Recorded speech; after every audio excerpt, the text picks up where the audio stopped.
I'm yours.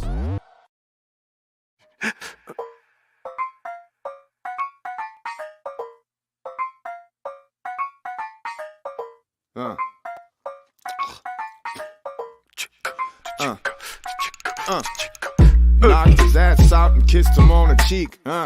He fucked up just by thinking I was sweet. I run the city mag, I thought I was some cliques. You never heard someone like this up on the beat. Tutti fruity, the booty duty is jury duty.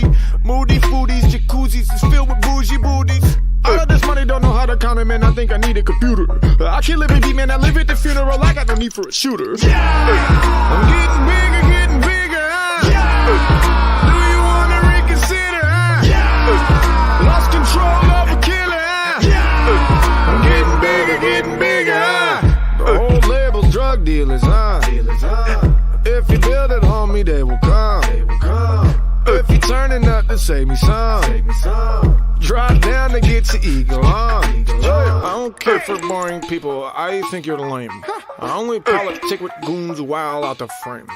Better take another shot, bitch. It's not a game. I'll beat it out the frame. Baraka waka flock of flame. I am a legend, man. You know that I have a problem with acting a fool. I don't talk to police. I know nothing. I swear to God that shit is not true. I'm a barbarian, hopping adrenaline, looking for something to do. I'm remarkable. I'm on a roll. If you need education, I'll take you to school. I'm getting bigger. Do you wanna reconsider? Lost control of a killer. I'm getting bigger. Wake up, brush off, get clean, look good. Put on 2 chains, flexing, but what's up? So fly, 2C, be you, look good. I win, you lose, fuck you, what's up? I don't care for boring people. I think you're lame. I only politic with goons while out the frame. Better take another shot, bitch. It's not a game. I'll beat it out the frame. Baraka waka flock of flame. I'm the shit. Now I think I will go catch a body. Fuck your bitch. And then I will go take a potty. No teriyaki, ya rock Kawasaki. If you're go you can hop in the shotty. She poppin' the molly. We'll cop in the squatty. Oh, cookie, loving the body. I'm getting bigger. Do you wanna reconsider? Lost control of a killer. I'm getting bigger. Sing this. 1 time. 2 time. 3 time. Hey.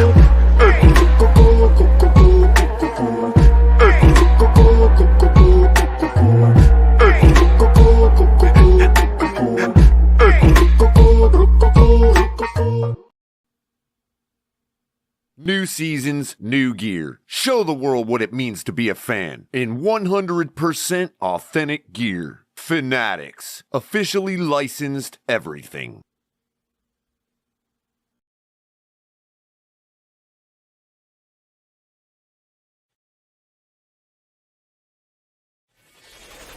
Get ready to dive into a new world of online shopping with the Fins Tailgate.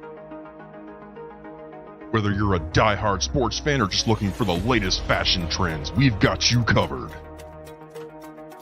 With a wide variety of products from your favorite sports teams to stylish accessories and home decor, we're your one-stop shop for all things tailgate. Our easy-to-use website and hassle-free checkout process make shopping with us a breeze. Plus, with frequent sales and discounts, you won't want to shop anywhere else. So come on in and join the party at the Fins Tailgate, your new go-to destination for all things tailgate.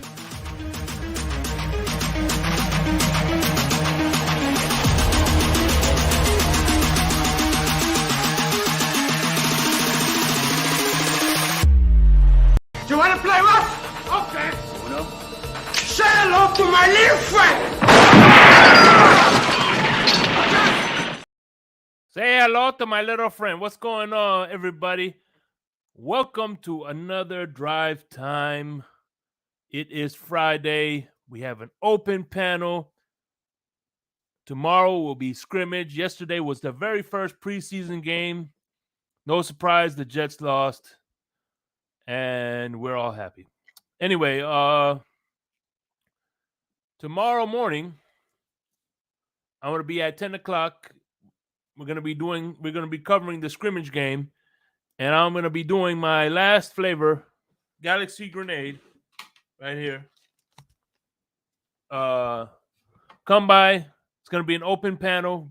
My co-host is going to be Mr. Poke, a.k.a. Crazy Dolphin. But anyway, there'll be energy drink. No jitters. No crashes. And we also have backroom collections, visors, and artwork. Visors for your mini helmets, artwork. It is TFTG code for both of them and get 10% off your first purchase. We've got some people in the building real quick. We got my man, John Featherline. How you doing? Liz. How you doing, Liz? Good flipping afternoon to you. Mike Cantagna. Mike Catania. What's going on, Mike Catania? How you doing, brother? Hope I said your name right. Yo, Dolphinier. Mike, what's going on, my brother? Best name in the business. Kenner Ranking. How you doing, Mr. Mark? Another Bills fan. Nephew, Newfoundland, what's up? And, of course, we got Fred Dunlap in the building. So, speaking of in the building, let me bring up my co-host for the evening. He is the OG of the Fins Tailgate. My man, Color Commentary. What's going on? What's up, Shay? Good evening, buddy. Good evening, everybody. Ladies, gentlemen. And everything in between. Yes. Hope everybody's having a great evening. It's just finishing up storming down here, but it's nice and cool up. You and Ali are going to be at that scrimmage game, correct? Yes, we will be. Right. Ali picking me up first thing in the morning, and we'll be heading down there to see what we can see. Hell yeah, some boots on the ground. So. Yep, and we'll be chiming in with you tomorrow after your show starts for sure. Yeah, and like I said, it's going to be the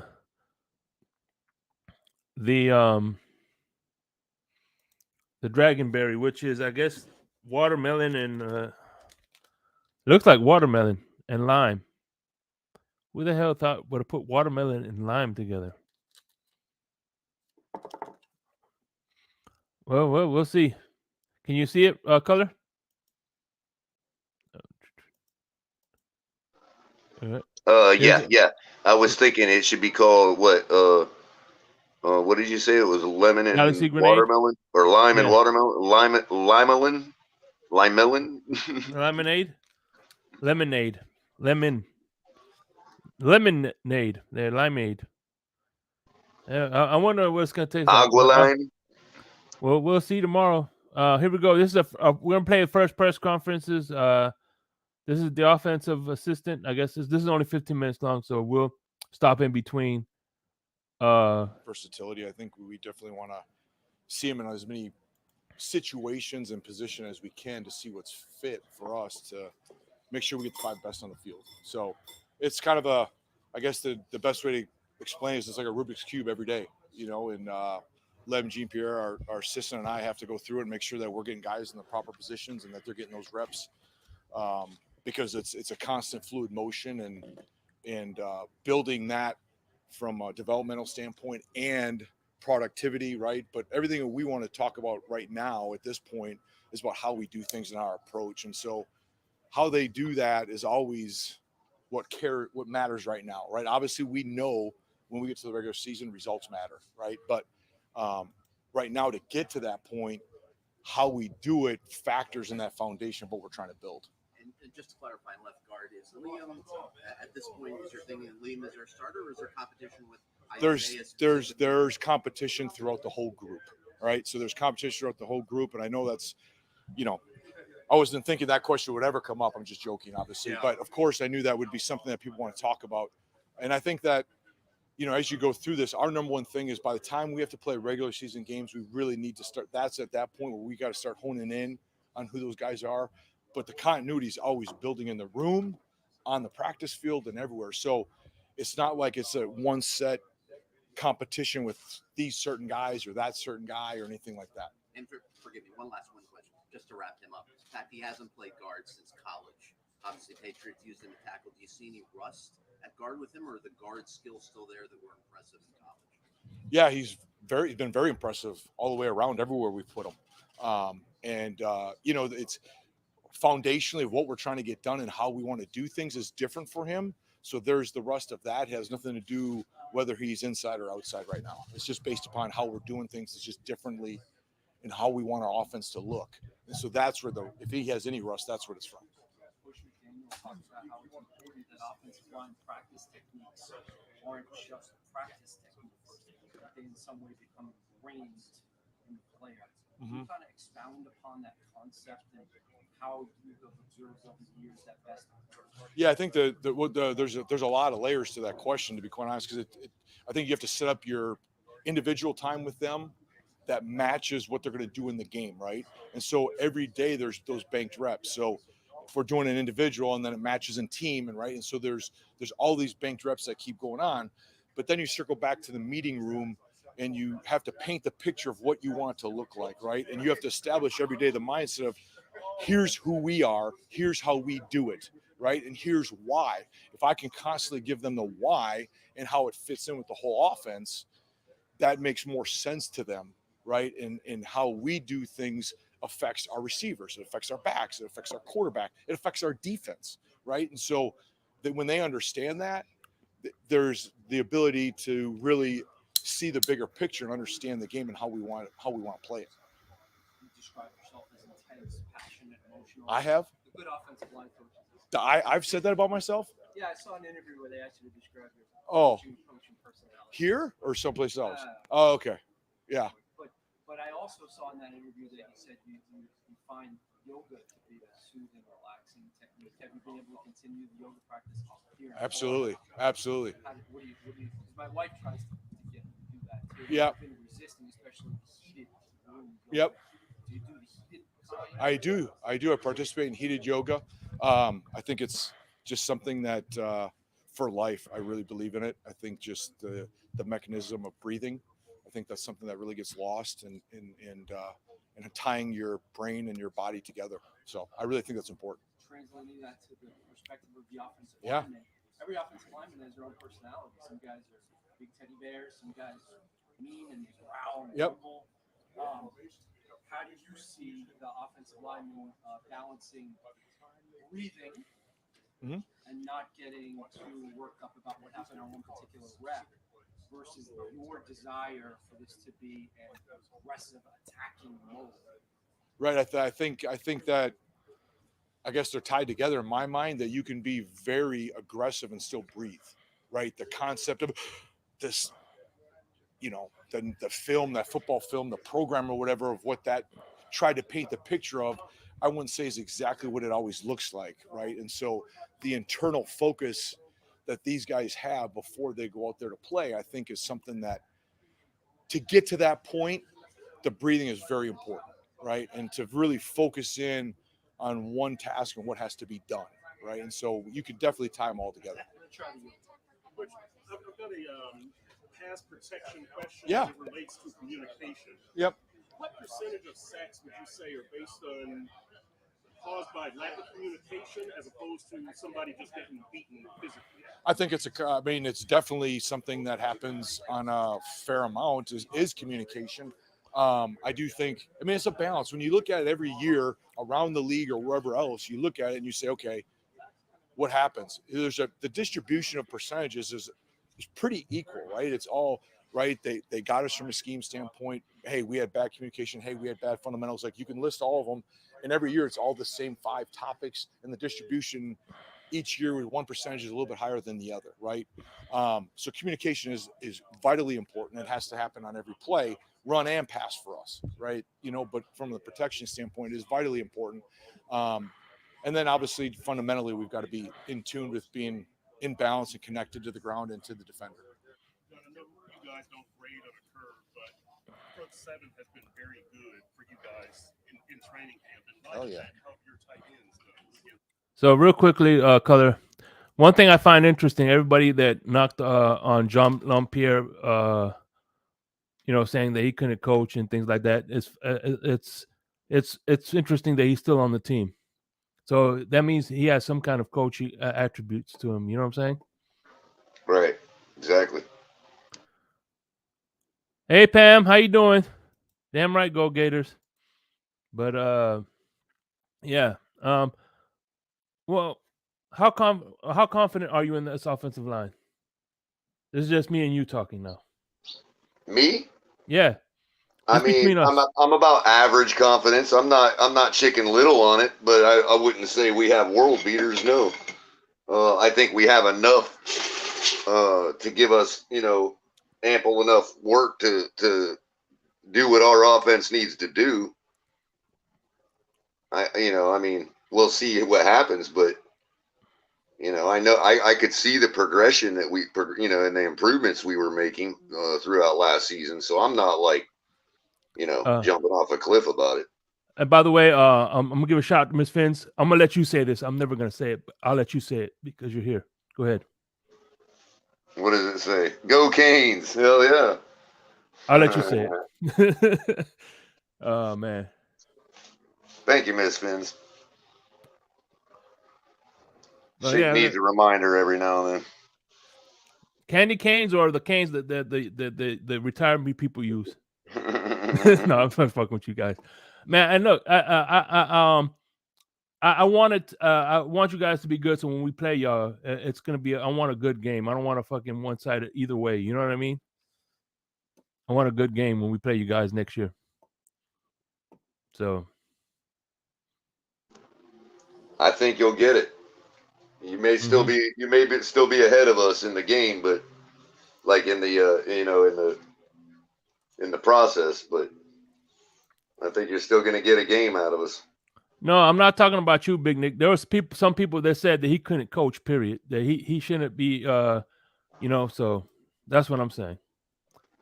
But anyway, let's continue. I'm gonna open up after these press conferences. I'm gonna open up the panel as always. So just be patient with us. I'm gonna say about 50-50. We've had our moments, and then we've had times when JP or Chubb or Cam Good have handed our hat to us. So that's always a positive. Wow, he just shouted out Cam Good.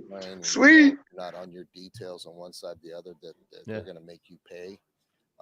That as a coach is very refreshing because you don't have to say nothing. They come back like, I didn't get my second step down, or, oh, I missed with my inside hand. Like, yeah. Whereas sometimes when you don't have that kind of competition or that kind of pressure on you every time you're in there, you get away with bad habits, and then that shows up on Sundays, and usually it's not good for you. John, when you and Mike, Chris, and Scotty staff evaluated Julian Hill, what skills did you identify as potential NFL skills, and how is he done? Well, the thing that jumped out with me was when I watched his target tape, just how well he transitions. We're big about yak, run after the catch, being physical, and all that stuff showed up on tape with him. So that was the first thing that attracted my attention. Yes, that's coming on next, Mark. You Vic could just tell Vancio. that he had a lot of power and strength in his body, and so when we go hit the sled and when we do things, you can really feel it. He's got a lot of good stuff in him, and now it's just a matter of me trying to get it out of him and him continuing to trend in the right direction. What he's been doing, he's had a very good camp. All those guys have had a really good camp.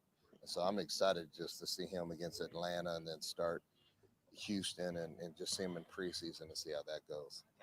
Something you already talked about, Sabler, not you think it's... Yeah, we're good. Yeah, so I want to start with the rookie because I was just so impressed by the way he was able to make that transition right away. What have you seen from him so far as he kind of made that jump receiver to tight end?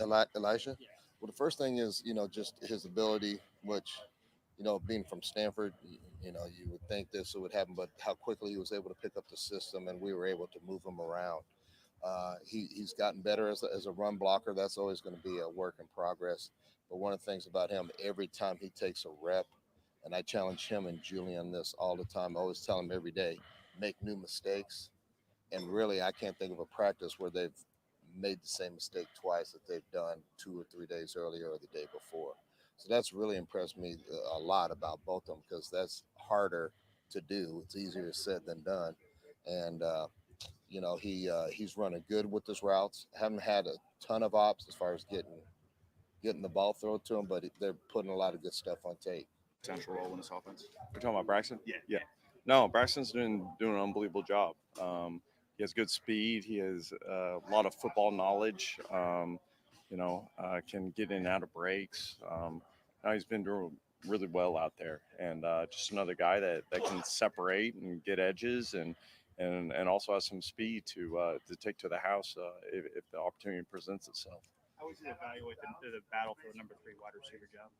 Yeah, no, it's a battle. I think we have a lot of depth in our room, and guys are fighting for that third spot. So there's a bunch of guys that have different skill sets, and we're still trying to figure out who's going to kind of separate themselves as camp goes on. Wes, we were in the May and June practices that we watched. We saw a lot of Robbie Chosen getting deep, catching a lot of balls. Haven't seen him quite as involved. Has he had fewer reps? Any reason for that? Yeah, I think the opportunities will present itself as camp kind of goes on. It's always tough when you're talking about reps and all right, we got to get Jalen on this, we got to get Braylon Sanders on the or whoever it is as far as those deep threats. So he's actually been going deep. We just haven't thrown it yet. So I know you're looking for the flash plays of getting it, but he's been doing some really good things, and when he's gotten his opportunities, he's done a nice job. The ball just hadn't necessarily came his way yet, and sometimes that happens. You just gotta stay with it and stay patient, and those targets will come. I know it's only August 4th, but do you have a feel yet as to whether Eric can help you this year, or is it too early to know that? No, Eric can definitely help us this year. Last year was just hard getting him lined up. And now this year we're lined up, and now we can start to get into the details of the offense and how we need to do everything. And there's still a lot of work to be done, but the fact that he's lining up right and doing the right things and listening to the coaching and all those different things, he's progressing really well and leaps and bounds better than what he was last year. When you're constructing the final 5, 6, 7, no matter how many you guys you keep, do you consider complementary sizes? You have smaller receivers. Before we continue, man, we got some Bills people talking. Can I get some fins up in the chat room, please? Let me get some fins up in this chat room, man. Let them know that Dolphins is we loud and proud, and we ready for this season. But let's continue. Obviously, do you need to make sure you have 2 or 3 big bodies in there as well? Yeah, it's always good to have that, kind of diversity as a receiver of different skill sets and different things like that. Of all right, well, this guy's good at this route, maybe this guy isn't as good, or whatever it is. But at the end of the day, we need good football players, and so whatever that is kind of what it is, and it's going to be really, really tough decisions as we kind of move forward, and just challenging guys to separate themselves from the pack, and seeing who has that mindset to be able to do that. Wes, as this team searches for a number 3 receiver in either yards or targets behind Tyreek and Jalen, is it important to you that role is occupied by a wide receiver, or could it be Raheem? Could it be a tight end? Does that make a difference to you? Yeah, I think we can always get in different personnel groups to take advantage of what the defense presents and what the skill sets are of all those players and everything. I appreciate everybody with the fins up. But typically, like you're going to want a receiver in there, especially on third downs and different things like that, and another guy that can separate and move the chains for us and do all those things. So it's a big thing for our team, and really challenging these guys to see who's going to separate themselves, and we're still evaluating and see who's ready to rise to that occasion. As we look for someone to replace the Gesicki targets in the red zone, might that fall on the big body wide receiver? Target someone to play in that.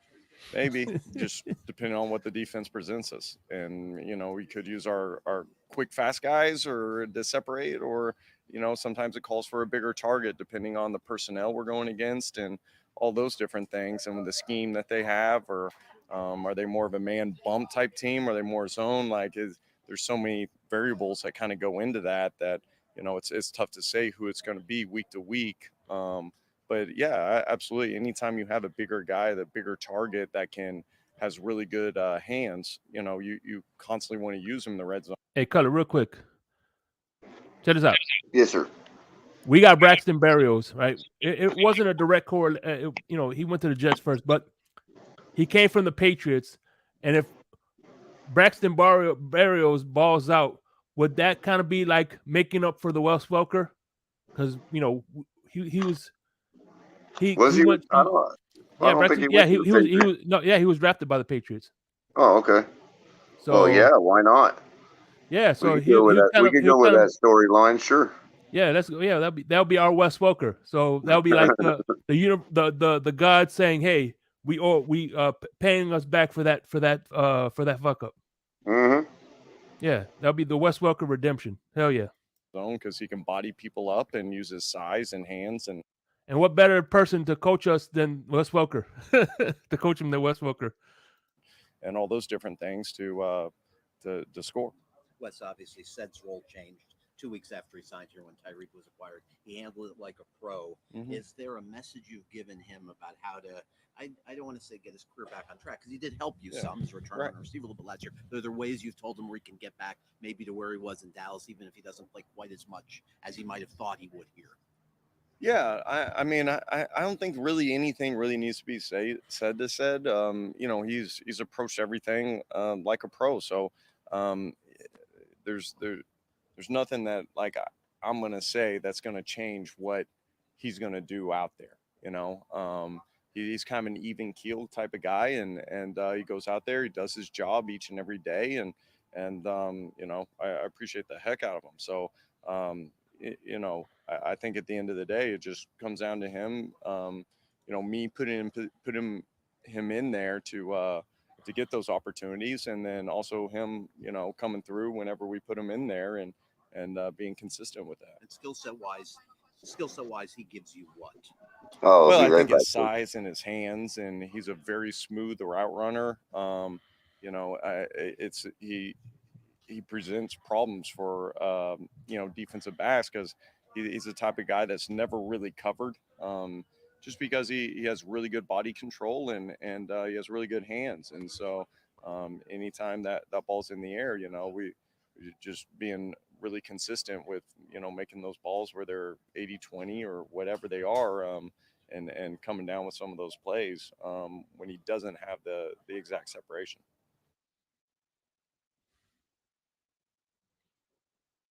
What was let me see the question. Where is our QB since Marino? We'll see. Man, that's a good question. But I think Tua is going to be our guy, hopefully.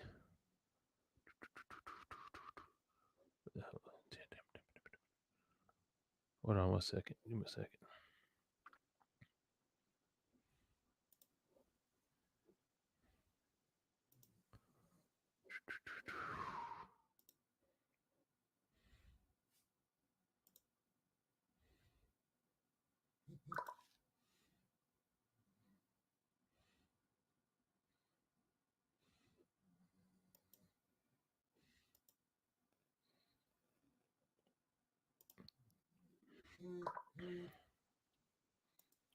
All right.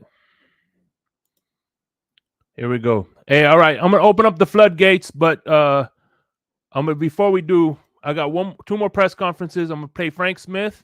First, I'm gonna play the defensive coordinator. Then I'm gonna play Frank Smith, and then I will open up the lines for everybody to jump on in. So just be patient with us. I appreciate everybody for coming through and joining the fans tailgate, baby.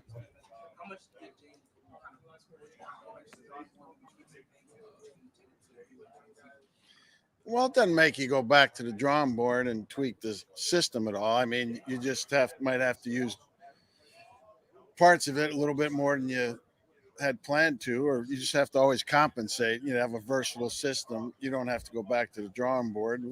We've got to find players to step up and play good in his absence, and go from there. What's that? Channing's working every day to get better, get a better understanding of the defense. Once he gets a better understanding, I think his talent will flourish. Thank you, Dolphins for life. Who's the second one? Yeah, I think both of them are making good progress. They're not where we need them to be just yet, but I think both of them are working hard and giving us good progress. And hopefully by game one of them or somebody else will surface and take that position. What's one thing that you've been encouraged by so far, and what's one thing that you think can be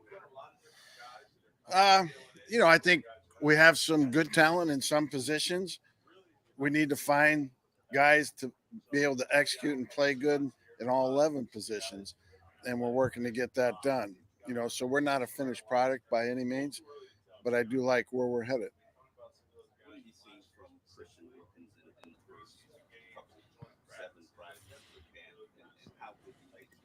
Yes, please hit the like button. Yeah, Christian was a guy that I really liked the year he came out in the draft, and he's exceeded my expectations. He works really hard in practice. He grinds. He's talented, and with his talent and work ethic, he's one of the top players in the league.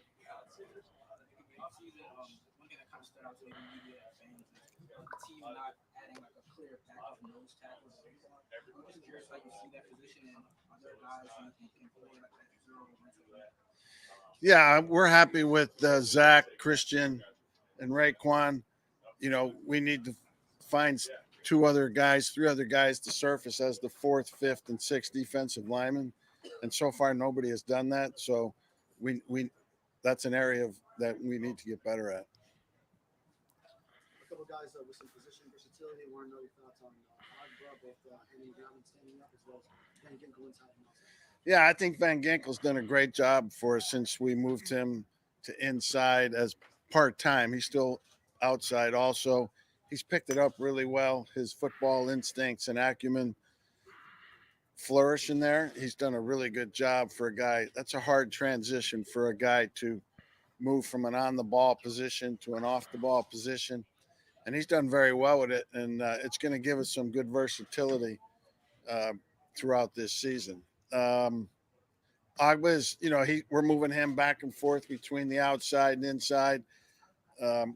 In nickel, he could be a guy that could rush from the outside. And in base defense, we're trying him inside just because we still haven't found a fourth, fifth, or sixth D lineman. From the front seven standpoint, the personnel you have seems to give you a lot of variety, a lot of flexibility to do a lot of different things. That's my man Kim Bocamper.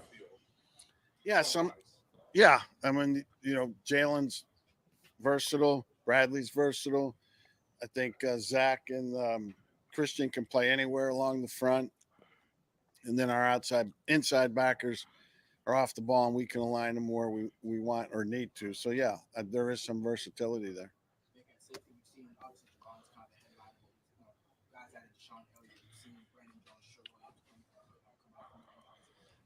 How much do you think this defense could really make use of the safety guys? Not right now. We're still looking for the guy to surface next to Javon. So once we find that, then we'll see if we have a third one. What do you think of on that note, Brandon Jones, his skill set's translation to your skill? Yeah, we've just seen very little of Brandon. He's on a choreographed work schedule coming off of his injury. He's gotten a few plays here this week. He's really not done enough to know, but I am encouraged by where he's headed physically. Big, how's this camp been for you, big picture? Obviously working with, younger guys, head coach and Mike McDaniel and new position coaches. It's been great with the coaches on defense. They've done a great job. They've dove into learning the system and doing a great job of coaching those guys. Obviously, adjusting to the camp schedule here, it's a little different than what I've been used to. And so that's always a work in progress for me. What do you like in Trill Williams at safety, and can he still maybe play corner? I don't know, because again, he's similar to Brandon. He's on a very limited work schedule right now. Really haven't seen much of him.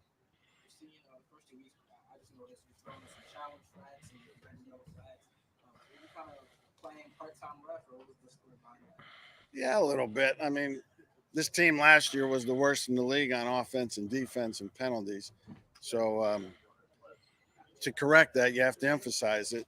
You just can't hope it happens. So since we didn't have referees out there for the first few days, I became the referee. What are your thoughts on what Eli Apple has put on film? I haven't watched him a lot in his career, but I am pleased with what he's shown since he's gotten here. And he was a good pickup for us, in light of Jalen's injury, and glad we were able to get him. How was David Long taking the defense and kind of helped you guys on that side of the ball? He's had ups and downs. He's made some really good plays, and then some other plays we need to get him honed in on better. And he's working hard to do that. But, you can't just have flash plays. You got to have good plays all the time.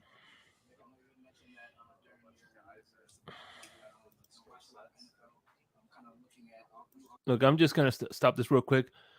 It is good to finally listen to a press conference. I'm not trying to take shot at our coaches, but it's good to finally listen to a press conference where I'm not tuning out on what he's saying. I love and I can't wait because I know Wednesdays, they usually interview the coordinators on Wednesdays. Man, I love hearing his press conferences already. You know what I mean? He's yeah. He's not giving away the bag, but he's letting the fans in on a little bit of what his thought processes are with what we're doing and what he thinks he can do with certain guys. He's being outright with that. I love that. That's great. Yeah, and like I said, he's being direct. He's not like like exactly. He say 20 things, and at the end of the day, you're more confused than when you first started right, the question. Right. Exactly.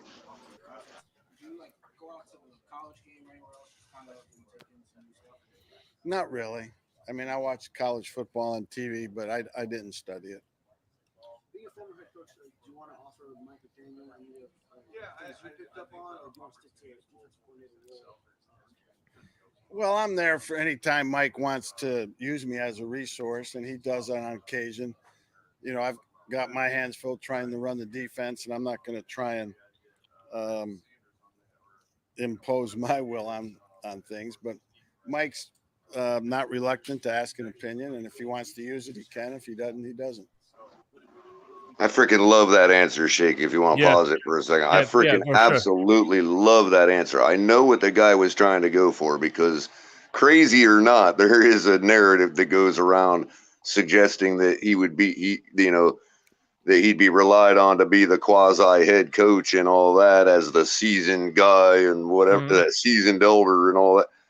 Nah, bro, he just put that to shame, right? He just put that right out the window right there. And you know what's funny? If the guy wants to ask me, I'll tell him, and yeah, he does ask me because I'm an older guy and I know some shit. But do I care if do I need him to? No. And I ain't the one running the show here. You know what I mean? And that's reminiscent of when Chan Gailey was here. And even if it is that way, he just backed up his head coach right there. He ain't going to step on his toes like that. Brilliant, man. Great answer, man. Yeah, I love this guy already, man. Even though, and another reason I love him is he kind of looks like Rodney Dangerfield a little bit. So there's that. Yeah, it is. Yeah. He's kind of really short too, man. I was surprised how short he was on the practice field. Yep. But hey, look. I noticed that a lot of coaches. I know that people want to pound the table. Oh, he was a former player, but there's a lot of great coaches that weren't players at all, and they're just good minds and know the ins and out of the schemes. You know what I mean? And he's one of them. I'm sure he played, but at the same time, he's a great defensive mind. I don't know that there's anything along those lines, because I was still the defensive coordinator in Denver. I still ran it and called it. So it's not like I was away from doing that for 3 years and came back to it. Other than that, not a lot, other than you don't want to be the head coach during COVID.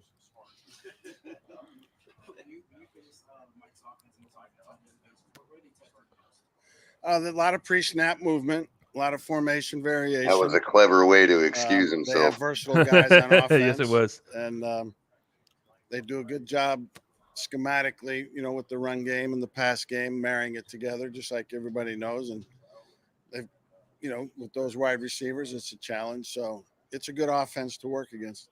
What do you think your defense gives him? What do you think gives him a big challenge? Oh, I don't know. You guys talk to him every day. You can ask him that. See Bradley Chubb and Phillips work together. What's that? We see Chubb and Phillips working off to the side before practice every day. How do those two guys make each other better? Just probably talking with each other, what they're seeing, what they're feeling, what their experiences are, and just on a daily basis or a big picture basis, just talking the position and the nuances of it. Any skills for quarterbacks in this system, maybe underrated, the normal quarterback traits. Anything in your system specifically that is an undervalued trait? No, I think we're pretty much looking for in corners what most teams are looking for in corners. Obviously, coverability is a top priority, and we got to have corners that can tackle, because you can't play good run defense without corners that tackle, because eventually the ball is going to get out there, and so we've got to be able to cover and tackle. It's a hard position to play in the NFL. That's why the good ones get paid a lot of money. Would there be higher importance in route recognition? Yeah, route recognition is part of it, especially when you're playing some zone. But route recognition is important in man too. So, yeah, all of that goes into it for sure. He's been very impressive. He's another guy that I really liked in the draft the year he came out, and he hasn't disappointed one bit. I think he's a hell of a player and should just get better and better every day, every year, and should be a top safety in this league. Yeah, man. Like I said, I think I like and from what I'm hearing in camp, the defense looks the same, but they do different things as soon as the ball is hiked. So he's doing a good job so far from what I'm hearing in training camp, disguising his coverages and disguising his plays. So you don't know what you're gonna get the same look, but you don't know what's gonna happen, and that's a good thing. Right, exactly. Absolutely. What's going on, Shake and Color? What's going on? How's it going, bro? Oh, What man. you think about Fangio so far, man? Well, listen, I heard everybody saying what he looks like. You know what he looks like to me? A guy that knows he has a top-line defense. That's what he looks like. I think Big Fangio realizes what this defense could be and should be. And when you hear him talk, and especially about certain players, Holland, Christian Wilkins, David Long Jr., I think all three of us, that's why we love Brian Flores so much. He was a no-nonsense kind of coach, get on you when he needed to, but just a kind of disciplinarian, right? A guy that's no-nonsense. This is what Vic Fangio is, and I think this defense is going to be, in my opinion, easily top 10. Bro, I'll come out and say it right now. And especially everything we're hearing at camp and Color and Ali, shout out to them. They're going tomorrow. Bro, this defense, if it stays healthy, you could be looking at a top 5 defense in this league. Yeah. Very easily. So, bro, I love everything about Vic Fangio so far, Shake. I think he's been as advertised when we got him. Yeah, but hey, Michael K is misconstruing what he says. He's going to be the 4th or the 5th deep lineman, because at the end of the day, we got so much player. Phillips could be a defensive lineman. Chubb could be a defensive lineman.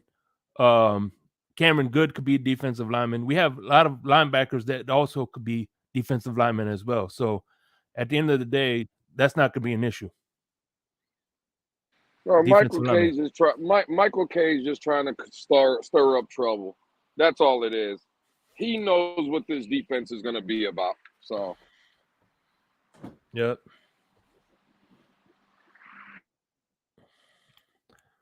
Oh yeah.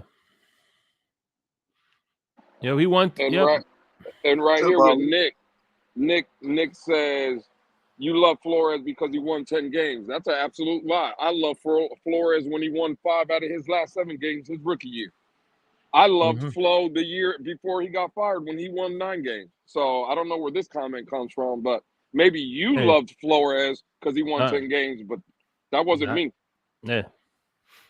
At the end of the day, you can't outcoach talent. So if you give Bill Belichick a team full of practice squad players, he ain't being a team full of all-stars. So at the end of the day, we need to build. Once this team is built up, I think this defense is better than any, as far as talent, anything that Flores had. Whether you want to admit it or not, he did. So. Oh, 1,000%. 1,000% Flores didn't have this kind of the roster talent and some of the guys that we have this year. Absolutely. That's a fact. And that's not giving no excuse. Listen, Brian Flores, I believe, did a hell of a job with the guys that he had. So yeah.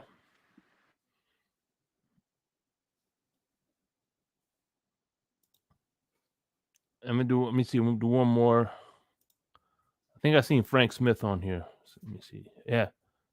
No, I don't care about Crossman. Here we go.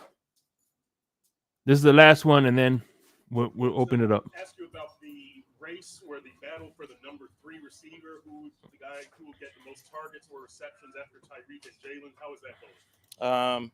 I think the whole group's been doing a great job. I know that starting in spring all the way through now, they've been really focusing on just techniques and fundamentals to really, get better at all the little things we have to see from our defense, and that'll build for the season. So well said, man. So chill. Well said. All the guys in the room are competing. We've been really pleased with what they've done so far, and I think we still have a long way to go before we're going to make decisions as well of that stuff. Is there anybody who you would think is best qualified based on their past? Braxton Berrios, Raheem Mostert for the number 3 receiving target or receiver role? Yeah, I just when we still have the whole month of August left, I mean, it's sitting here and real quick, Mike. See, that's the thing. Yes. First of all, Chubb played defensive line in Denver, and Phillips played defensive end at the University of Miami, and they both did pretty well at it. So, yeah, that means so that's not that. Go ahead. Well, not only that, Shake, but let's put Michael K to the test. Since it's only been 7-8 days of training camp, why don't Michael K drop in the chat who the 4th, 5th, and 6th guy is in Buffalo? And then when week 1 comes around, we'll see if Michael K was right about Buffalo. Let's make sure, since Michael K wants to come out here and say the Dolphins don't know who number 4, 5, and 6 are, put your money where your mouth is, Michael K, and drop who the 4th, 5th, and 6th guy is on the Buffalo D-line, and we'll compare week 1. Right? Yeah, I'm tired of these damn Buffalo Bill fans shaking. I'm sorry to go on a little tangent here, but they keep telling us what's wrong with our team and stuff. Just like I had to come kill Mark yesterday with his Dalton Kincaid talk. Well, go ahead, Michael K. Tell us who 4, 5, and 6 are, because I thought that's what training camp was. It was for battles. It was to see who was going to be named those guys. That's what he was saying. So you can say what you want, but you just sound like a damn idiot. It doesn't matter. He always sounds like an idiot. But go ahead.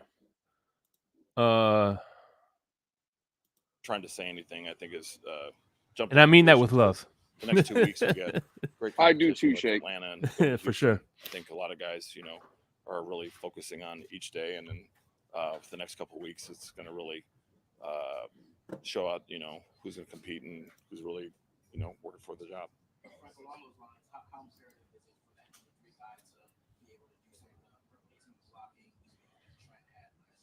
I mean, I don't think it's necessarily we're looking for someone specific, certain skill set. I mean, ultimately, every year is different with the personnel you have, and you adjust to everyone's strengths. So, ultimately, we're looking for,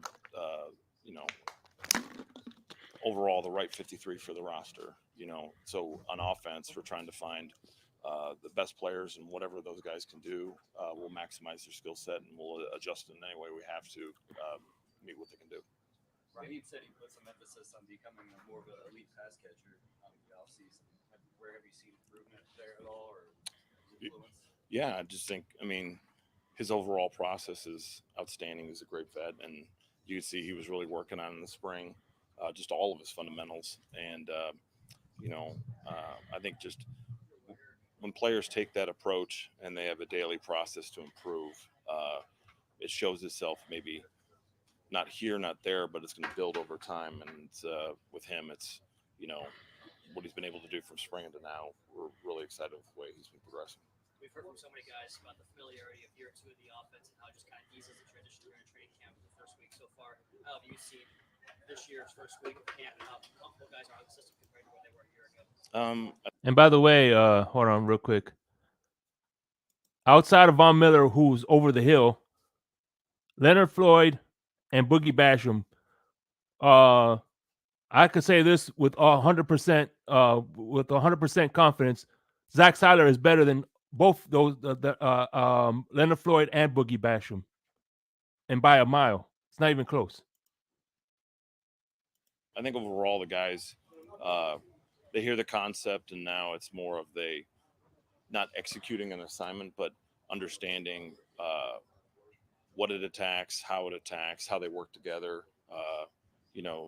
how the quarterback's progression fits in what they're trying to do. I think it's overall when, you learn something the first time, it's just trying to make sure you get it and you learn. And this year now you're really taking this next level to Yeah, he is washed. The overall understanding of the offense and the concepts.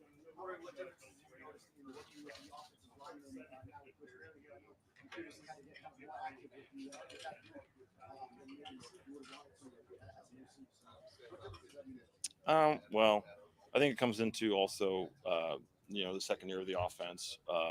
Conceptually, a lot of the guys now have a greater understanding of what we're trying to do. And Butch, those great job with the group, excellent teacher. And I think that in, our understanding of the system and understanding what we're trying to do, plays heavy into a lot of the stuff of, overall the whole offense's improvement as far as the way we've gone through camp. And we're excited with what the group and how they're growing. And, that really the next 2 weeks, when we start changing the look, changing the opponent, it'll be a really great time for, that group to, keep ascending.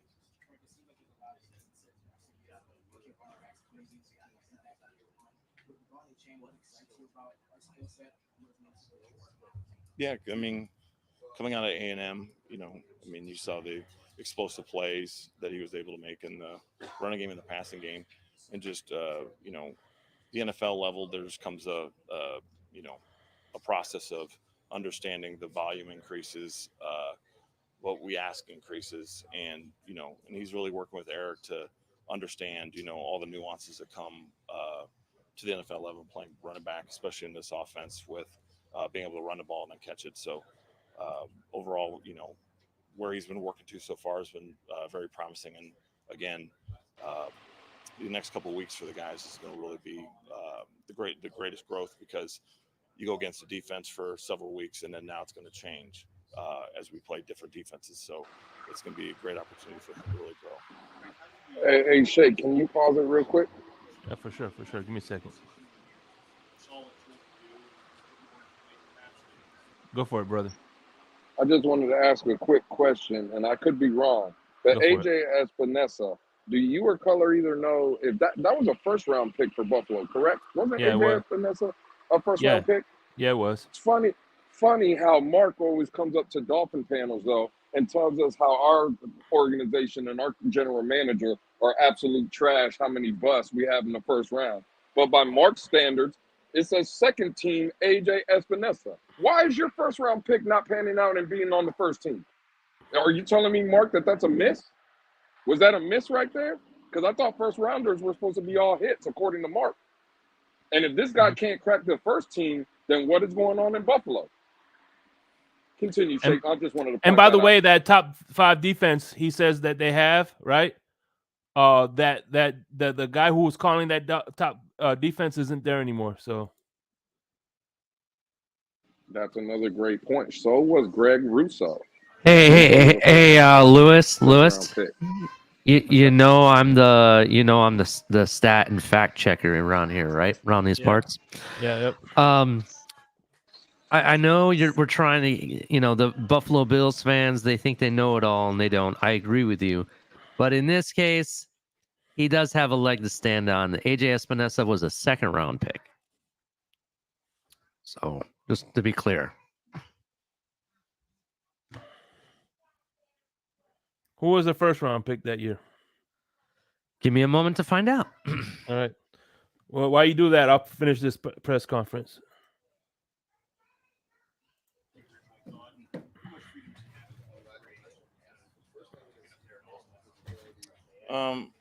Again, it's with him. Overall, I think all the offensive players, it's just you evolve to the skill sets of your players and what do they do well. And this year, it's taking what we learned from 22 and now trying to really improve on the things that we can control, and that is our effort, fundamentals, overall operation. So I mean, not just him, but all of us. I think that's where we're all growing, especially in this camp, and focusing on those things that we can control and making sure that we don't have any issues with our operation going forward. And that's been our growth right now this season, working on ourselves.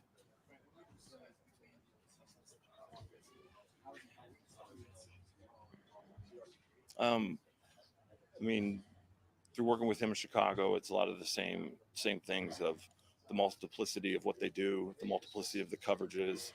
It all starts looking the same. It makes us have to really be on our recognition, be on our communication, and be on our fundamentals. So I think that we overall have been able to really work on our game, our techniques, what we're trying to accomplish through what they're providing. Because hey, you assume something, and then next thing you know, it changes. So I think it's helped us a lot, and again, excited for the next 2 days to really keep growing upon it.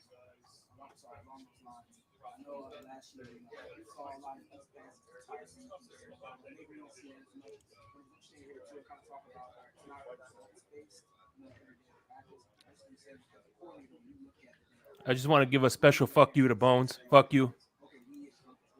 Fuck you too. Yeah, I think what we look for every day is guys trying to really execute what they're trying to do within the play.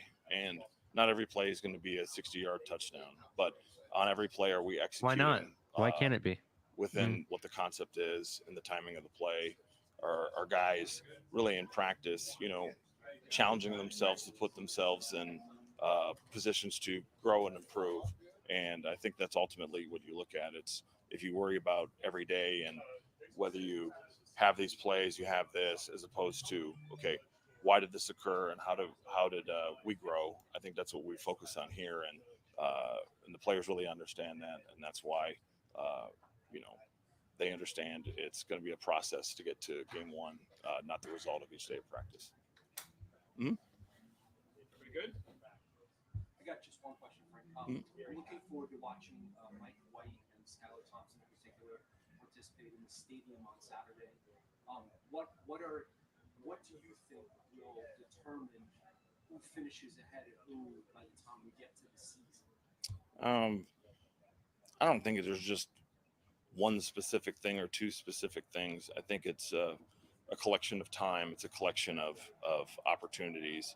I mean, you're gathering information over a long period of time, not just kind of saying, hey, these determining factors will then therefore dictate.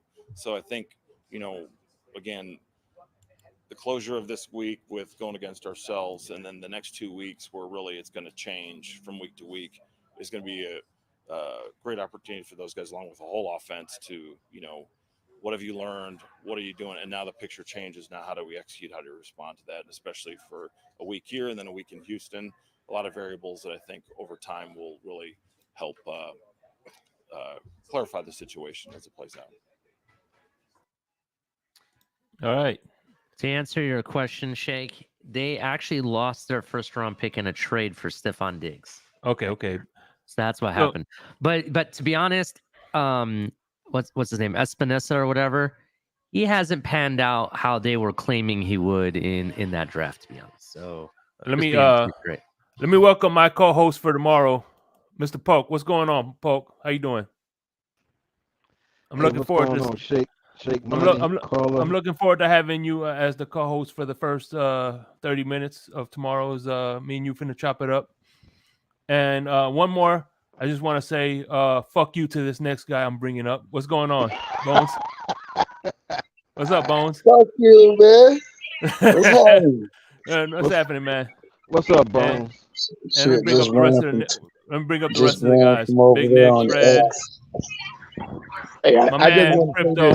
Hold on. And I gotta give this next guest their proper introduction. My Gator sister, Miss Pamela. How you doing? Hey, Miss Pam. Good. How y'all doing? Papa Paul, Crypto. But Fred, before we get started, let me just say this real quick. About the misinformation or the statistic Shake Money got wrong about the Bills. First of all, we as Dolphins take pride in not knowing shit about your team. While you on our chat and our space asking us about our 4th, 5th, and 6th D linemen, you really need to go get a life because we don't give a shit about where your team was drafted, who's number 3 on the depth chart, who gives a shit. Yeah, we don't care about that. It's a waste of energy. Big Nick. We don't give a shit. We take pride in not knowing shit about the Bills. And I agree. And oh, by the way, let me just get a little sip of my wine here. Hold on. In my Dolphin glass. Pam, what month do they play the Dolphins in Miami? What do they petition the NFL for? What month do we play them? Oh, see, they're gonna be all upset. You know, anything in September, it's too hot. Yeah, I think we play them in February in Miami. Yeah, that's right. They're gonna complain about something then too. Let me tell you the 4 things I know about the Buffalo Bills. All right. Number 1, when they play us, Josh Allen's gonna be holding that L. They have this many wins. They only have this in their trophy case. Damn. And the last thing I know about Buffalo Bills, their Super Bowl window. This is their Super Bowl window. Hey, Shake, you should show him the thing I sent you.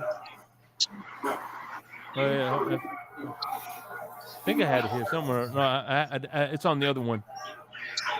But I'll bring it up tomorrow. I promise. I don't know. Maybe I'm cheating myself. Right, Big Nick, you right what you saying, brother. You right. Maybe I'm cheating myself. Maybe I'm cheating myself by not educating myself against my team opponents. But I really don't give a shit about those dudes. I don't care enough to find out what's going on with that team. Who gives a shit? Hey, Shake.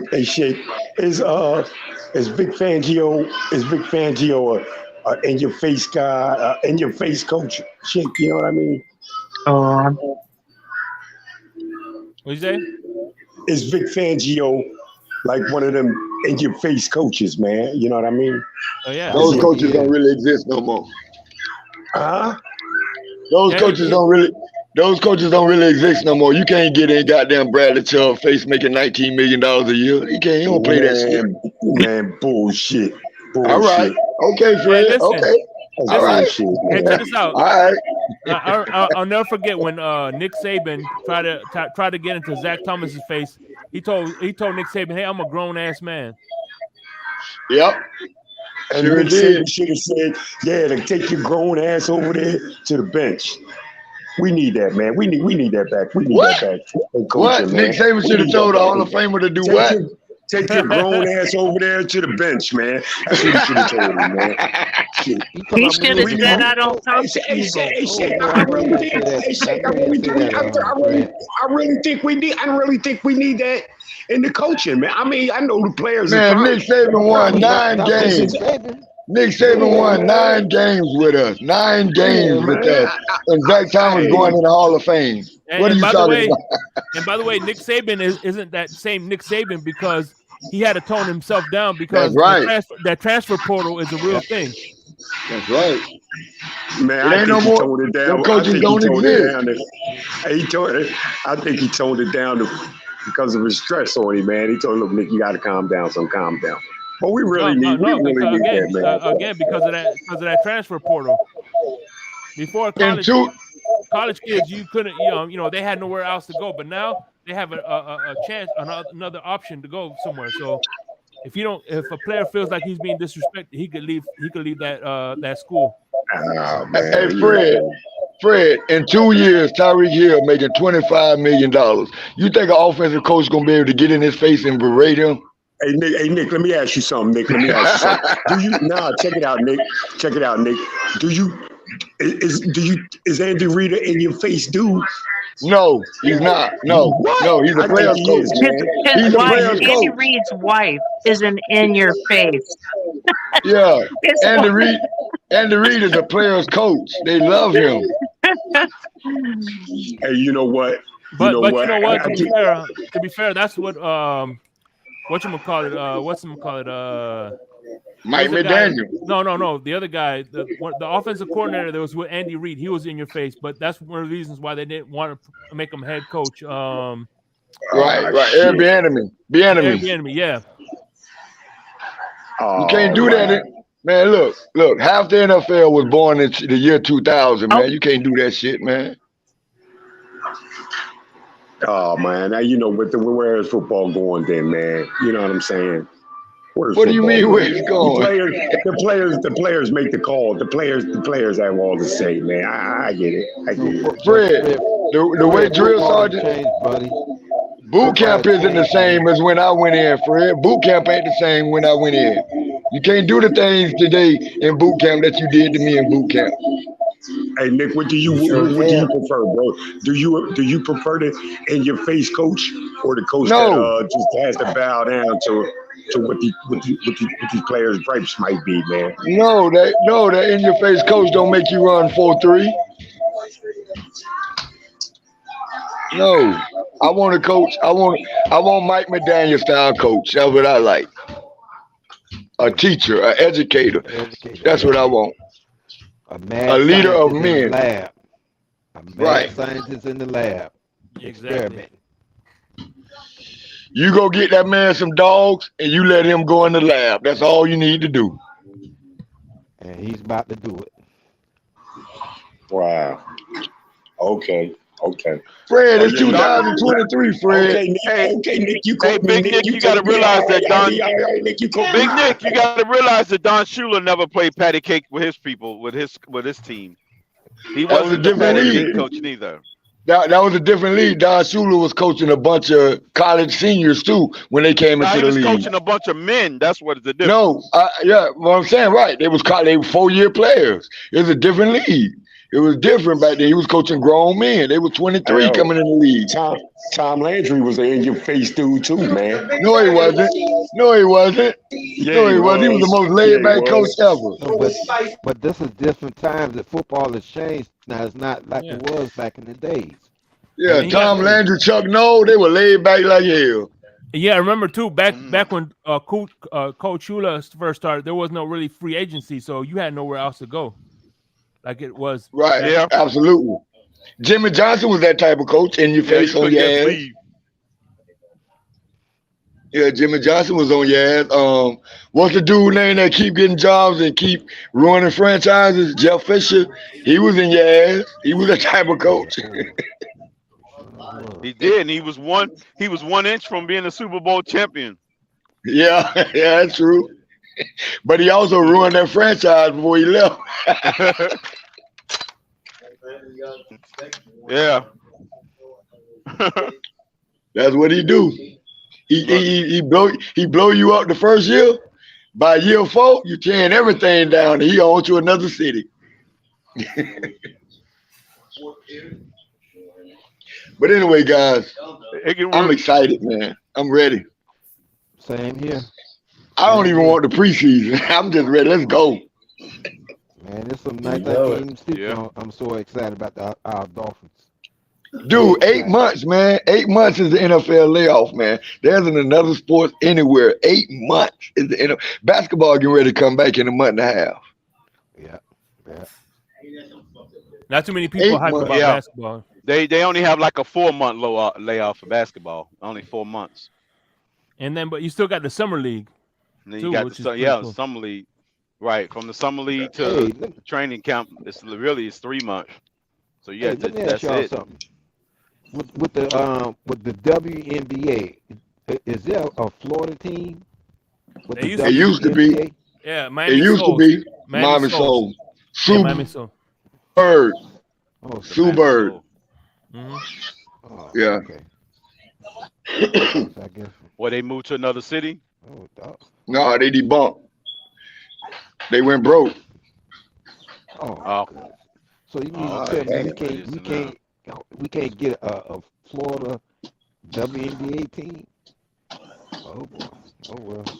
No, because the NBA, you know, they support the WNBA and shit. You know, if the Heat ain't winning, ain't nobody going to the Heat game. So you know, ain't nobody gonna be going to the NBA game. WNBA.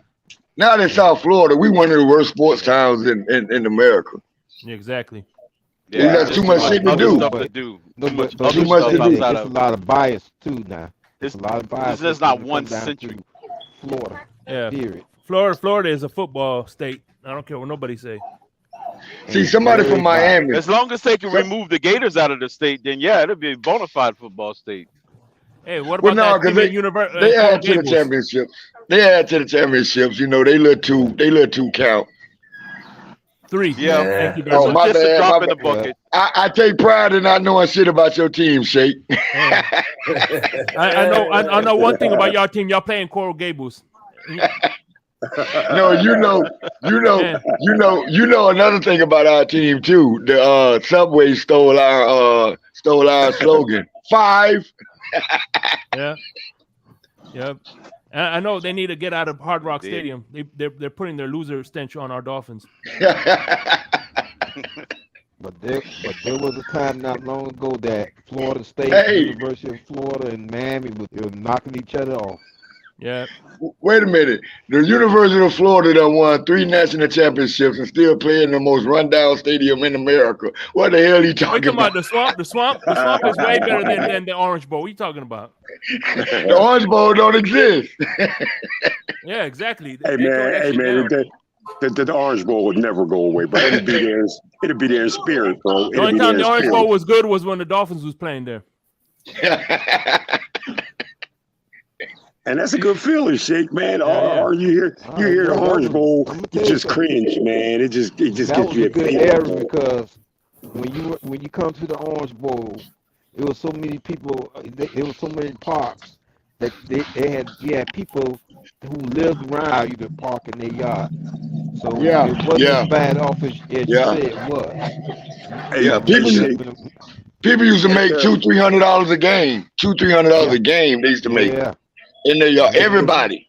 Hey, Shake, if stadiums went to the Hall of Fame, the Orange Bowl would be at the top, bro. Yeah, it would. Because of the Dolphins. Yeah, definitely. Yeah, it'll be at the top. I think them, the Oakland Coliseum. Hell yeah. Oakland Coliseum, the what else? 3 rings. That was a terrible stadium, Oakland Coliseum. The Vet, 3 rings, Oakland Coliseum, and the Orange Bowl to be first ballot. Oh, Nick, did you say the Vet? Man, the Vet was terrible, man. It don't matter. It don't matter. You talking about football venues or sports venues? No, as far as the shit that happened with their team in that stadium and the atmosphere and how their team was in that stadium. Oh, you talking about that big stadium? Yeah, they got a lot of stuff. You the mystique, the mystique of the stadium, the mystique. And Nick, you talk about well, that that's also the only stadium where they turf, boo. They got the guts to boo Santa Claus in that stadium, in Veteran Stadium. They boo Santa Claus in that stadium. Yeah. I don't care about none of it, man. That was the worst field in the NFL to play on, bro. Yeah, it took a couple careers of their own players. It took careers. Wendell Davis blew out both his knees at the same time. Damn. God damn. Yep, Wendell Davis blew him out. I think Troy Vincent blew out his knee there too. What's going on? What's up, Robert? What's going on, brother? Hey, what's up, Robert? Hey, what's up, Rob? What's up, Robert? What's up, man? The worst injury I seen was the University of Miami running back that. Oh yeah, Soldier Field. Got Soldier both, Field was a good one. got his knees, but I think got both. Yeah, Oh, that's yeah, first that's ballot. iconic stadium now. So, Yeah, that's first ballot. That's first ballot. yeah. That's Yeah, first ballot. Soldier Field. Yeah, Soldier Field Yeah. first ballot. And Lambeau Can- first can- ballot. Hey, Lambeau, yeah, Lambeau's Yeah, definitely. Lambeau. But Yeah, I they don't not know. ever I tearing that don't. stadium I don't down. know if Lambeau get in. I don't know if Lambeau get in over the Orange Bowl though. I really don't. Nah, they I don't know. don't. They don't. They don't. They don't. They only even say it because they the first. That's the only. That's the Yeah. only claim that they have. Another is they thing the y'all first. got to realize too, the Orange Bowl wasn't just a Dolphins thing too. Whenever they had a game as far as college go, the Orange Bowl was used whether it was a Florida team or not. It was used as one of the bowl games. As a bowl game. Yeah, my favorite game I've ever went to an Orange Bowl game. It was Carroll City Chiefs versus Northwestern in the semifinal state championship game. That was my favorite There you game. go. Hey, I'm gonna tell you something else about the Orange Bowl. I'm gonna tell you something else about the Orange Bowl. Just like the Rose Bowl, it was a nationally televised parade. The Orange Bowl parade. That was a real Yeah, man. parade. Yeah, A yeah. real Exactly. parade. That's right. Good point, Nick. Good one, man. Good one. And I'm gonna tell you Only something built else. in the Rose Bowl. Real parade. If you go up, if you go up in that also, stadium, the Orange Bowl stadium, man, with the Miami Dolphins playing, and there's a full house, you talking about the whole stadium vibrating with everybody cheering on. Oh my goodness. Hey, but you know what? You playing, you're talking. When Hard Rock is crunk, I bring it against any open stadium. When we live, when it's a big game and we live and just say we got on those throwback, Hard Rock won't play either. I say Candlestick Park was a good place too, man. Yeah, I don't know if it's first ballot though. Yeah, it was first ballot, Nick. It was first ballot. Candlestick, yeah, it was, man. You think Candlestick first ballot? Yeah, Where's man. Candlestick Park at? Anyway, what San is it? Francisco shape. It's not in San Francisco, but it's in the Bay Area. It's on one of those outskirts cities. Yeah, because I heard about Candlestick Park, but I don't hear much of it. Yeah, I thought it was in Candlestick. Oakland County. Yeah, they got some tradition up Yeah, there. it's like it's like the New York Giants where they play in New Jersey, Right, it's a caucus. or the Miami Dolphins, but the headquarters was in Fort Lauderdale. You know. Hey, that's what I don't understand, man. I don't understand why the Giants aren't The Cowboys don't play in Dallas, Fred. No, The they Cowboys don't play in Dallas. They You hear what I say, Nick? The New York Arlington Jets now, I actually guess, is, that field is actually in New Jersey, man. Yeah, but Dallas don't. Yeah. Dallas don't play in Dallas. and DFW, right? Okay. They're in a suburb of it. They play in Irving, yeah. Irving, Texas. Okay. In Chicago Bulls don't play in Chicago. What's up, No, man? they do. They do. What's up, Pete? So which one Their don't play in training Chicago? camp- What? No, their training camp is in Deerfield, but their Okay, the okay. stadium is right there on Madison. That's why they call it Okay, the I Madhouse thought- on Madison. Okay, I thought it was one of those little rich cities outside, right next to Chicago. Right. Hey, No, do you yeah, know what, Deerfield Nick, is you one know of the rich cities. That's where they train in that facility. Oh, okay. Yeah. The Philadelphia 76ers, man, actually built a practice facility in New Jersey, man. I mean, yeah, in Camden, New Jersey, they just built a practice Camden. facility, man. Another one? Yeah. A new Yep. one? A new one. Talking A about new one. recently, Fred? Yeah. There's the practice facility right up there, right downtown Camden, man. By the college, by Rutgers College, man. Huh? They're kind of building up that area in northern New Jersey now. I Yeah, see they it. are. They are. Yeah, they probably building it pay up a there, dollar man. tax. They probably paying a dollar tax for the next 50 years. You know what I'm saying? I don't That's know their about tax Yeah, a that, a dollar. lot of construction. Yeah, they get a Yeah, lot of man. construction up there. Yeah. Yeah, Fred, that's how- Y'all forgot about the other nominee, Jack Murphy Stadium in San Diego. That was Oh, that had a yeah. lot of Nah, they events just too. had a big game. They had one big game that I don't know if it's a first ballot Hall of Famer. That one big I game don't was know. against Jack the Murphy was Dolphins, pretty wasn't big. it? Yeah, Yeah. it was. That one big Oh. game was against the Dolphins. Another one, Three That River was it. Stadium. Three Rivers. I said Three Rivers. Three Yeah, I Rivers. said Three Three Rivers Rivers. definitely would be there. Yeah, that's Yeah. a Here's solid. another one. Yeah. The Mile High Stadium. No. Oh yeah, Mile High. Now Mile first High is ballot. iconic. Okay, They so had if it come every down, name. okay. They had every Wait. primetime game at Mile High Okay. other than Joe Robbie. Okay, Crypto, I got one for you.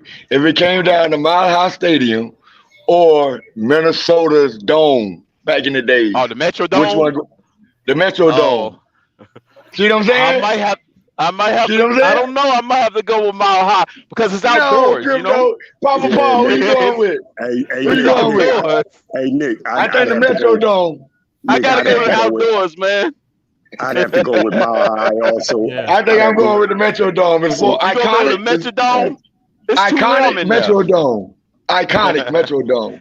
I mean, Iconic, it's a good field, even though they didn't have a lot of injuries. A lot of, people didn't get, even though the turf, they played on turf. But when you, They How changed we forgetting Hey, about Nick. the Superdome?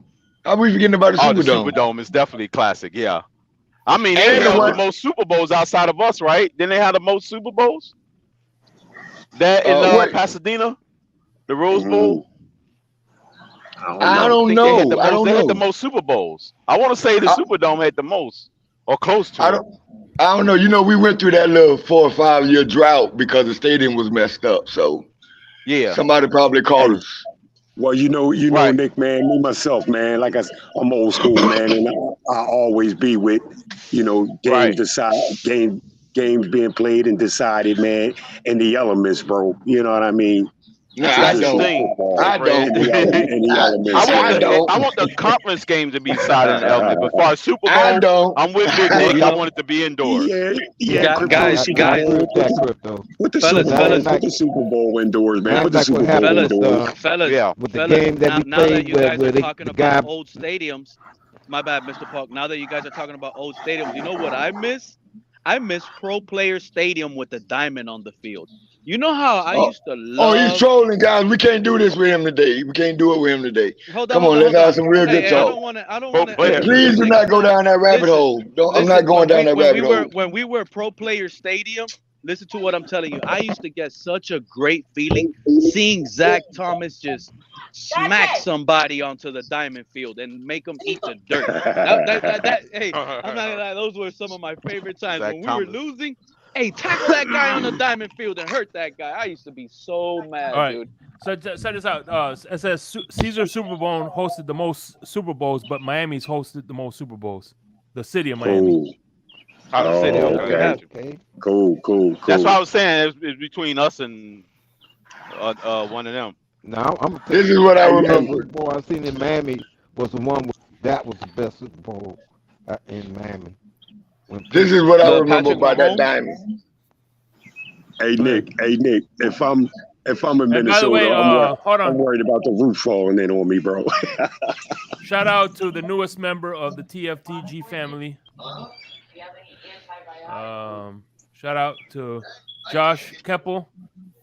Thank you, man. Appreciate you. Welcome to the family, my brother. What's up, Josh? Yeah. What's up, Josh? Welcome. Shout out to Josh, man. TFTG over here, open panel. Click the link. Come up here and talk to us. How about that, Josh? Click that link, baby, and come talk to us. You know how Tampa Bay has the claim of being the first team to play a Super Bowl in their home stadium and win? That shit should have been the Miami Dolphins if it wasn't for cheating ass New England.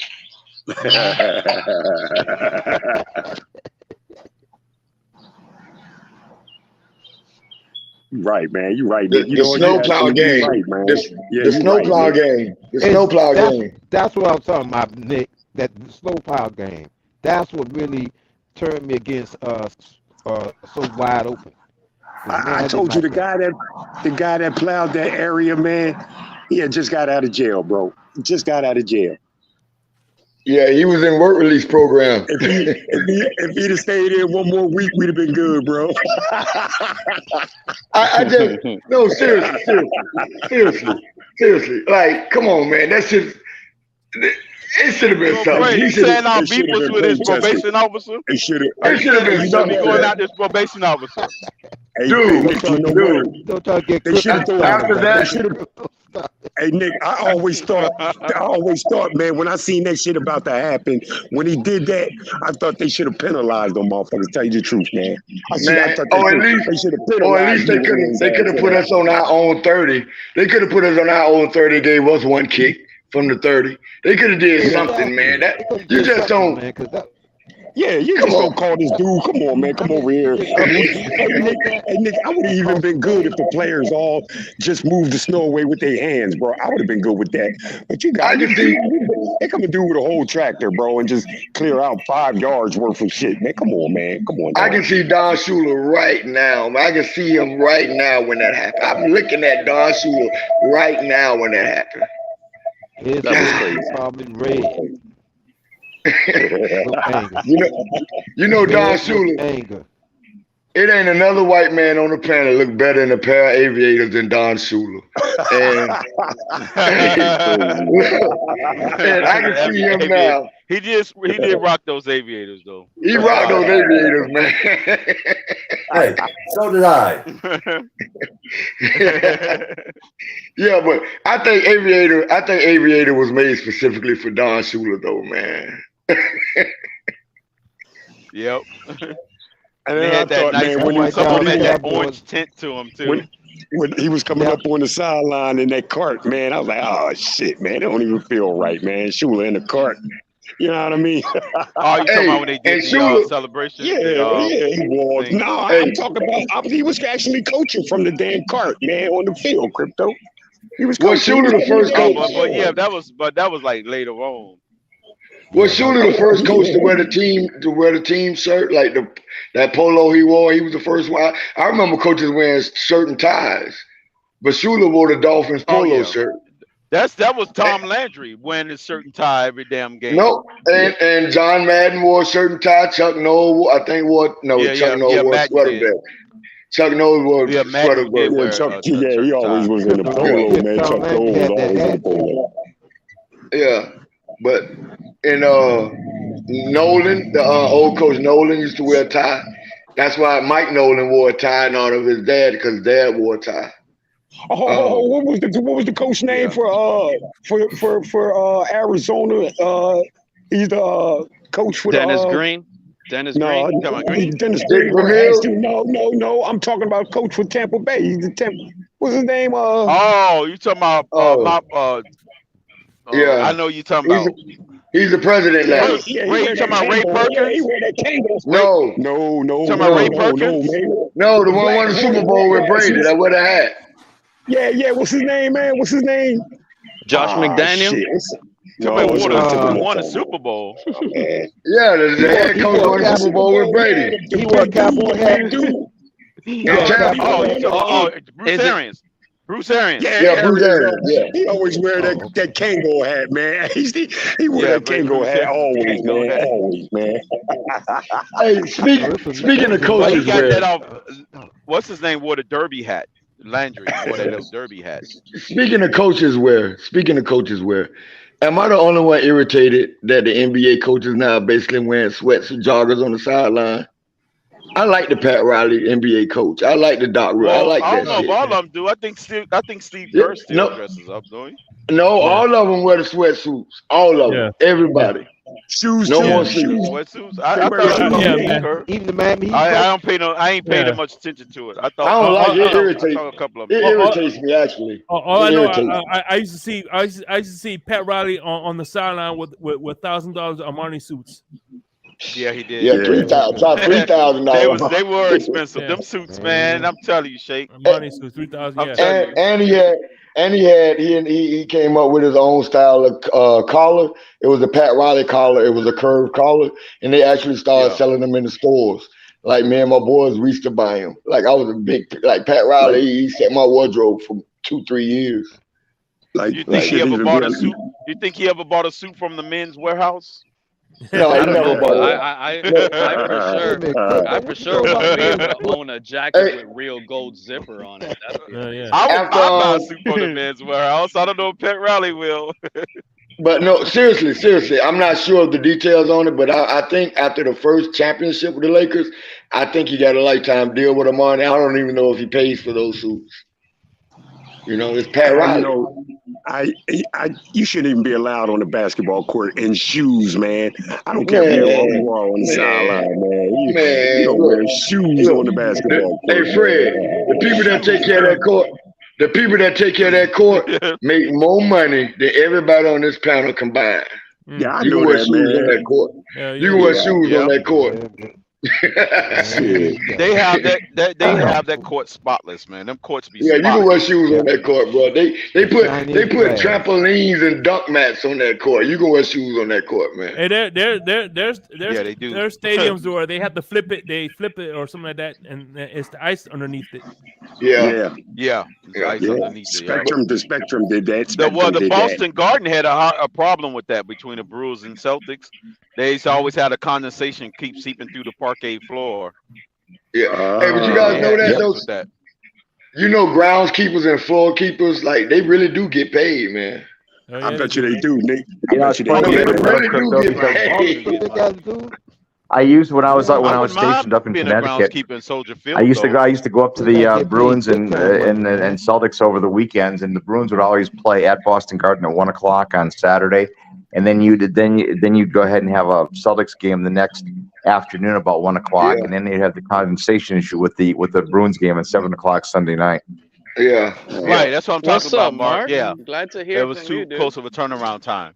Yeah, that's what I was saying. Hi, guys. I just wanted to go ahead and comment on a couple of things. And this is just an opinion, and take it for what it's worth. But I think not knowing, coming up and admitting that you don't know anything about other teams, that's fine. That's your choice.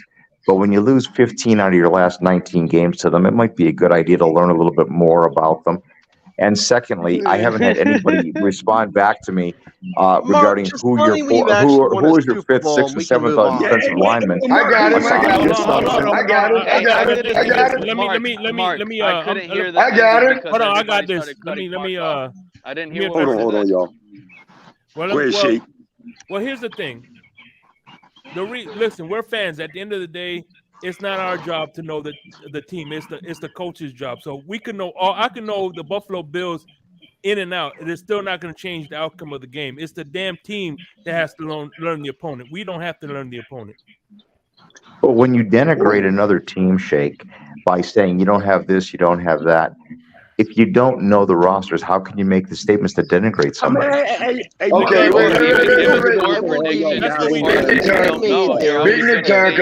that's not a requirement. That was my comment. Big Nick turn. That was my comment. So you just made a statement that you should know all you want to know about. You need to know about a team that has beat you. How many times, Mark? It's been 15 out of the last 19, sir. 15 out of the last 19. So that should make me want to know more about about the Bills. Is it because the Dolphins have won 2 Super Bowls? Is that the reason why you want to know so much about our team? To be honest with you, I'm not really concerned about players coming back from the 72 or 73 Dolphins that are going to come back and affect this year's schedule. And I'm not worried about players coming back from 18 of those games that we played against Buffalo. It's a whole different team now. Yeah, but sadly enough, you're 2-9 against the Bills in the Josh Allen era. And yet you only beat us. By 6 points last year. And yet you only beat our two. You beat our third string quarterback by 6 points last year combined. My comment is, who gives a flying fuck about the Buffalo Bills? There you go. I don't care. I don't care. And we got better. But if you're going to make comments to denigrate somebody, you should actually be factual in what you're stating. That's all I'm saying. I'm not saying you should know anything. I'm saying if you're going to take the time to denigrate somebody's team, that's fine. But at least you should know something first before you do. Here's a factual statement, Mark. Wait, one at a time. Here's a factual statement. I think Papa Paul would like to say something. Ali's going to say something. Go ahead, Ali. Okay, all right. There is a simpler way to address Mark here. Mark, there's something called shit talking. That's something that fan bases do against each other. They talk shit about their teams. It doesn't matter if it's factual or not. If you don't understand that, maybe you should go realize what it means to be a fan. Maybe you should do some, studying on fan bases. Because honestly, you're coming around telling us, you're on a Miami Dolphins channel, telling us how to be fans. Right? I don't really care about the Buffalo Bills. I don't care how many live in yards all the delusion Josh that you Allen want to ran. live I in. don't That's care how perfectly many fine. None of us won do. an AFL championship. Doesn't fucking matter to me. Hey, Shake, let me get Right? next. Go ahead. Go ahead, Rob. This is like a Captain Obvious shit right here. Obviously, we don't give a shit. It's called shit talking. That's what it comes down to. Okay, so bottom line, Mark, 1000% agree with you, Ollie. Go ahead, Rob. Bottom line, very much so the bottom line, Mark. If you want to talk about what teams have done recently, I don't give a flying fuck about the Bills because you guys have regressed over the last 3 years. We've changed our coaching staff. We played you harder. We got a better defensive coordinator. We aren't missing a shit ton of pieces on our defense, and our team got better. And you beat our We played backups you by hard 6 with the points. third string QB in the playoffs. Right. You didn't look all that good. When you got 3 your ass points. pounded by the Right, fucking Big Nick, it was Bengals 3 points in the playoffs, you didn't look all that Barely good. beat us. At home. I don't give a shit And your about best you. defensive player on the is 40 Bills. years old and You guys coming off aren't an gonna do injury. shit, and you know it. Your best defensive player is an old man and he's coming off an injury. All right, somebody Who else. still had more sacks in 11 games Your than your best defensive player than is your best old and pass coming rusher off last injury. year. And we don't have the same fucking defense from last year, Mark. You haven't done shit And we're ever. healthy. You've never won a fucking championship. The only Which thing you're good doesn't at matter is getting on because your that knees has and nothing to fucking do with sucking anything a up until the nut. 2023 Listen, season. it So does that has no Did you bearing. win last Listen, year, Mark? listen. Did The you bottom win? line is You coming It doesn't on this matter channel. because that season's Yes, over it with. does. Hey, Because listen, that's by All the the way, shit that Mark, you want shit's to past. talk. It doesn't Then, matter then anymore. why are you talking about momentum in the last 10 years if the season's over with? You're talking beating us fucking 9 times or whatever in the last 10. I don't give a shit. And I want to go out to It Paul. doesn't matter. I want to go out to Paul. Wait a minute, let Paul go ahead, Paul. Okay, he just get this now. Okay, he's talking about we've only won 2 out of the last 9 games, but yet he's 11. just said, okay, 11. I don't give a fuck. You just said the past doesn't matter. It So doesn't. the past doesn't fucking matter. So why are you bringing it up? We don't give a I was flying bringing fuck up the about it. present. I'm still waiting for anybody to answer who your But who here's your some fifth more defensive pass. lineman is on your roster. Mark. Wait, let me go. Here's some more pass that doesn't matter. Who's yours? Here's some more pass that doesn't matter. Everybody already sent knows you when that the in email, Buffalo can't you Bills, read? when the Buffalo Bills are on You their didn't send run, it to their me in runs email. last 4 years. Their runs last 4 years when they're on their run. New England just came off a 22-year run. We all know the Miami Dolphins had a 30-year run. Buffalo's runs only last 4 years. And this When have is, you my had a friend, 30? is year What is 4. your 30-year run? I'm sorry. Maybe I'm missing What? something. Please illuminate me. No, I will not. I will not. You're not. I will not. I will Okay, not. you had a run in 71, 72, and 73. We had You a had a Super Bowl 30-year loss in run. 82, and you had a We Super had a Bowl head loss in coach. 84. We had a Where's your head coach that was where's with your our 30-year team for run? 30 years and had 2 losing seasons. Mark, you're We not had a comprehending. 30-year run. Hey, Mark, what was your question again? God only knows I've forgotten through all of this, all this other stuff. My Because point you was simply came saying, up and who spoke is shit that wasn't Yeah, validated at all. And then you said because the the past question doesn't came up matter. about that And by the Michael way, K timeouts threw out are in about effect. Hey, who is Mark, your 4th, 5th, and 5th, we had a 6th 14-year defensive run lineman. before So in Marino. the chat, We had I a answered who the 14-year Bills run linemen before are, Marino, and we had and a I asked you who 17-year your run with Marino. Hold on. What are you talking about? did you let the how man many talk. how many Let the Super man Bowl talk. games did you go to with Marino? 1. How many Super does Bowls Kelly did you have? go to with Josh Allen? 4. Okay. How many has rings? Kelly? You ain't been to a Super Bowl with How Josh many Allen. rings does Marino have? Marino and Kelly have the same exact amount of rings. Marino's 0. franchise has 2. Are you trying to imply that Kelly is better than I Marino? don't. I know you Okay, didn't again, does say that matter to 2023? It matters Seriously, to me. It matters to me. Well, good. I'm glad it matters to you. Mark, to answer your question, to be honest with you, I like the 4 that we currently have right now. The 5 and 6, the guys currently on the roster probably are just camp body. I'm hearing Brandon Peely is getting beat up in practice. No, Other you're teams not. are going to cut to the No, you're 53. not. We might pick up 2 new bodies and have a No, battle you're there. But not. our first 4, they're there. We just need Shit. depth behind those guys. And as long as You're not hearing you that don't about have any Brian injuries, Peely. you're just Stop lying fine. on Peely. You're not hearing that about Peely. Stop it. Stop it. Yeah, You might even be Nick lying. Fangio is talking about how ineffective they are in certain areas.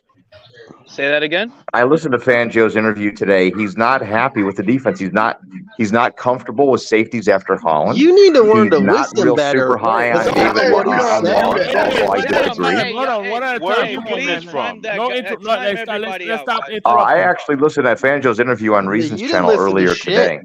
Either Is that or you're Stephon just Diggs nuts. happy? Is Stephon Diggs happy?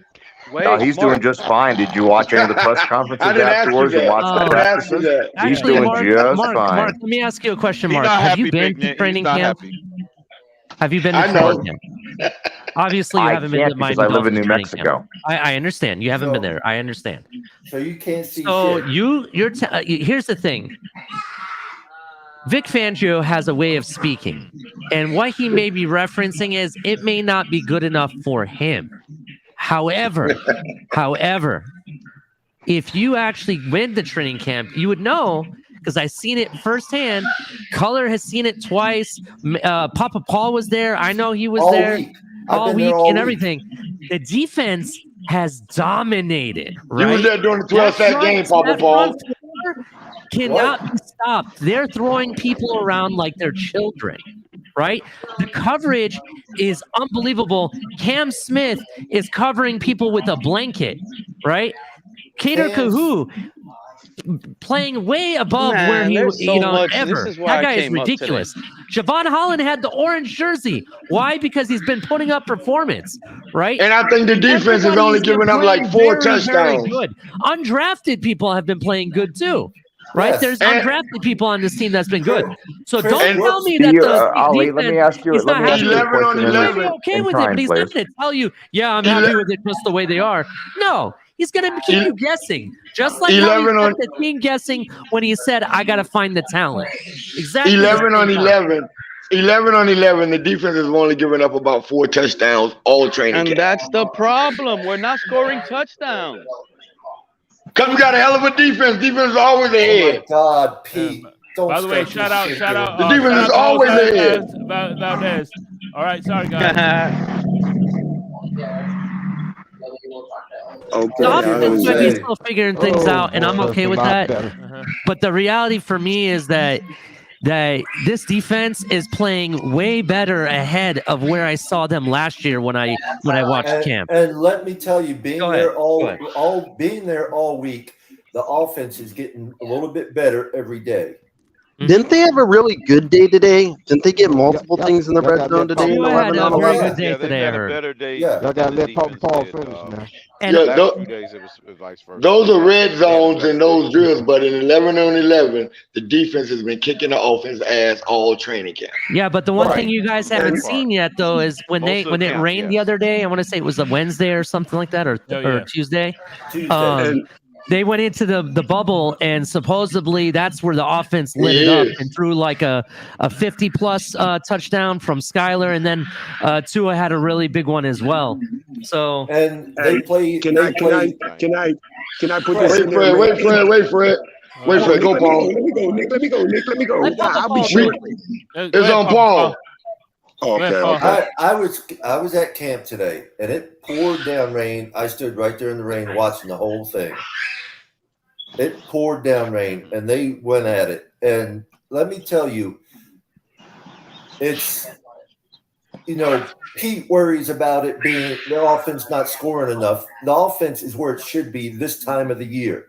Why does everybody fucking worry about things when it's not even fucking season time yet? It's preseason.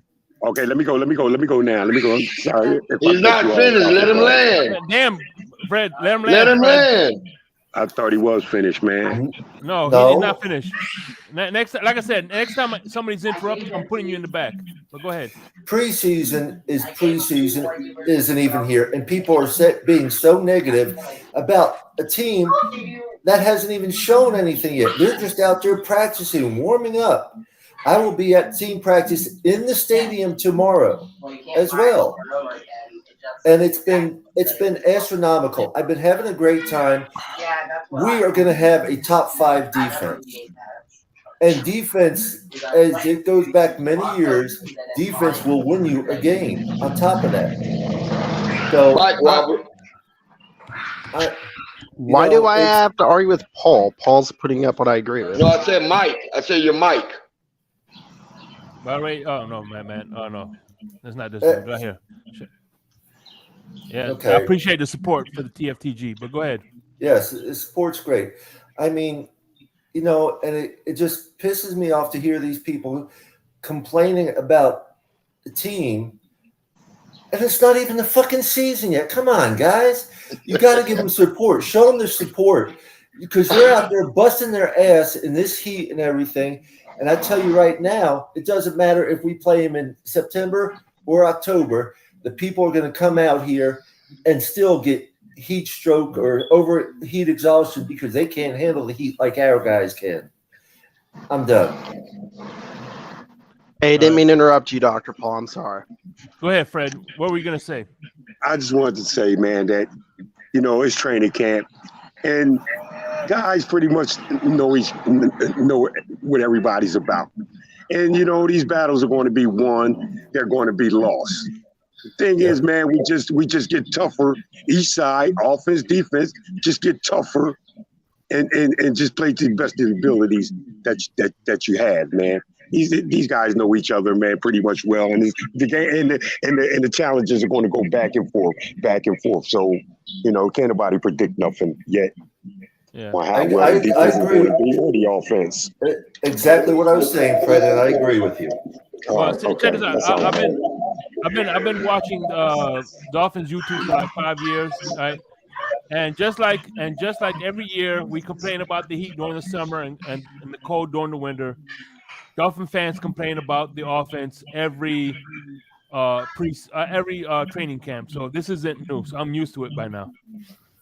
And I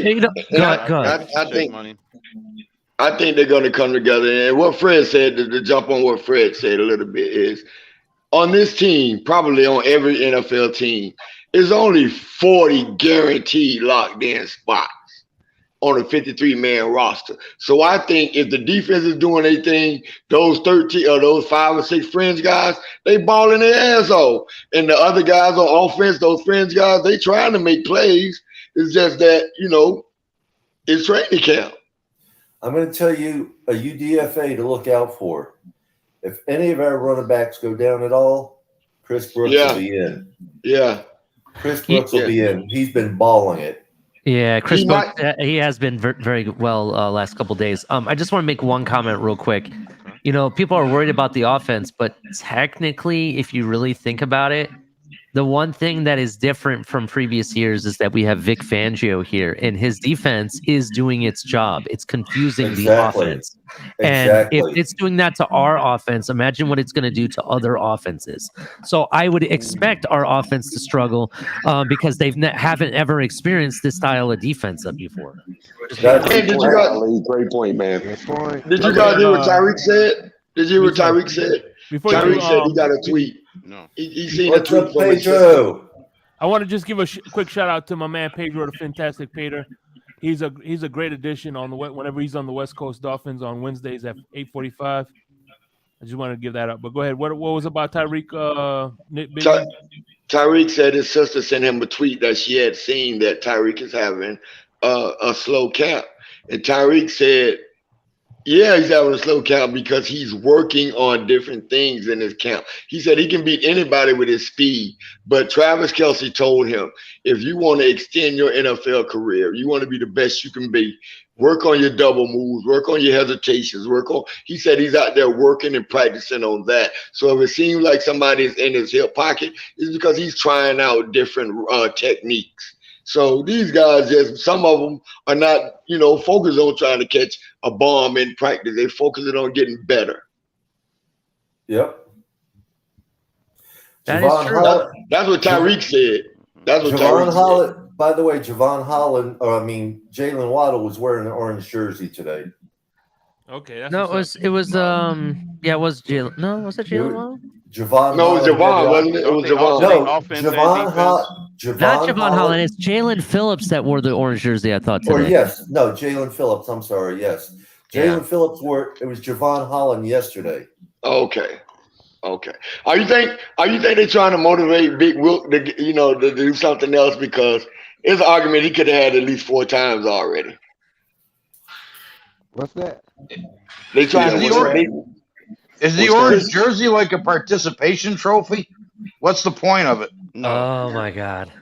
Oh my God. It's the day before. The orange jersey is signifying who was the top performer the day before. Right. And as a benefit, they get to control the DJ music. That's pretty much what. Yes. Right.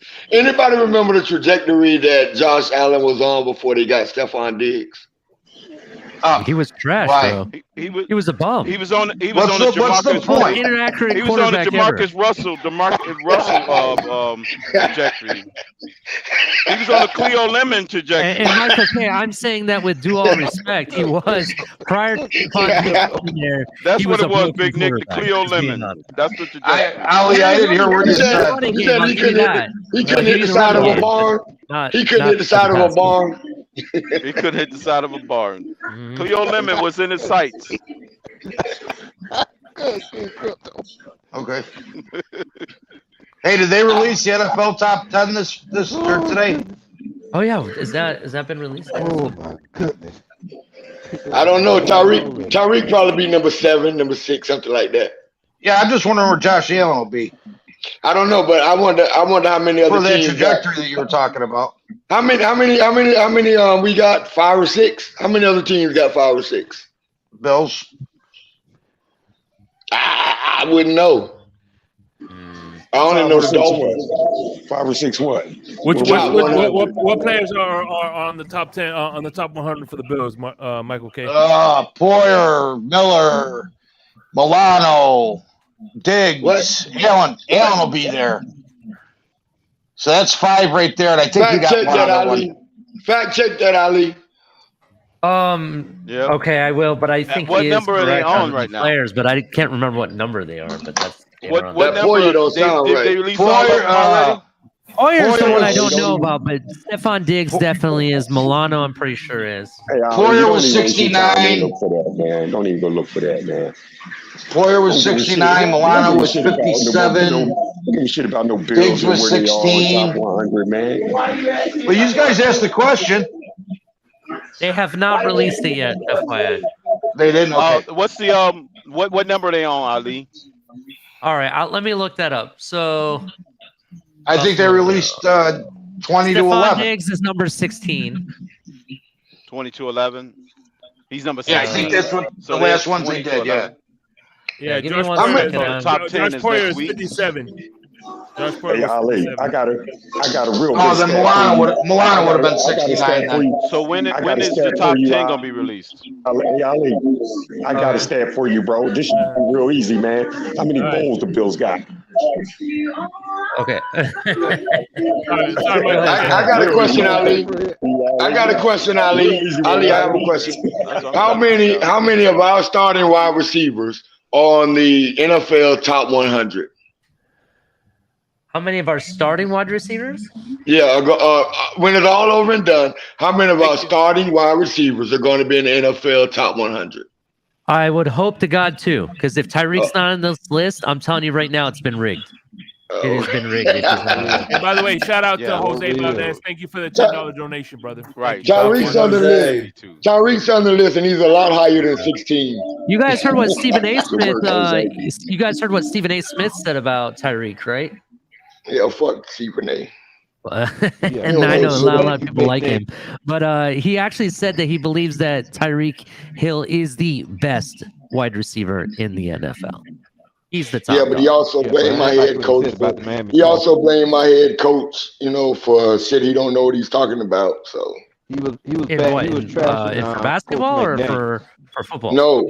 Oh, you didn't hear what he said about Mike McDaniel? No. No, I didn't hear this. I'm sorry. Oh I my don't really follow God. Stephen A. I really don't feel Wait, I don't Ali. follow Stephen A. What did Smith. To Screaming be A fair, say? I Shake, you actually got just to happened pull to that fall up. on this because What someone. did he say, Big Dick? Oh no, He no, shit. you got to. I'm not gonna tell you. You got to hear it yourself. Yeah. He Oh, you got to basically hear said it he's yourself. answering Mike McDaniel's talk and doesn't believe anything he says. And You don't want to hear from him. He pretty much said, "Fuck Mike McDaniel." Like you got to pull it up. You got to play it. Yeah, he ain't gonna shit. Yeah, he shitted on Mike McDaniel. He went in on Mike McDaniel. He did. I mean, what he got against Mike McDaniel? About blames all Tua. the concussion issues on Mike He said McDaniel. he said Tua had no less than 5 concussions last year, and he blames McDaniel for playing him. Yeah. Oh, And saying he was playing a Tua bad coach for doing that or something. Some garbage he was saying. I had to turn it off because I couldn't listen to all that trash coming out of Stephen's mouth no more. But he ain't say a word about Kenny Pickett. He ain't say a word about Kenny Pickett. He's a Jekyll Hyde commentator, man. He's not all over Buffalo for having Hamlin. Not on that. He's not all over Buffalo for letting that kid even walk in the building, let alone be at training camp. You know what I'm saying? I'll make it for easy for Stephen A. too, man. Just ask him how many bowls the Bills got. Hey, I have a non-Dolphin question for you guys. Hey, Shake Money, there's a message for you, Shake. Where? I got it highlighted on the screen. Okay.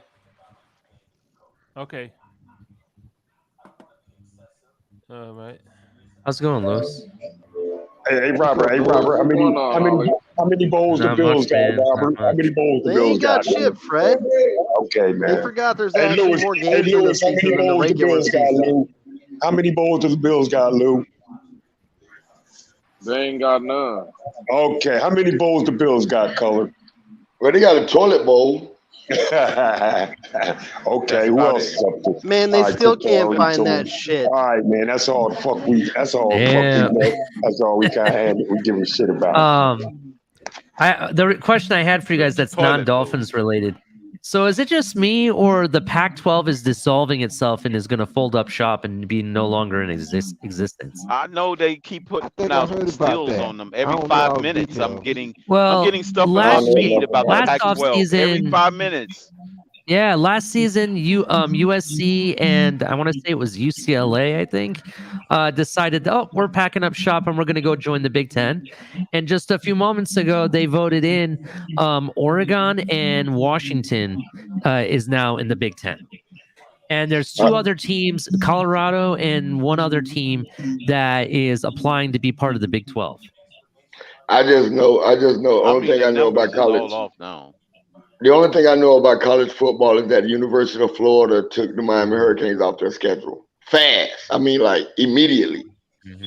Man, I cannot believe. I'm sorry, Ali. I cannot believe I'm about to agree with Pete. But what do you say? On. Pete, who cares about all this old stuff, bro? Our future is more important than the 1901 Super Bowl win. And I agree, even though it wasn't 1901. Oh, but okay, I hate when the Dolphins always come up and say, well, what the fuck does the matter if we won the 1972 Super Bowl?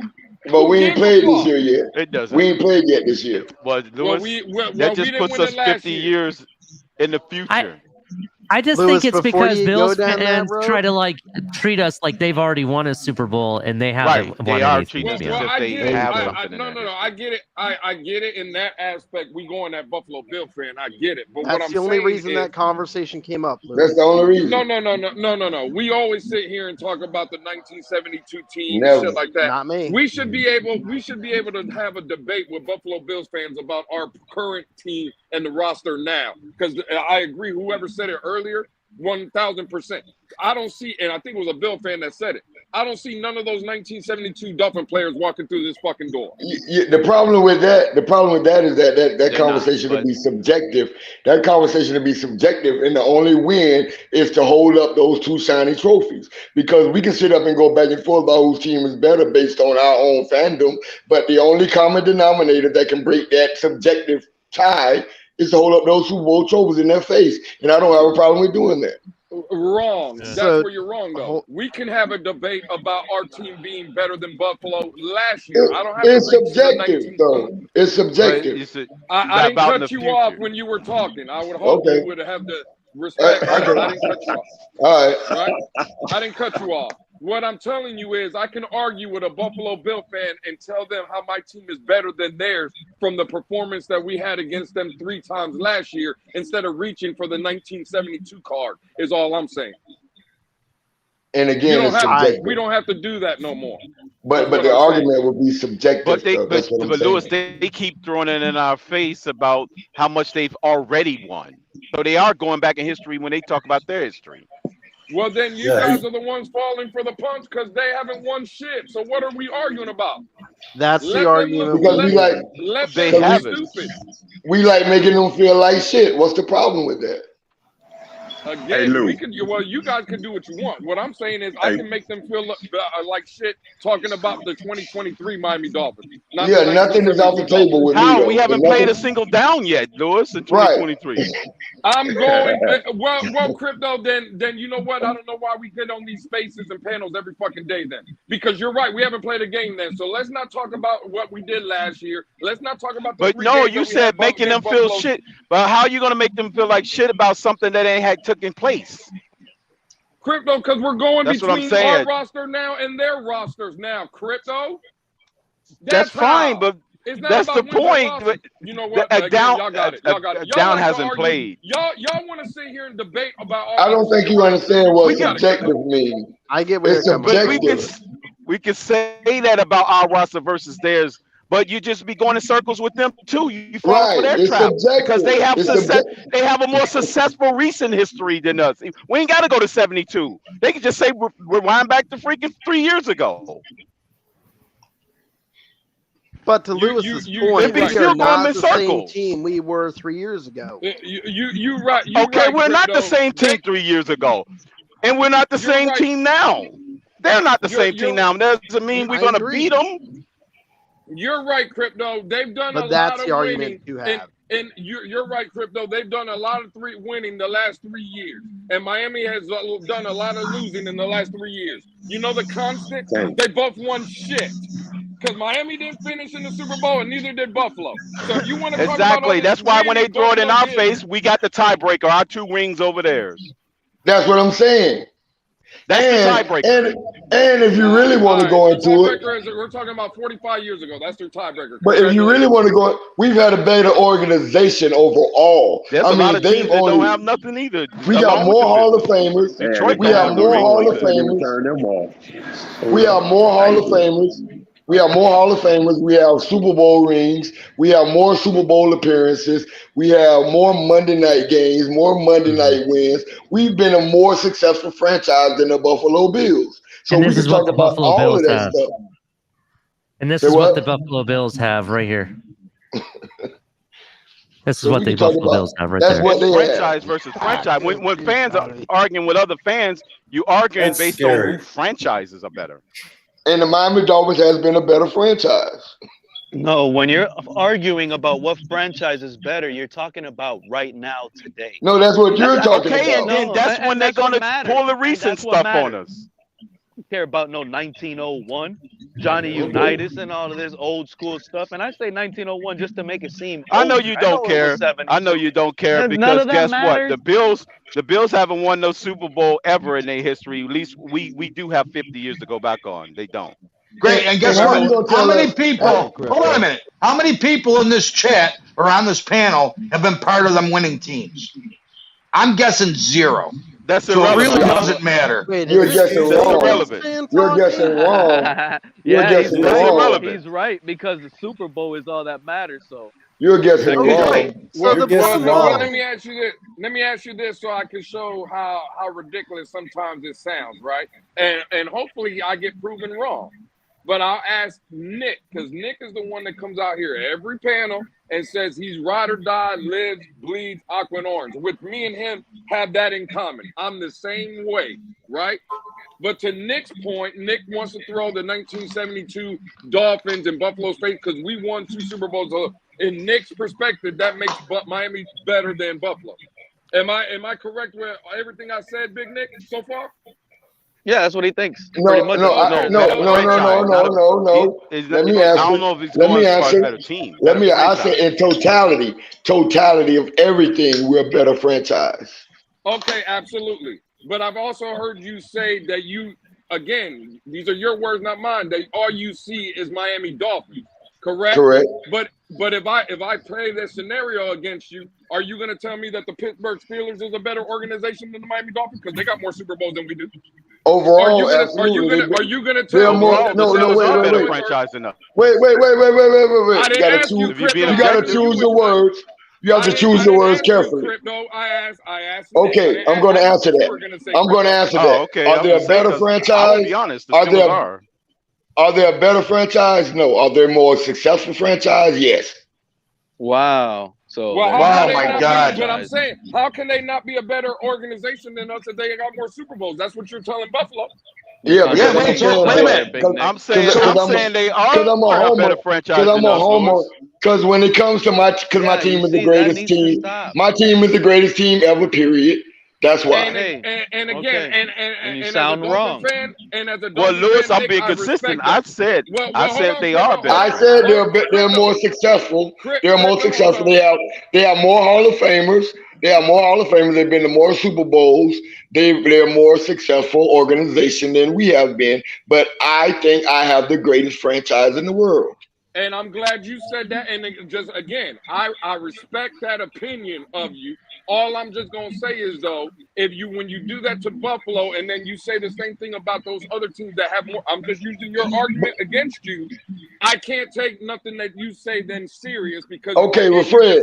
I'm sorry, Lewis. Check this out, Lewis. The difference is what you're doing right now is so irrelevant because none of those fan bases are here. A Buffalo fan base is here, and I'm specifically attacking Buffalo. And you know what? Buffalo is not my most hated team. But you can't. And Nick, I agree with everything you're saying, Nick. But what I'm saying is that's why I'm trying to tell all of us. I'm trying to cut Buffalo. Listen, I'm only trying to make him bleed. But we can kill what you saying without going back to 1972. Is right. We can, but you can also choke a man to death. You don't have to shoot him. But if choking is available and I can shoot him too, I'm gonna do that. Fuck Buffalo. I want to cut him to the boom. Again, that's fine, but you can't have it out of both sides of your mouth, though. Yeah, I want to beat him up every possible way. I don't want to leave nothing off the table, Lewis. I'm going to use everything to beat him up. I agree. You're still not. You're going around the question. You're not answering the question. I agree with everything. It actually sounds like you're beat up.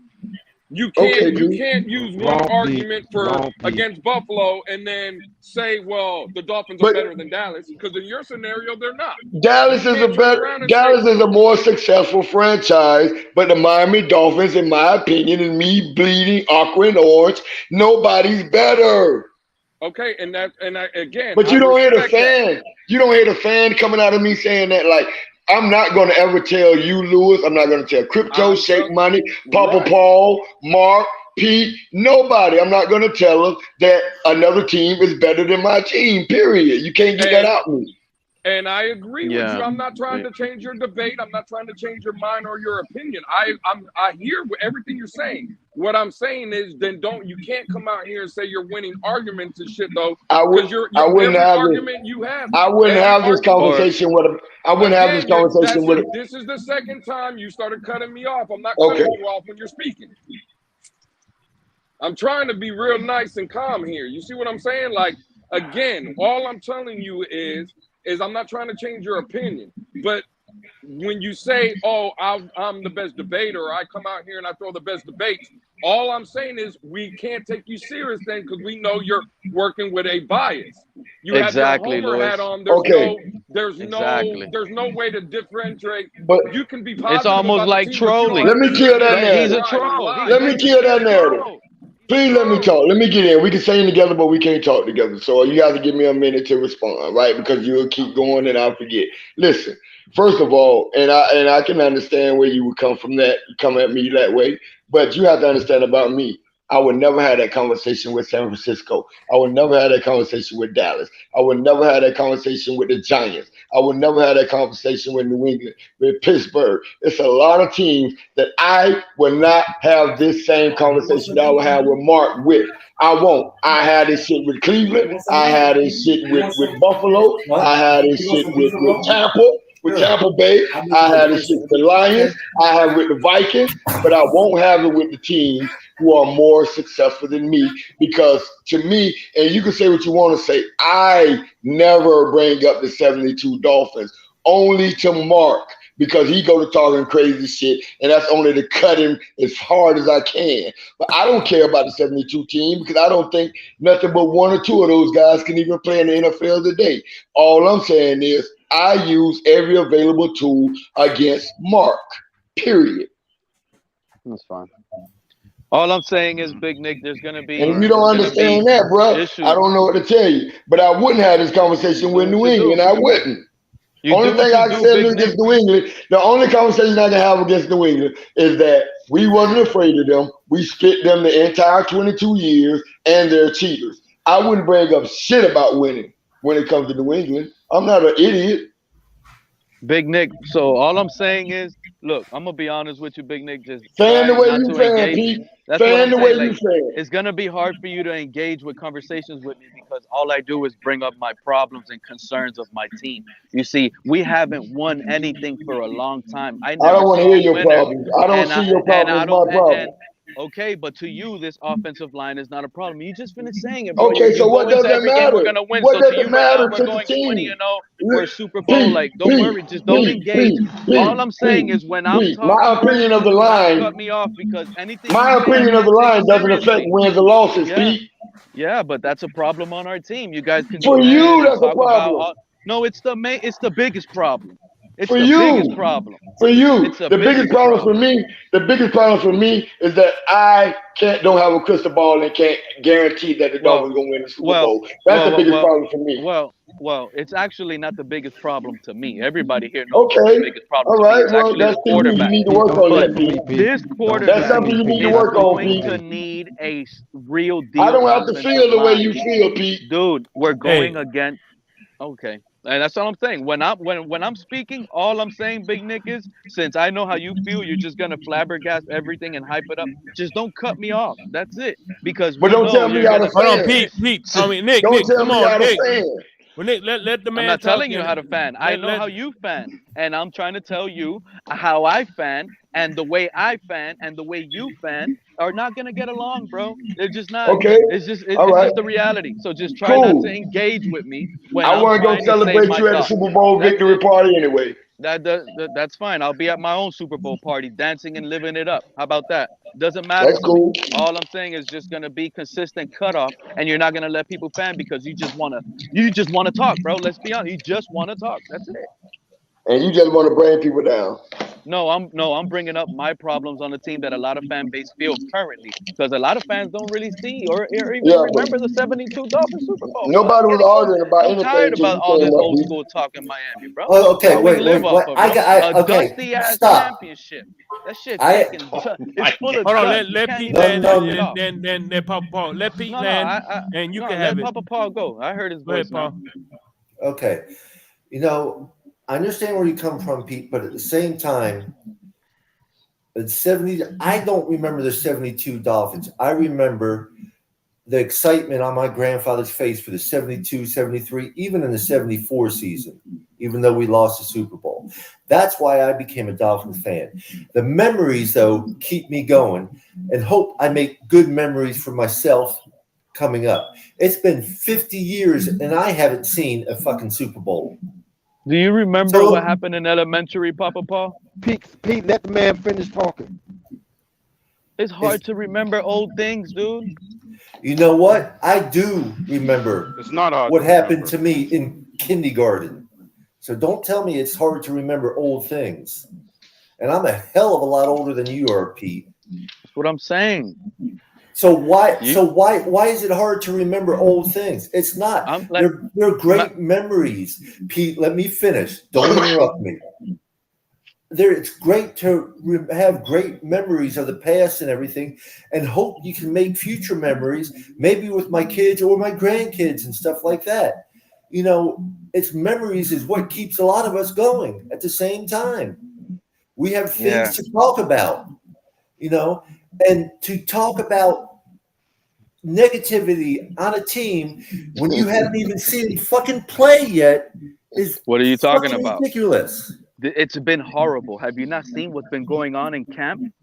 Have you not heard that Jalen Ramsey's out for the year? First of all, Cam Smith is down today? That's a fucking lie. Okay. Not out This for is the what year, I'm trying to talk about. Wait. This is the issue I'm trying to bring up, and nobody wants to get into a real conversation. I'm listening to you right now. Let me answer your question. Jalen Ramsey, we didn't even have last year. We were a top 15 defense, okay? Cam Smith did not go down today. He had a slight injury, maybe. He's not down and out. I guarantee you he'll be out there playing tomorrow. You have guys that are stepping up, really stepping up on the offense and the defense. Cater Kohu's been racking it up out there. Cam Smith has been playing like a beast, you know, and let me tell you, the defense is confusing the offense. You see, that's the problem going on around here nowadays, man. Go ahead. Can I finish? Yes, sir. I don't know what you see as a problem when the defense is confusing our offense. That means it's going to confuse the opponent's offense twice as bad. Why does it mean that? Why? What is so special about this defense? Who's the fucking talking to you, Mark? Not me. I was talking to. Well, number one, my name's Mike, but I'm just making a statement. You make a blanket statement. You make a blanket statement that this defense is confusing the Dolphins. Well, guess what? Guess what? Hopefully you're good. I'm right. You can see? Yeah. All right. The Chargers confused your defense too, now didn't they? They didn't confuse any defenses. The Chargers made your defense look embarrassing, or your offense. I'm sorry. Made my defense look embarrassing. The Chargers made your offense look horrible. Okay, 25 yards in the first half. Paul and First Pete of all, finish Mike, their conversation. Thank you. And then you can fucking interrupt when they're fucking done. You sit your ass in that goddamn corner and you let the two Dolphins fans hash their shit out. Then when they're done, you get in Robert, and have that conversation. So fuck you, Michael K. Shut the fuck up and let him finish your goddamn conversation. Because you won't even put it in. Fuck you with a dirty dick.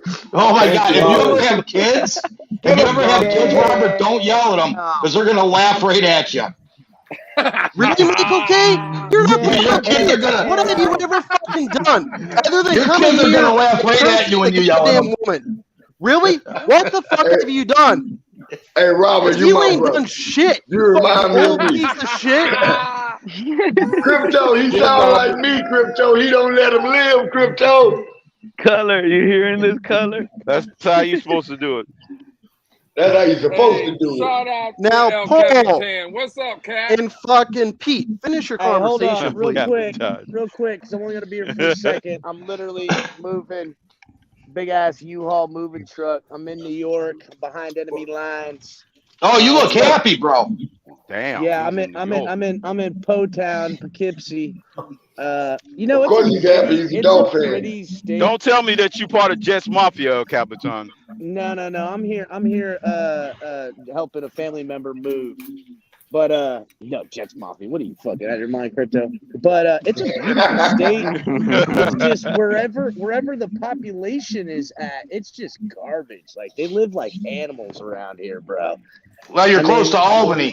You're close to Albany. It's just it's like wow, man. Like you got all this gorgeous stuff. Like I'm sitting in the front lawn right now, and I'm looking at all these fireflies flying around, a couple of bats here and there. And I'm like, man, they got like mountains and all this beautiful rivers.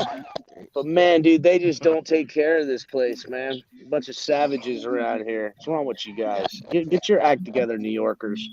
It's fucking embarrassing. Buffalo is the armpit of America, so you're not too far about It's embarrassing, New Yorkers. Get No, your act together, dude. You're getting it wrong. Buffalo's the fucking butthole of America. There you go. There's some offers. It's El embarrassing. Capitan. I'm glad What to up, see buddy? you tonight, El Capitan. What's happening, my brother? Yeah, you know, I love the debates, boys. Pete does the best job ever at getting underneath the skin. But I love when Pete gets on Michael K too, man. Michael K, you know, I love when everyone yells at him. It's hilarious. I know He's a sadist. He's a sadist. It doesn't affect me though. I don't have to raise my voice. No, you're a sadist. You're He's right. still You're a fucking stupid. You're a So sadist. whatever, man. You like it. You like Yeah, being he's a talked down sadist. to.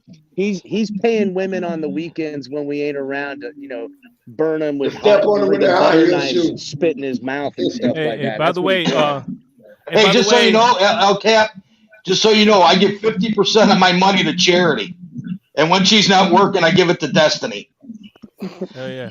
That was Hey, funny. hey, by the way, check this out. That's old news. Hey, Crypto, real quick. The Bills Yeah. have the Mafia. Jets have flight attendants. That's their fan base. The Jets flight attendants. Yeah, Yeah. the Jets. Listen, More first like of all, freaking I'm JetBlue, rocking. that cheap ass flight attendant. I made sure to rock my Dolphins hat and my Dolphins gear around here.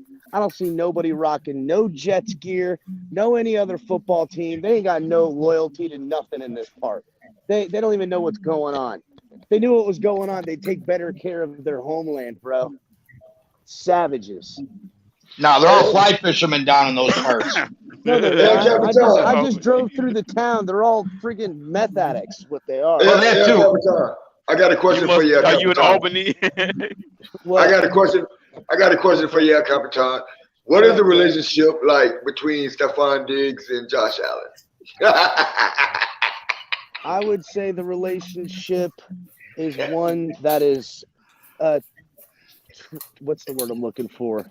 Beautiful to the Dolphins. Oh man, They're in shambles. to That's me, what it to is. me, They're to in me, shambles. they're in couples therapy, and it's on the way out. Who's the bottom? Oh man, I mean, all day, we know Allen's the bottom. All day, dog, all day. We They're know in that shambles right now. all day. And let me tell you right now, Mark, Mike, whatever the fuck your name is.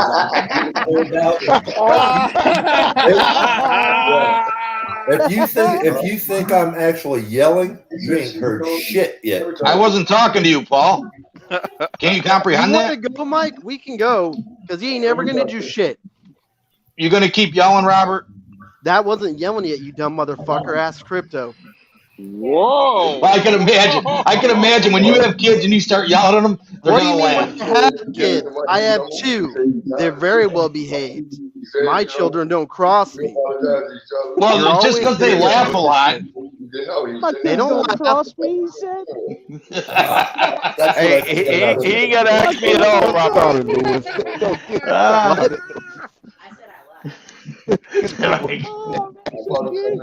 You know, what y'all need to do is get your kid Michael in order. That kid's got a mad mouth and back talk on him. Y'all need to get Michael K's little kid ass in order. you God know, dang. Papa Pop. I don't raise my voice. I There's raise. no in that fan base to control that shit. The only Bills fans worth a fucking damn is Amicus. Well, here's the deal. I mean, Michael K is literally the Pete of his own fan base, because Mike, you know you're not allowed on any Bills channels. You know that to be a fact. And I mean, No, Pete's banned all over the community. Pete's getting Unbelievable. banned all over the He's community. the Pete of the Michael fan K's base. banned out of his community. We're here for the dredges and the fucking outcasts in this bitch. That's what Well, it's because I tell the truth. It's you know what? It's because I tell the truth. Wow, Mike. Wow, What it happens truth? to both of us for telling the You's truth. a liar and the That's truth a is not fact. in you. That's what That's a that's what fact. it is. People come It on does, the Pete. internet all the time and they come up and lie and make up. You see, that's what I really Pete, want you to just come lied up and 5 talk seconds about. ago. Okay, hold on, Robert. This is really, Yeah. really what I want to come out and talk about. And I'm so sick and tired of this. Everybody coming out. I'm next, talking guys. about, I went to camp. I saw practice. Eichenberg is a 5-star guard now. I seen it. Well, you know what? None of that, what you people are talking about and saying what they're seeing, doesn't matter because I'm getting conflicted reports. Everybody has a different song. And it's supposed to be one song, but yet on one play, everybody has their own tune. One guy says, Tua, he got sacked on this play. The other guy says, oh, Tua threw a nice bomb. The other guy says this. Why is it so many conflicting reports? Can I answer? Please, I'm dying to answer No, this question. wait, I have one question for you. Just one, and it's not a Please, plan. Raul, let me get it. I just want to know where you heard Lean Eichenberg is a 5-star guard. Who the fuck said that shit? But everybody, have you been around the That's Twitter? breaking I news. haven't heard a first. Okay. You gotta anyone. see and hear it for Turn up, yourself. Crypto. I'll be done after this. I'll be done. Look, you guys can have the floor after we this. have our coach coming out. Pete, let me get the What's mic, up, Pete. man? I got you, Big Nick, but y'all done had What up, enough, man. Crypto? How you But wait, doing, Pete, brother? let me get the floor, please. All right. Because Okay, I'm done Big after Nick, this. Big Nick, go I'm done ahead, after man. this. Go ahead, Hey, Big Nick. Pete. Hey, Pete, did you know, except for like 1 or 2 books in the Bible, every book in the Bible is the exact same story from different point of views? Now you're going too big on us, Big Nick. That you gotta And I don't know that, Big Nick. How about that? I don't know that. So whatever conflicting report you're getting about the same play, have you considered the point of view from that play? Say that again, Big Nick. I'm having a temper tantrum going on in my head right now. You said you're hearing conflicted views about the same play. You said one said Tua got sacked, one said Tua dropped the ball. Could it be possible that there was different point of views? No. I don't know. Multiple point of views from me is saying Tua's balling in camp. That's what I'm hearing. Okay. One doesn't happen, I'm and the hearing other Tua does. balling right now. I that's the Twitter Omar.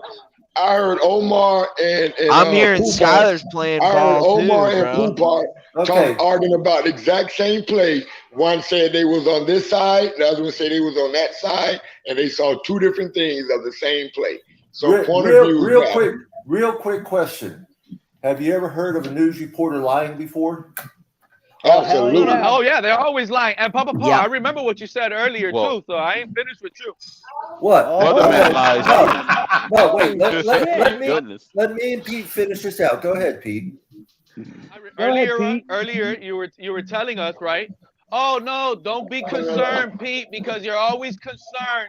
But yet, we should be excited over certain plays in practice. But yet, I'm not we can't saying be I never concerned said over that. practice.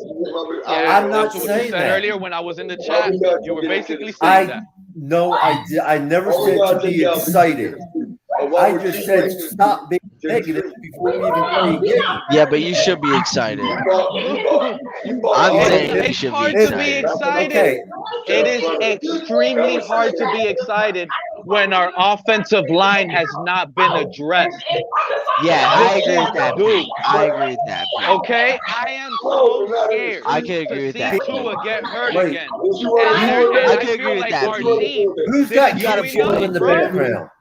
You got a point, Pete. Yeah, Yeah, no, Like, we they even need some care. upgrades. But she didn't. Greer said, So that's why you Greer's done fan some base. things for the O line, It's but he the hasn't done fan enough. base that cares about the offensive line. Hold on, one mic. Whoever's got What is kids yelling going in the on? background needs to be shut I up. think that's Yeah, Big somebody in the background. Too much background noise. That's Big Nick. Big Nick. Someone mute Big Nick. She made it seem like she was in the storeroom. Yo, he's going at it, bro. You made it seem like you was in the storeroom. Big Nick mute. Hey, somebody mute. Somebody fighting in the Color, background. can you mute Big Nick? Color. Are you there, Does Color? the dude live in a one-room shack or something? Can he go into the bathroom? There we go. There we go. There he goes. All right, yeah. What were you saying, Pete?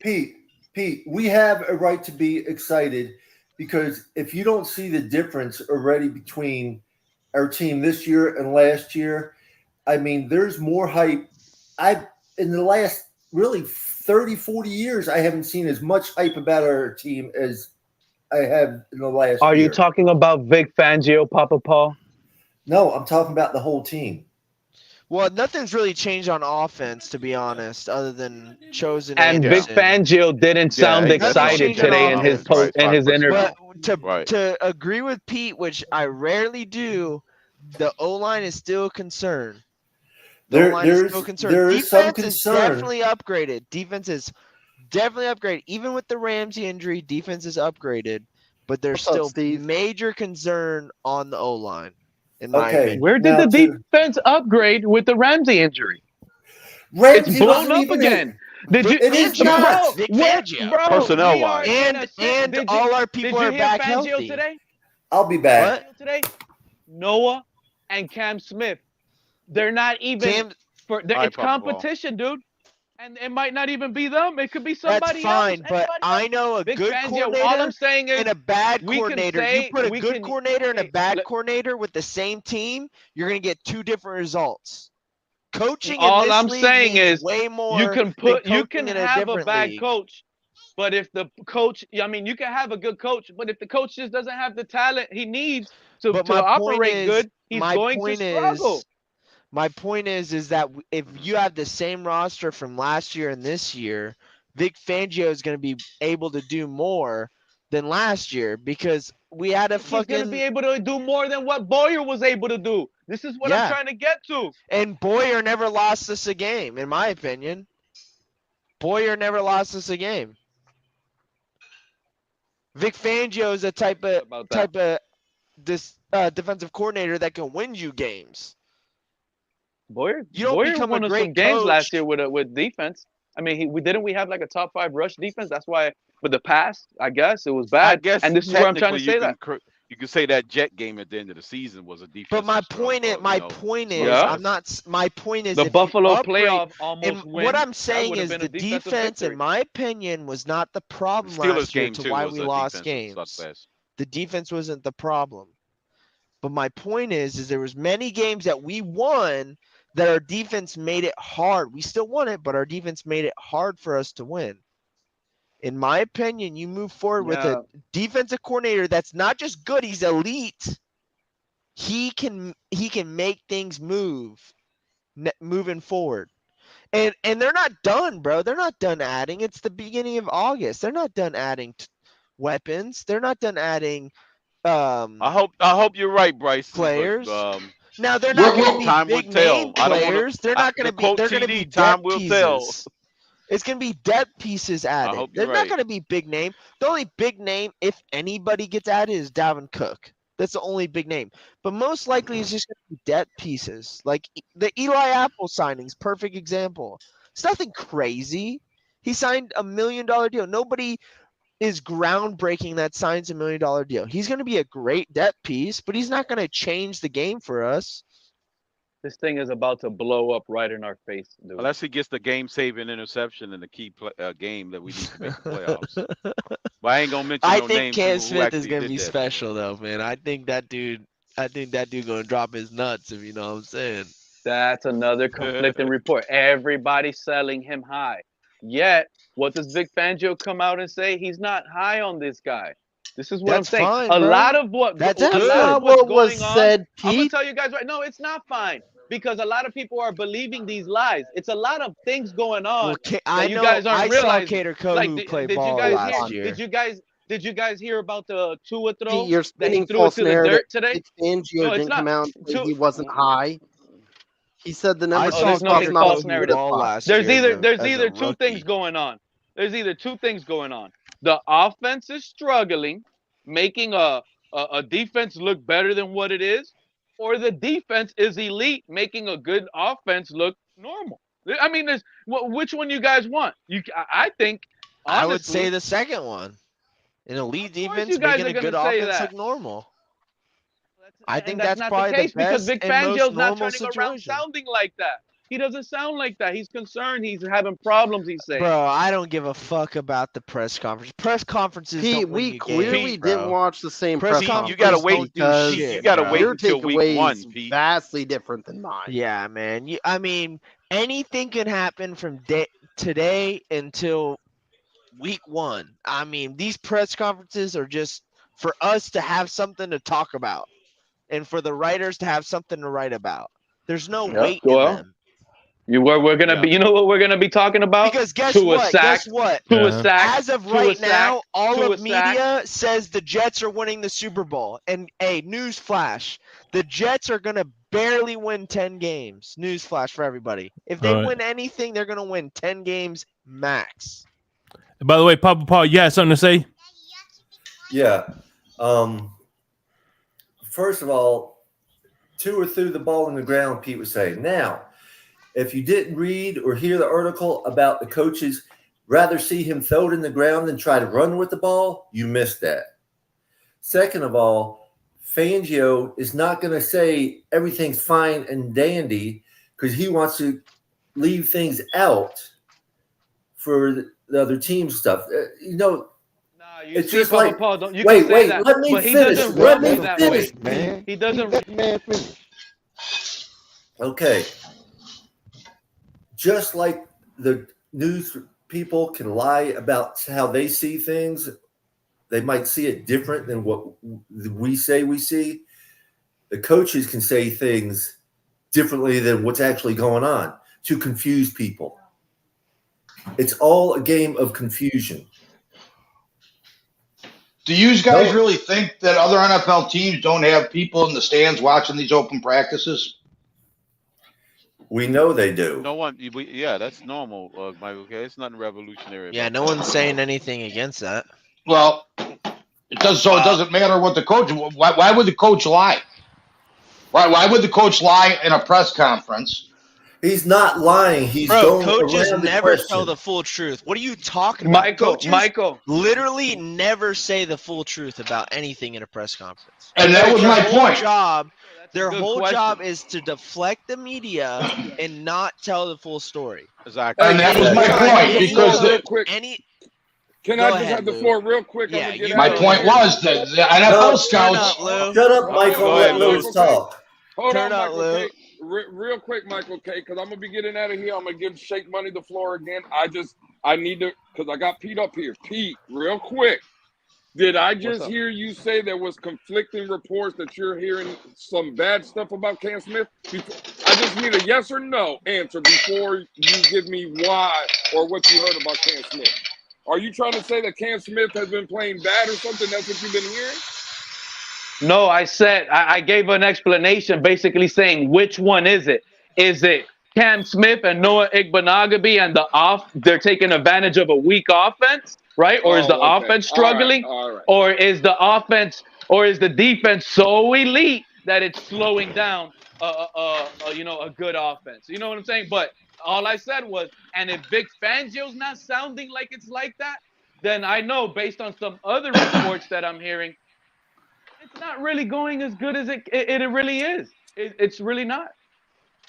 Okay. Well, listen, I haven't been there. Touchdowns to me matter, okay? And this offense knows the language. The defense needs to learn communications, and they're way step back. It doesn't matter what the guys say. Oh, no, the defense is always ahead. Well, that's Pete, not what do true. you Not believe? if the defense is switching up to a new scheme and your offense is the same offense for 2 years in a row, the offense is going to be ahead. We should have more touchdowns right now, and the defense is the one that should be looking suspect and lost and use the excuses, and it's not.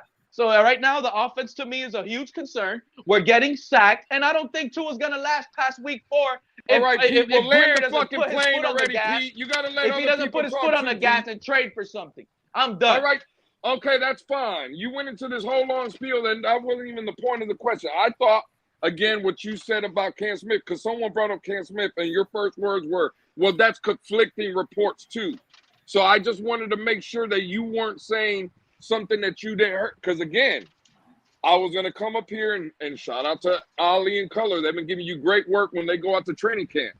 Both of those gentlemen have been very high about Cam Smith and this defense, right? So if you and again, they both said good things about the offense too. I just wanted, because again, we know certain things have come out, Pete, or people's opinion about you, Pete. I just wanted to know if you were sitting up here calling Color and Ali a liar.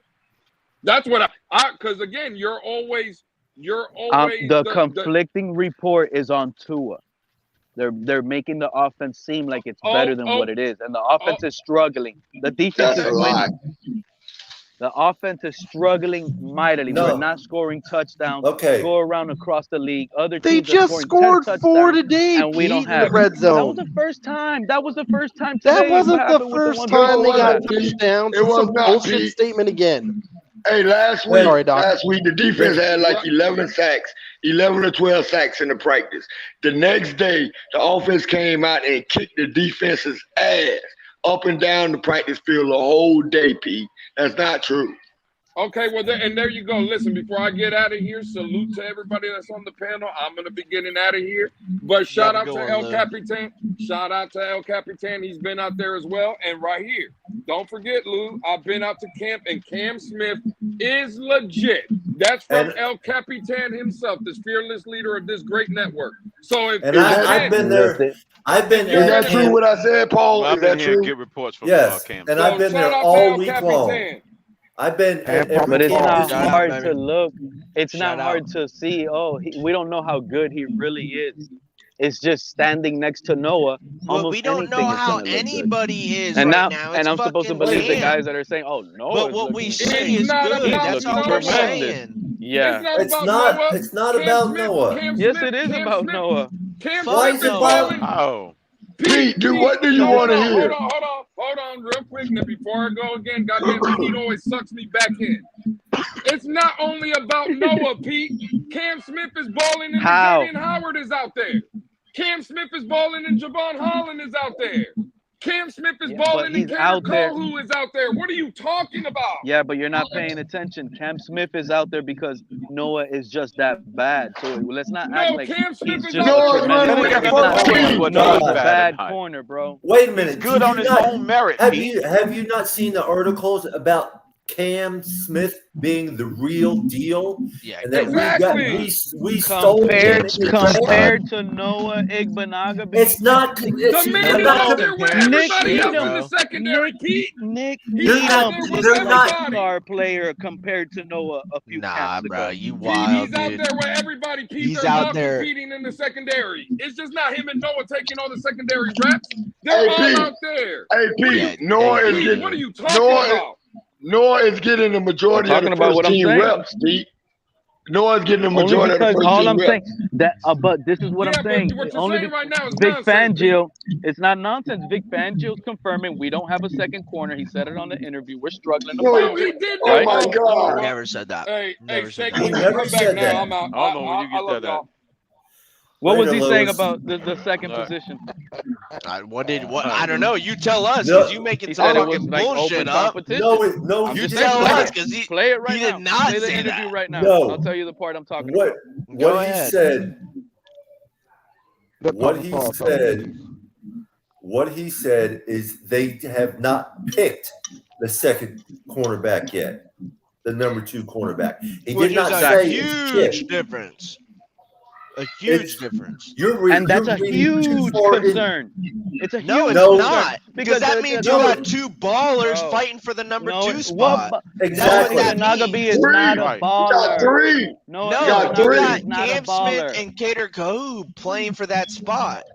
And Noah Eli barely Apple. making this squad, bro. I don't know what you bringing up Noah for. He's barely even making this squad. But Noah's been starting getting the first number team one reps. They've all right been now. playing well. Even Noah Noah. has been getting It's the been first Noah team reps. number 1 right now. No, he's not. No chance. I No, put it's money not. on that he don't start. I put money on it that he don't start this year. Week We'll 1. see. I'll put money on it. I don't give a fuck. I put money on it. I put money on it. He makes the 53. Oh yeah, he's He making might make the 53. That's fine, Yeah, he's but definitely he ain't making starting. 53. That's fine. He ain't starting. I put money. He plays more than 50% of the plays of the snaps.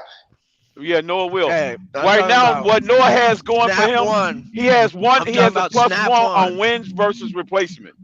Noah, he has a wins above replacement as a plus 1 right now, going in his favor. He will make the roster. Hey man, all I know is he is underperformed. from where he got drafted. He's still only 23 years old, man. He was the youngest player in the draft. Hey, man, I hope the best for him, but No. Oh, man, whoever's doing this, what you call it already said it. Papa Paul. He said what he said already. He just hasn't picked one, so that's it. We don't No. You wanted to play it. Tell us when. You said put it up, because and you'll Papa tell Paul us when already he says it. Pete don't want to hear it. You said go back to the drawing board and tweak the system at all. I mean, you just might have to use parts of it a little bit more than you had planned to, or you just have to always compensate. I'm playing it now, so system. You don't have to go back to the drawing board. We've got to find players to step up and play good in his absence, and go from there. Exactly. What did he say they was shit at? They were trash. What's that? You need to find players to step up. Channing's working every day to get better, get a better understanding of the defense. Once he gets a better understanding, I think his talent will flourish. Look, he thinks Channing Tindall's talent will flourish. Who's the second one? You talking about a 22-year-old kid. I think both of them are making good progress. They're not where we need them to be just yet, but I think both of them are working hard and giving us good progress. And hopefully by game one of them or somebody else will surface and take that position. Or somebody else, because he's hoping they get it. I'm looking for trash. No, he's being a good coach. I think we have some good talent in some positions. They take it. We need to I just interpret things like that. Be able to execute and play good. Yeah, you can interpret anything you want to. I'm just telling you you're wrong. Done. You know, second the opinion you're wrong. But he basically said it's 1 and 2 right he's there. being a good coach and not He saying didn't he's say being anything about close-minded. anybody in particular. As a coach, he's saying, I'm not being closed-minded. These two can battle out for this position, or anyone else can prove it to me, and I'll give him that spot. That is what he's meaning by that. He's exceeded my expectations. And it's Noah and Cam Smith. Works really hard in practice. And he also said Wait, they're showing me good things. Can you back that up a few seconds, Shake? One of the top players in the league. Back it up to it said they're showing me good things. Shut up and listen. Shut up and listen. And he's exceeded my expectations. He works He's really talking hard. about Cam Smith right there. No, Christian Wilkins. Christian Wilkins? Yeah, look. Yeah, Christian was a guy that I really liked. Okay, yeah. Out in the draft. Pete thinks he's trash too. He's exceeded my expectations. He works really hard in practice. He grinds. He's talented. And with his talent and work ethic, he's one of the top players in the league. Pay that man. Now, with all the offensive line concerns, exceeded his expectations. Shake, So with he all the didn't expect offensive him. line My concerns, father will be. Did he didn't expect him to do well or something? Can you put the Austin Jackson interview? Christian. And He the said, last question all the way at the end. I just No, wanna but go where's the through part something. about the cornerback, Pete? You said you would let us we just know. passed it. We just passed it. He already said it. No, that was He said about what? Christian He was talking about Wilkins. Christian Wilkins. No. He's Before talking. that. No. Pete was referring. That was the first question out of the gate. Was who's going to be Jalen Ramsey's replacement? And Exactly. he said that the two guys he was talking about was Noah and Cam Smith are battling it out, Exactly. and it could be somebody else as It well. could be somebody else, exactly. So he's opening it up to anybody. Who's gonna? But it's prove not it? good. But he's not happy. Why is it not good? He didn't say. What did he say? Hold on. What did he say? He's How not is happy. that not good? It's August. Hold on. 4th. I want to know how Go ahead, is he Shake. not happy? How did he say Because he's of the not way happy? I interpret things the way I interpret things. So he's Okay. not happy because he's open. Which is just wrong. He's So open for you're when things ecstatic are about open, you're ecstatic about this team. you're That's how I interpret it. You're ecstatic about this team.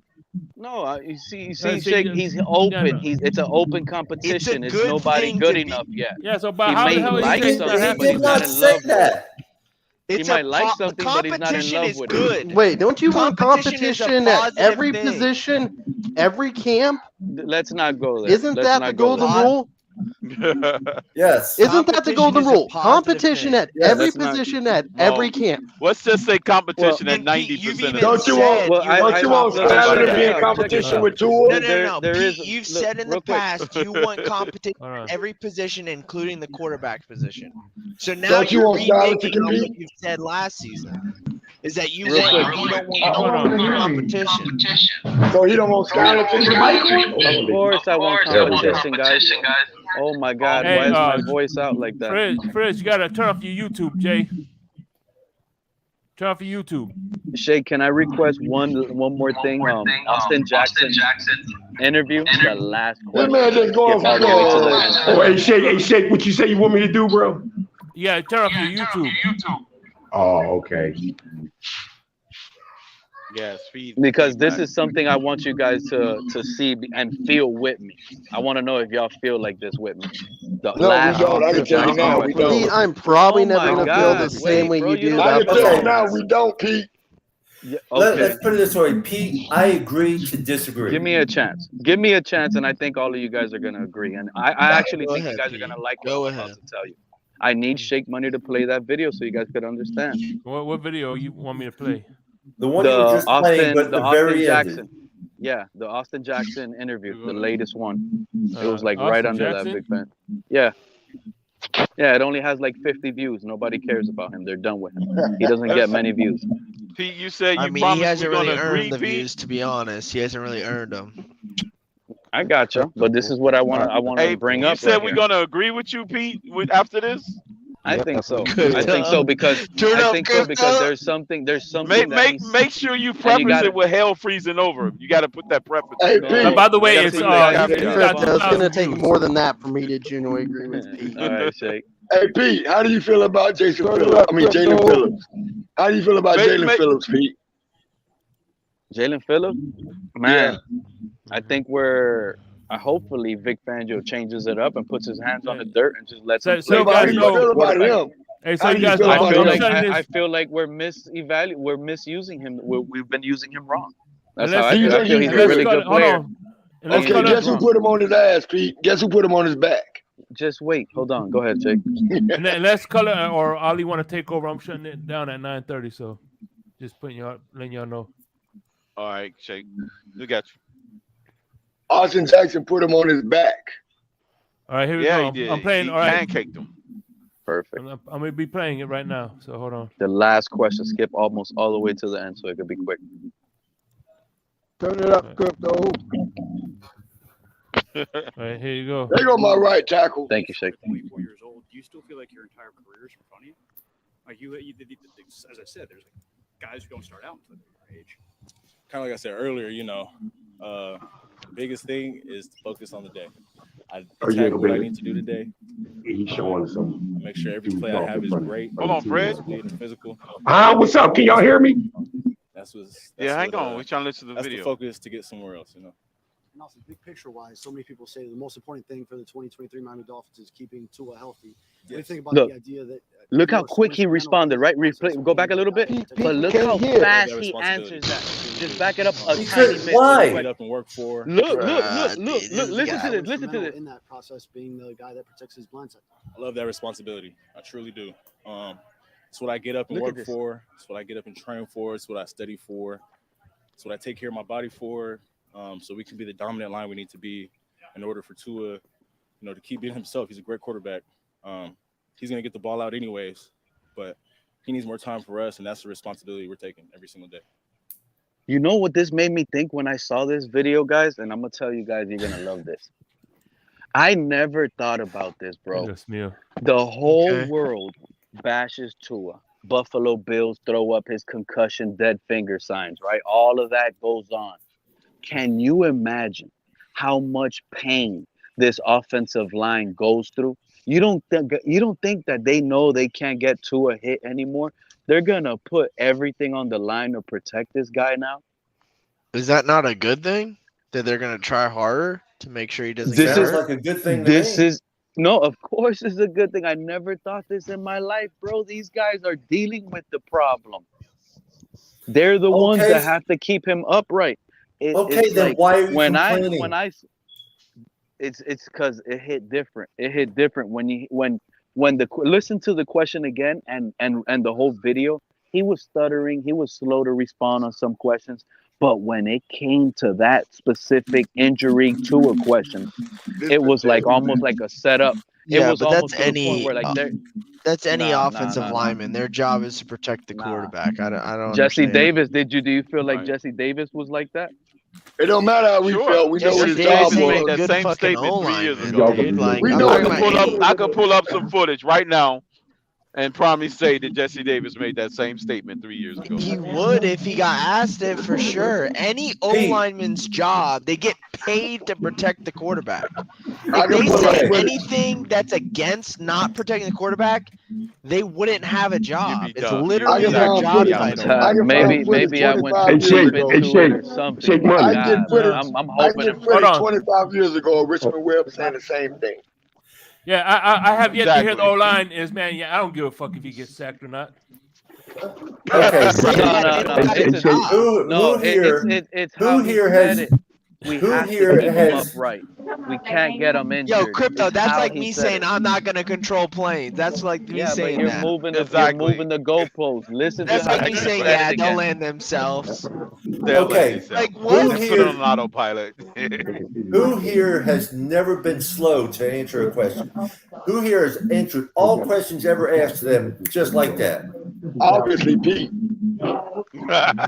Hey, Shake, you had to excuse me, bro. I was having fun with the family a little bit, bro. Yeah, no, My bad. you okay, bro? You good? You good, man? But go ahead. Okay. You good, man? I mean, sometimes you got to think Is about he a wearing question a when it's Colts asked. Hey, Fred, you wearing a Colts hat? Are you wearing an Indianapolis Colts hat? No, man, what you mean, Indianapolis cold. Shake, man, you better look at that hat a little closer, bro. What's that? It sound like you a part of Colts Mafia, man. See it. It's in the Indianapolis Colts, man, You gotta inspect the gadget flashlight. Damn, Fred. I thought you was on the route. I thought you was Team Doc Dolphins. was trying to make a point. You guys cut him off. He was a part of the Colts stable. Indianapolis Colts, man. I just had an epiphany about Pete. Tell me if this honestly describes Pete. Pete cares more about symbolism than he do about actualities. Symbolisms. You see how long it took him to answer that? He started the whole time. Those guys, he's just a symbolism, whatever he thinks his brain sees. He cares more about it than actualities. Yeah, I try to read body language. But actualities say different. Well, but you're not very good at reading body language. Well, Pete. I think I'm pretty accurate. Remember what my body language reading told me about Tua week 3 in Buffalo when he got concussed? I mean, you guys, the reports told me that it was an ankle and back injury. Remember the he didn't get the concussion. Hypothetical opinion that wasn't proven to be a concussion. But he didn't get concussed. There was no ankle and back injury. What are you talking He about? wasn't concussed. He wasn't concussed. Came out. He wasn't concussed, and he came out in the second half and he dominated Buffalo. He wasn't concussed. He dominated concussed. Yeah, who said something about an ankle injury? That's what the reports came out and said. Back and ankle. No, it was not back and ankle. That's what the report said with the Milano. It said sure in back, about 10 years it'd be a freaking it said toe back hangnail. and leg, not back and ankle. It said back and leg. And I don't know about I don't know who've ever experienced hitting the tailbone, but that shit will make you weak. It will make your legs weak. Yes, it will. Oh man, I have to take your word for that. I'm not gonna hit my tailbone. I never got hit on my ass before. Y'all never hit your tailbone? Seriously? Not even on the bicycle. Sneeze up on me, and I've had the same kind of shit happen. We're old enough to have been through that. Actually, unfortunately, when I fell on my bicycle, I hit another area that I don't want to talk about. Holy shit! My tailbone. I've been there. My tailbone should call goddamn Peter or somebody on me, boy. That motherfucker done been abused over my 52 years. My tailbone. That's why I never understood why the hell a man's bike had the freaking bar right on your crotch when the women's had it way down low. It should have been the other way around. Which one of you? Don't hurt that. You can hurt. We can take it, but don't hurt that. Please don't hurt that. Yeah, them we can take on it. bike, Right on that shake. We really can got to take come it. up with a better design. Yeah, but we can take it. Don't hurt the other one. No. We can take it. Don't put my girl out of commission for Them 6 damn months. road bikes. Season is here. Hell yeah, season is here. Yesterday was the first preseason game. This Friday. Yesterday This Friday was it. is our first preseason against Atlanta. Play Atlanta. So we played them like last 3 seasons in a row, didn't we? Played them. Yeah, and then the next 2 games is on the road. So this is gonna be the last 2 against the Yes, sir. Jacksonville. What do you guys think about the tight ends? Preseason game? What if is I can this get tickets, I'll go. schedule? I got an extra.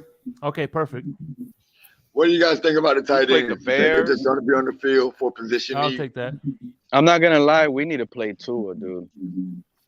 We need to He play played Tua in in the this third first. game.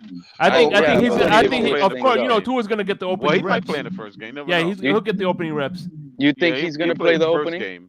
Yeah, because I think last the year they reason waited the till the third game. Jets didn't play them is because it's the Hall of Fame game. So they're gonna play. They're playing one extra game. So they're playing 4 preseason instead of 3. Yeah, but I don't think Right. the dress rehearsal. I mean, every team does it differently, but I don't think they'll do the dress rehearsal till the second or Week third 2. game. It'll be the When's second the game. home third game? game. That's typically when they do their dress rehearsal. Our Tua home needs games to play this every Yeah, time. when it was preseason 4 game. when it was 4 preseason games, it was a third game. When's the Now home that it's one? 3, it'll be a Our second home game. one is next Friday. Yeah, and we Oh, only the have one first home one. game. Okay. We only have home. That's it. Then I One could home see game. them do the dress rehearsal. I don't know. I would be shocked if they did it though. We only have one home. I don't think dress rehearsal will be till the second game. That way they get another week in between to sit there and rest up and be ready for the regular season. Anybody else up here think Tua should play all 3 games in preseason? No. No, He'll just play 2. the first and Just the 2. second, not the third. Like the first game, I say the first game he'll play like maybe maybe 2 series in the beginning, Yep. and then the third game he'll probably play like the first half of the first quarter, and Well, then Shake- the rest of the third game. Well, Shake, let's say he plays the first 2 games, right? But he didn't get touched. He didn't even get touched. Not even a single hit or nothing. The offensive line. He's still was not elite. playing the third game. Do you would want to see him at least get hit once in preseason for the third game? No, you want At to see least your make him quarterback. scramble. You want and to see run your or something. quarterback get hit when it don't count. You want to see your quarterback get hit when it doesn't count. I just want to, if he's gonna be able to sustain a hit, I want to see it early. So you want to see your quarterback get hit when it doesn't count. Well, It either does. way, I mean, everybody's quarterback is gonna get at the end hit. of the day, if he's gonna get hit, if it's whether week 1 or week 2, if he's not gonna be able to sustain it, it'll happen. So Yeah, but you're not. The point is you don't want to take unnecessary hits exactly. in the preseason. There's I'm gonna agree there's with you no more. You reason don't for need it. to. Yeah, you gotta avoid it. You're right. Shit, if it was up to me, I don't want to see any of my starters. You know, I don't that's want to see not- Tyreek Hill. I don't want to see Waddle. I don't want to see Armstead. Exactly. I don't want to see Phillips. And Chubb. your They'll play in preseason Holland. game is to your preseason Let's talk games are football. mainly to see who's going to top out at the 53. That's why you have the preseason games to make your final cut. I gotta charge my Yeah. phone. I'll be right back if you guys are still rolling. I'm gonna be listening. Yeah, Now, I'm if you closing this in wanna- 30 minutes. So yeah, if you hit Color, before roll then, it. If Color, you want to roll the see tape, the baby. starters get one drive in, okay. But to me, I don't see there's so much risk in that. There's so many players that get injured in the preseason on just dumb plays. The only reason I'm okay with QB1 playing 1 down in the preseason is because 95% of our snaps are out of hold on. shotgun. So Is I'm this okay. Kelvin from Twitter? Kelvin Smith?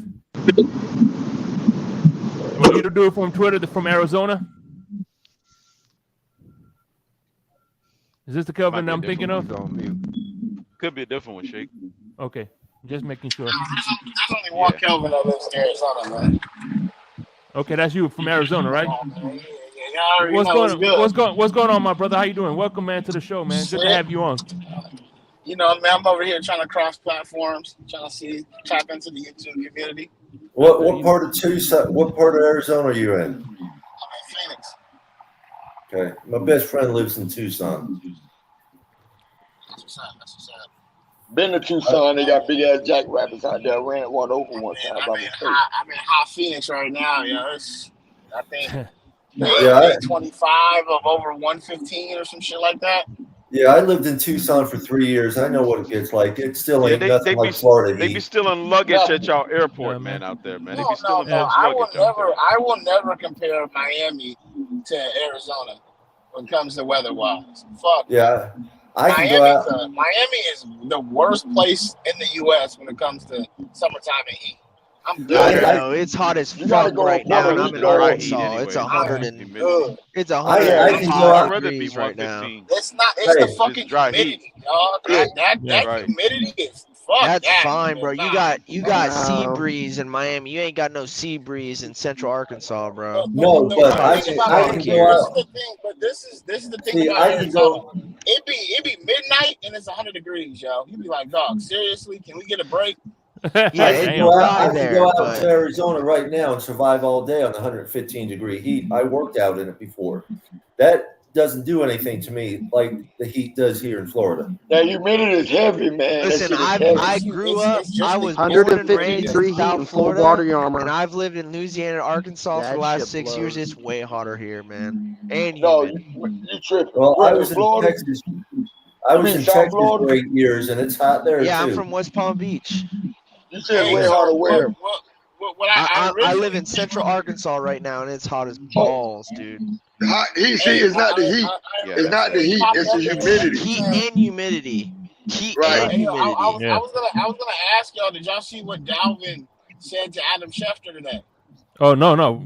Please enlighten us. Bro, this motherfucker got on ESPN and said that he is still rehabbing his body. He's not ready to practice right now.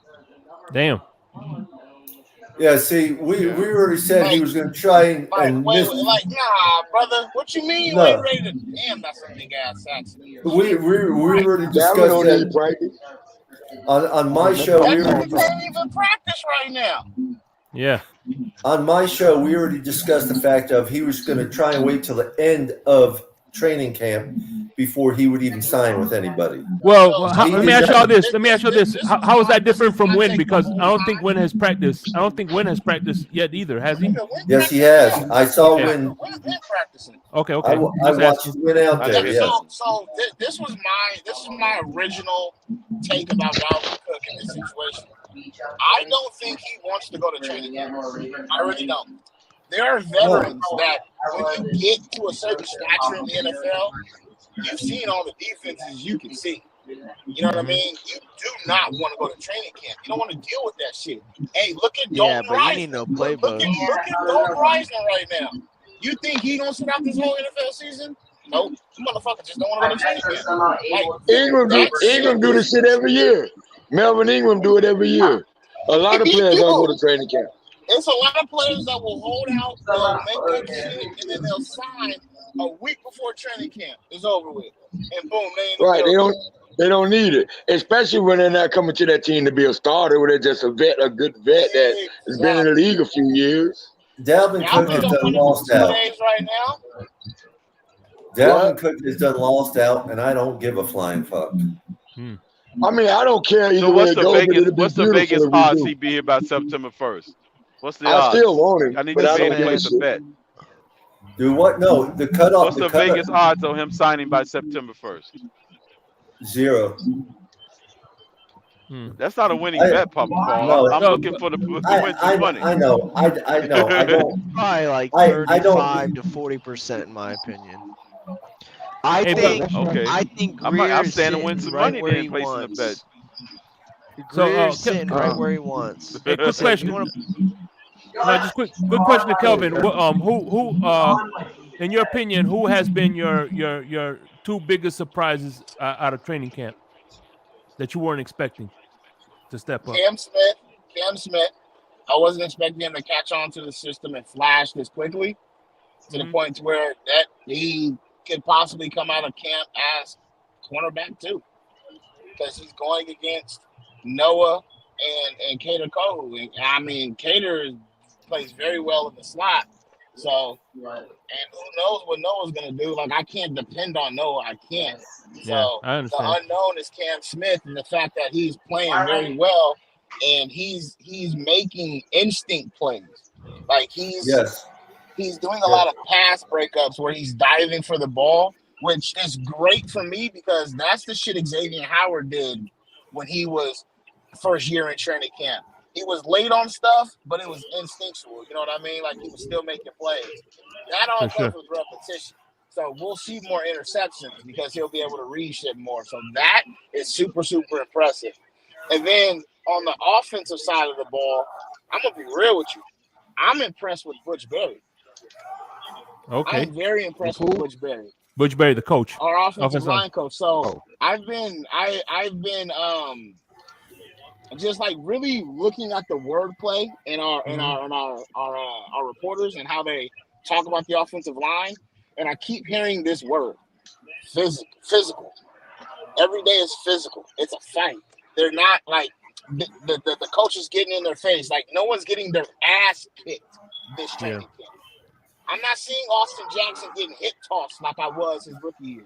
I'm not seeing Liam Eichenberg get thrown like a rag doll like I seen last year. So the physicality that Butch Berry is bringing to this offensive line room is impressive because he had a lot of negative rumors around him as he was an asshole. He wasn't able to connect with younger players. He was leaving sticky notes on desks for notes and shit and how to communicate with players. So the fact that these players love the intensity, they love the intensity that Butch Berry brings. I'm impressed. I'm impressed. But you know what? I think being that McDaniels probably has a closer relationship with the head coach than he did it with at Denver, he'll probably have more of a carte blanche to communicate with the players. Also, if you listen to his interview today, he talks about installing the foundation and installing what they do, and he brought up the reason why. He said we explain why we do everything and how it affects the running backs, how it affects the quarterback, how it affects the scheme, how everything affects it. We're digging into detail on why you need to do this and why we do that. And when you're talking about younger players, they need the why. This generation of jump and motherfucker how high, that's not it. You tell a player to jump, they're gonna be like, for what? What am I jumping for? Well, yeah, what am I jumping for? Like, I do it, but why? So, well, we were just talking about that with the coaching styles between the eras. So, but you know what? And that's great and all, but I need to see that happen week 1, man. Like, I like the positivity. It's fucking 7 days in the training camp, man. Damn. That's fine, bro. I need to see it week 1, bro. I need to see it against real pass rush week 1. Hey, you know that's a lazy I'm happy. Hey, clap to Kelvin, them. Clap to Kelvin, them. let me ask you But I just want to say one thing real quick. The one thing I want to see though, I'm hoping that being that Butch Berry is the offensive line coach, that Frank Smith will be McDaniel's second set of eyes and give him more help with the offense and calling plays. What Frank Smith said today? He didn't even bring. He told everybody that Butch Berry is the communication from the offensive line to the offensive coordinator is better this year. It's much more clear. It's crisp. And fucking Frank Smith talked about offensive scheme today and route concepts and just different ways that we're gonna attack defenses. Last year, the nigga was talking about offensive line the whole time.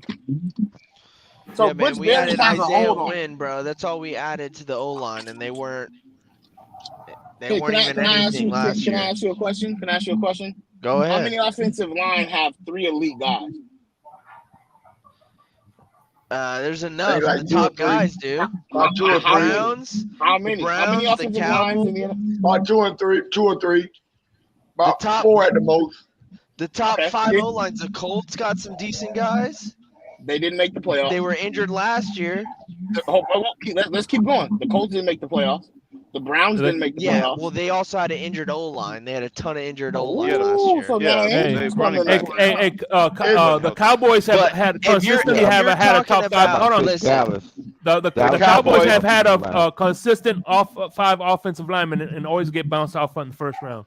Thank you. That's fine. That's fine. What about our defense? What about our those defense teams? giving up the ass? Those teams, like the Cowboys, have other player groups that don't have what we have.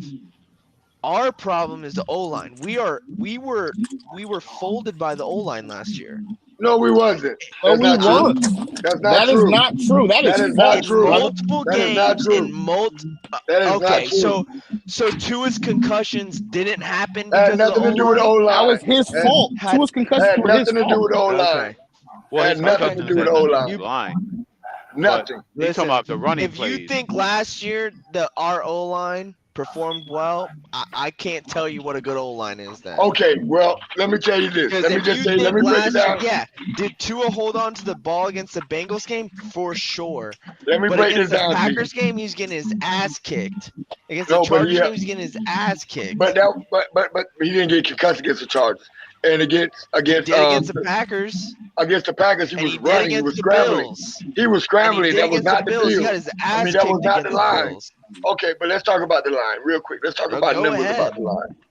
22, I think they was 22 in the league last year.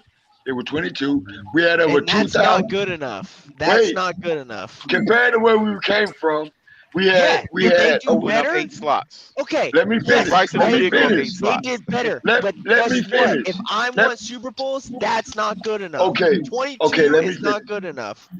Let me finish. Okay, that's 22, over 2,000 team yards rushing, 4.7 yards per carry. And the offensive line did not cost us one game last year. Not one. The O-line was not good enough last year. You guys can throw stats all you want. Last year, the O-line was not good enough. I want a top 15 O-line, and that is not asking a lot. Top 15 is Then that means we better gotta than move up half. another That 7 is slots. not Let's hope hope we we got be there. that. With Let's hope this we If got you it. move up But another 7 slots, we be there then. we're not gonna blame. We're not gonna blame. That's We're what not I gonna blame want. last year on the O-line. We're not gonna do that. We're not gonna blame I last year on never the O-line. blamed last year on the O-line. I never blamed that. I said last year the O-line wasn't good enough. No, you And just by the way, blamed I just Tua's want to say, concussions on the O-line.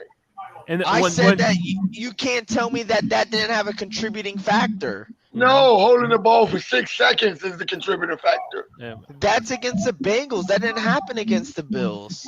The Bengals 100%. Tua should have thrown that ball Against the away. Bills, that dude took 2.5 steps. Yeah, how's before the he hit offensive Tua. line got to do with Matt Milano shoving him the way he did at the sure. end of the 2.5 play? steps later. The Bills, But Matt again, Milano had a dirty if you hit. guys He think hit the Tua O-line later. was Yeah, good it was enough dirty. last year, I can't help you. We're not saying that, but we're not. It's not That's bad. what you guys are trying to Yeah, avoid. Milano is a dirty player, man. Milano's a fucking piece of shit, for sure. But even on Tua's injury, when he did that play action fake to the right, like the offensive line got off their assignments and they were completely undisciplined.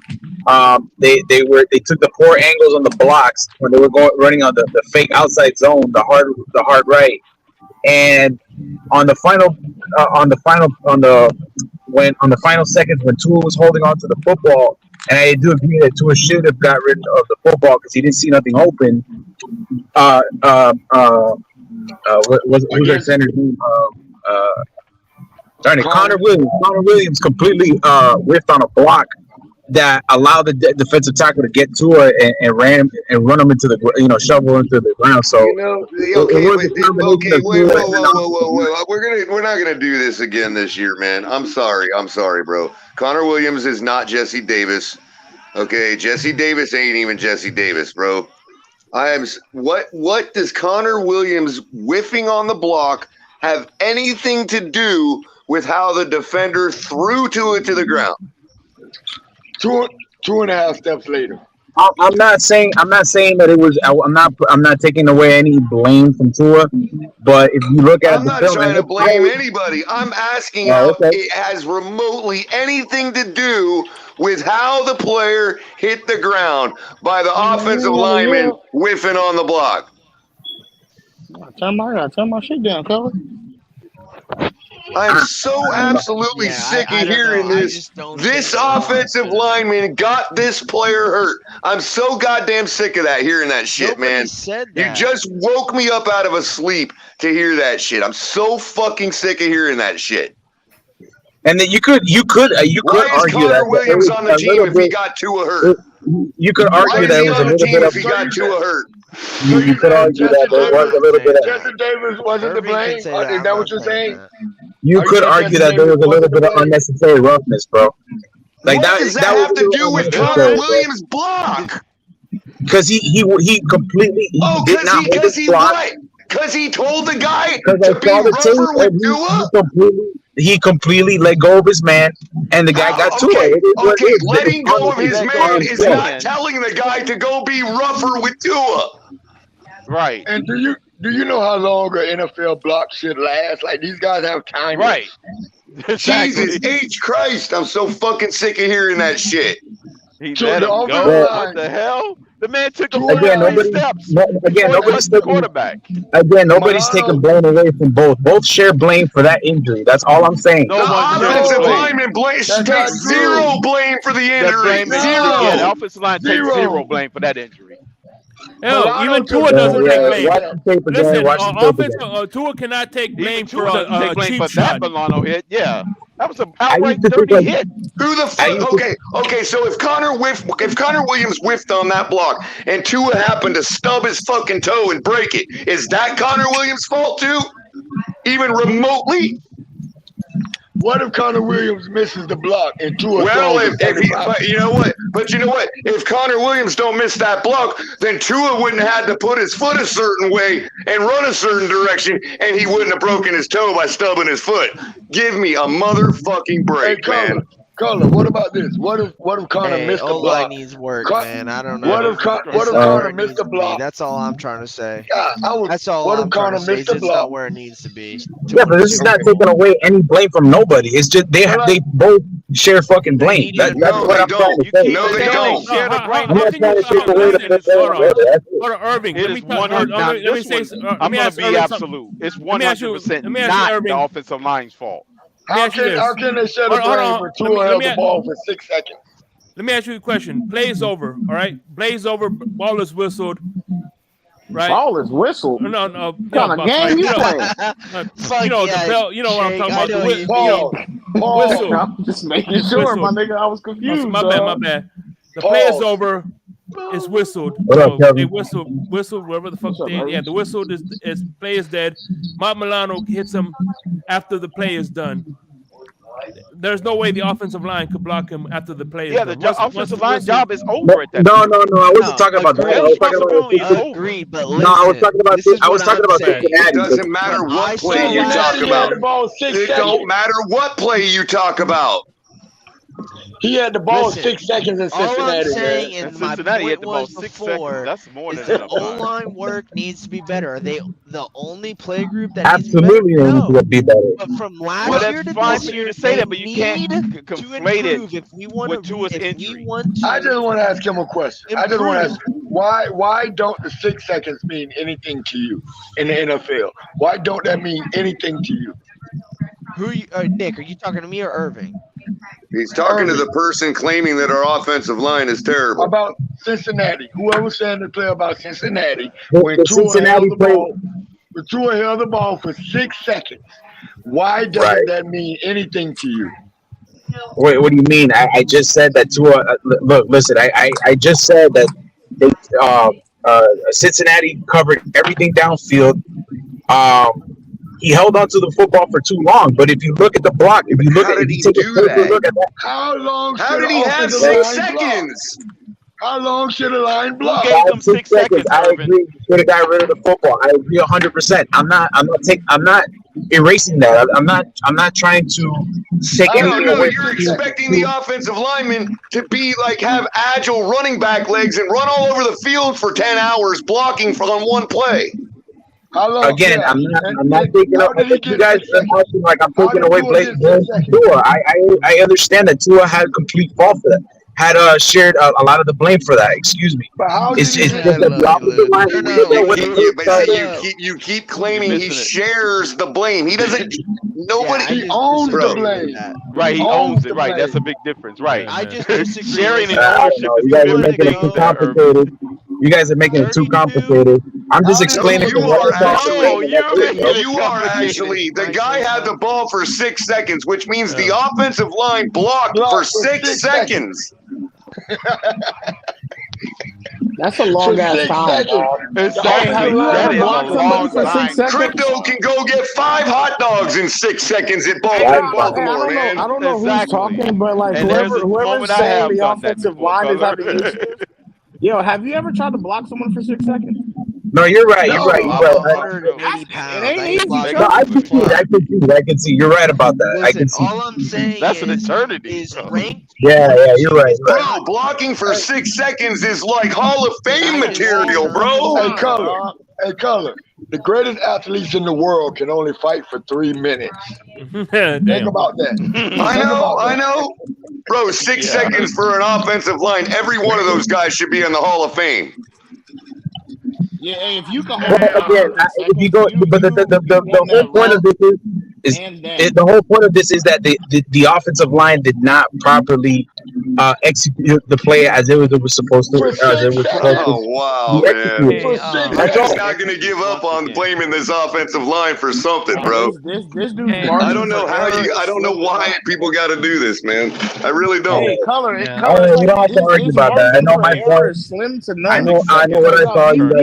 These offensive linemen are doctors. What way they supposed to block? With a running start, could Tyreek clear the field in 6 seconds? No. Shit.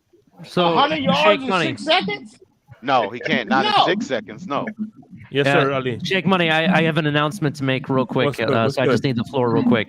for it. First of all, just to comment on what you guys are talking about. I think with a running start. I think that we all see things a little bit differently. And Yep. both can be true at the same time. It can be true that the offensive line gave more than enough time for blocking, but it can also be true that they could have caused the injury because they finally let go of the block. But that doesn't mean that they're the main component. Just being honest. I'm sorry, Ali. I'm not going to let you do that either, bro. No. Hold on. I want to make my announcement. There is. Let me reiterate myself. Not right this moment, Color. Not right this moment, Color. Hold on 1 second. I want to make my announcement, and then you can do what you need to do. I promise I'll give you the moment. So if you guys are a member, thank you for being a member of this channel. If you've just got the notification on your phone, there's a brand new members only video. So go check it out while you can. It will be, debut tomorrow on Late Night XL for everyone else. If you want the sneak peek now and you're a member, go check it out. All right, now I'm going to bring up Color. Hold on. Now you're not going to cook me. It's Color's turn. Give Color the respect, please. Thank you. Culpability from the offensive line on that injury. Okay. What the hell happened? I don't know. Okay. Go ahead. Well, I'll cook you until you come Color, back. go ahead with what you're saying, Color, please. I just said it. There is zero culpability from the. I didn't touch it. Damn. Who the hell's messing? It's not me. It's not me. Color, swear to God, it's not me. No, you see my What's hands. going on? I have no idea. Is the self cap in here? Go ahead, though, Color. You're back. Hey, I don't know. Go ahead, Color, because I didn't hear what you said. Please say it again, please. Big Nick. I said there is zero culpability from the offensive line for the injury on that play. Zero. Okay. Now let me cook Ali. Ali, you said it can go both ways. You said Tua held the ball too long. And the line let go. Eventually the line's gonna have to let go, Ali. Damn, Kevin. You're right. They are. That's true. Eventually they're gonna have to let go. And I think 6 seconds is more than enough time. You're absolutely right. 6 seconds is Hall of Fame, bro. Hold on. But if you really want to talk about cause and effect, the cause definitely was him holding the ball. That's the main cause. But eventually, what led to the injury was because the offensive line. No, bro. I know that is not logically possible, bro. That is not logically sound whatsoever, man. That is not logically sound whatsoever. None. No way is that remotely logically sound. This whole debate started because of me. I'm not saying that they're to blame for the Cincinnati injury. All I am saying. All right, yes, well, Bryson, then you're the cause of the whole thing, so it's your Yeah, fault. you brought it up, though. You brought up the Blame injury. me. Bryson, I am proud that they moved up 10 spots. Let me ask proud you they this, moved Bryson. up Let me ask you this, 22nd. Bryson. If the defensive lineman, and I'm not saying this would have happened, but just let's say for the purposes of this debate, okay, that the defensive lineman ran over to Tua, and in that moment picked him up and softly set him on the ground, right? Is the offensive line now no longer responsible for the injury because it didn't happen? No. Again. So how can they be responsible for it in any way Once at again, you gotta all? listen to Do what we I know said. for a fact if he actually held the ball for Ollie, 2 let me seconds or go, not? please. No, go ahead, Listen to what I Bryson. said is I said I am not Milano blaming took the 3 complete O-line steps before he for hit the him. injury for Cincinnati. That's not how this debate started. This debate started that I said that throughout the whole season, I do not feel the O-line was good enough. And then to exemplify that, you said that they were the cause of Tua getting concussed. You did say that. And I said except the Cincinnati you're game. I said getting during the soufflé Packers right and the now. Bills Just game. know that. Right, and we followed that up by saying for none of the games. And we followed that up by saying for none of the games. Okay, And the Packers game. Okay, But let's say Bryson, the that's Packers true, game. right? The Packers game. He was outside the pocket. And I'm gonna say this, and that's fine. Okay, let's say you guys are right that none of those injuries were the O-line's fault. I'll give you that. 22nd rank in my mind is not good enough. I'm sorry. Okay, then nobody give me a Super Bowl. Oh, well, then with fine. Keep it at that. Then don't say about the good enough. So you're telling me on all line on. Let me land. Y'all want to talk? Let me land. The Eagles, but nobody's disputing that. were ranked number 1, and the Chiefs were top 5. And they both were in the Super Bowl. So if you try to tell me a 22nd ranked O-line is going to make it to the Super Bowl, I'm sorry. Take the injuries out of it. Take all that bullshit out of it. 22nd O-line, this game is won in the trenches. This O-line is not going to win us. Bryson, fair enough. So let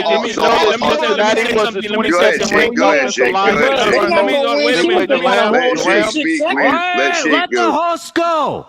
Thank you. Right, thank you. I appreciate it. No, listen. At the end of the day, you expect an O-line to go from 31st to top 5 is unrealistic. They went from 20. They went up 10 spots, and who knows? This next year they'll probably go up another 10 spots. I'm saying this season. I'm saying they weren't good right, enough Bryson. last season. What he's saying is what he's trying to tell you.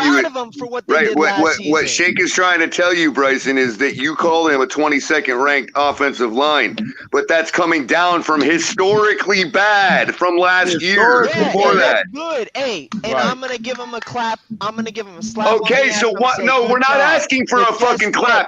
No, we're not asking for you to patronize them. We're asking for you to understand that the progression can keep going. See, it's your framing, Bryson. It's your framing.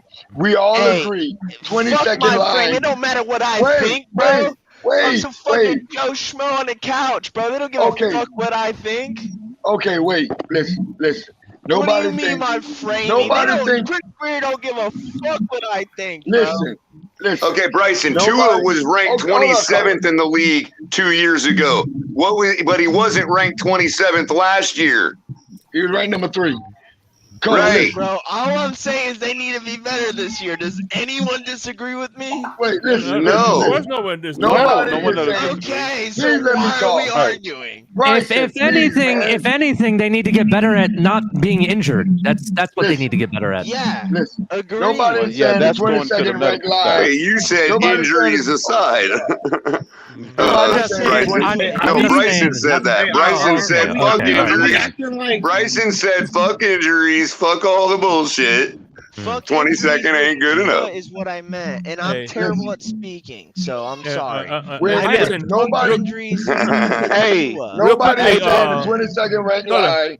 Nobody said the 22nd ranked line is good enough. We agree with you on that. But however, with this team, but we got to put the caveat, Big Nick, with this team because it has been done before. Cincinnati went to the Super Bowl ranked 22nd.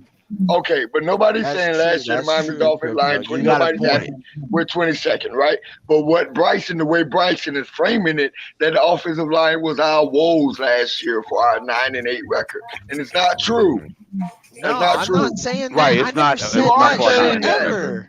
You are I'm just saying saying they that. need to be better this year. That's all I'm fucking saying. The other thing is, right? Okay. So right. But you're also assuming that we're working with what we worked with last year. You're saying that it's not 22nd ranked ain't good enough, and we know that. But what we're saying is right now, we don't have a 22nd ranked offensive line. We have an offensive line that's we don't. We have an offensive line that is tied for first with every other offensive line in the league. Absolutely. I don't know if that's true. I don't know. I think you can prospect on who's going to be better than and who's not. Well, but what he's trying to say, it's not saying who's better. But you're assuming none of our guys are going to get any better than they were this year. I promise you, the Eagles, the Philadelphia Eagles, will have a better O-line than we do. Good for them. What has that got to do with our guys getting better than they were last year? We don't all start. What is the Eagles having a better offensive? What is the Eagles having a better offensive line have anything to do with our offensive line getting better from last year? Can you answer that question? Before you answer the question, I just want to thank Liz for renewing her membership. We appreciate you. Thank you for coming back for the family. I have a question though, Color. Appreciate it. I got to run an errand at 10 around 9:30. That's why I wanted to end it. If you can, I'm gonna extend it till 9:45. I'll end it. If you can, if you could hold it down for me for like till I come back around. I'll be back around 10:10, and I'll take over. If not, I could probably do that if you want me to keep it going. Sure. Yeah. Color. Did you get my text message? I literally just woke up. Please read my text message before Shake Money goes, just to make sure it doesn't conflict. And you projecting this about Philadelphia. Recent history has shown that the Super Bowl runner-up outside of Kansas City and Cincinnati, the Super Bowl runner-up has struggled the following year. Recent history has shown that. Still have a really that's cool, Ellie. So I'm meeting you at the one that's off the turnpike, the normal Publix, right? That's what I'm meeting. Right. Just want to make sure. All right, I'll call you when I'm on my way down. So you want to talk about prospecting? If you want to talk about prospecting, you can prospect that they probably won't have a good season because recent history has shown the Super Bowl runner-ups don't contend so well the following season. Especially when they lose both coordinators. Either way, but I still fail to see how the Eagles even are relevant to whether we're going to get better than we were last year. You guys are pulling what I said. When they got a Hall of Fame center. Context. Wow. For instance, Color said that we all start from number one. Everybody starts from number one, and I'm just disagreeing. For instance, we have a better wide receiver core than 95% of the teams out there.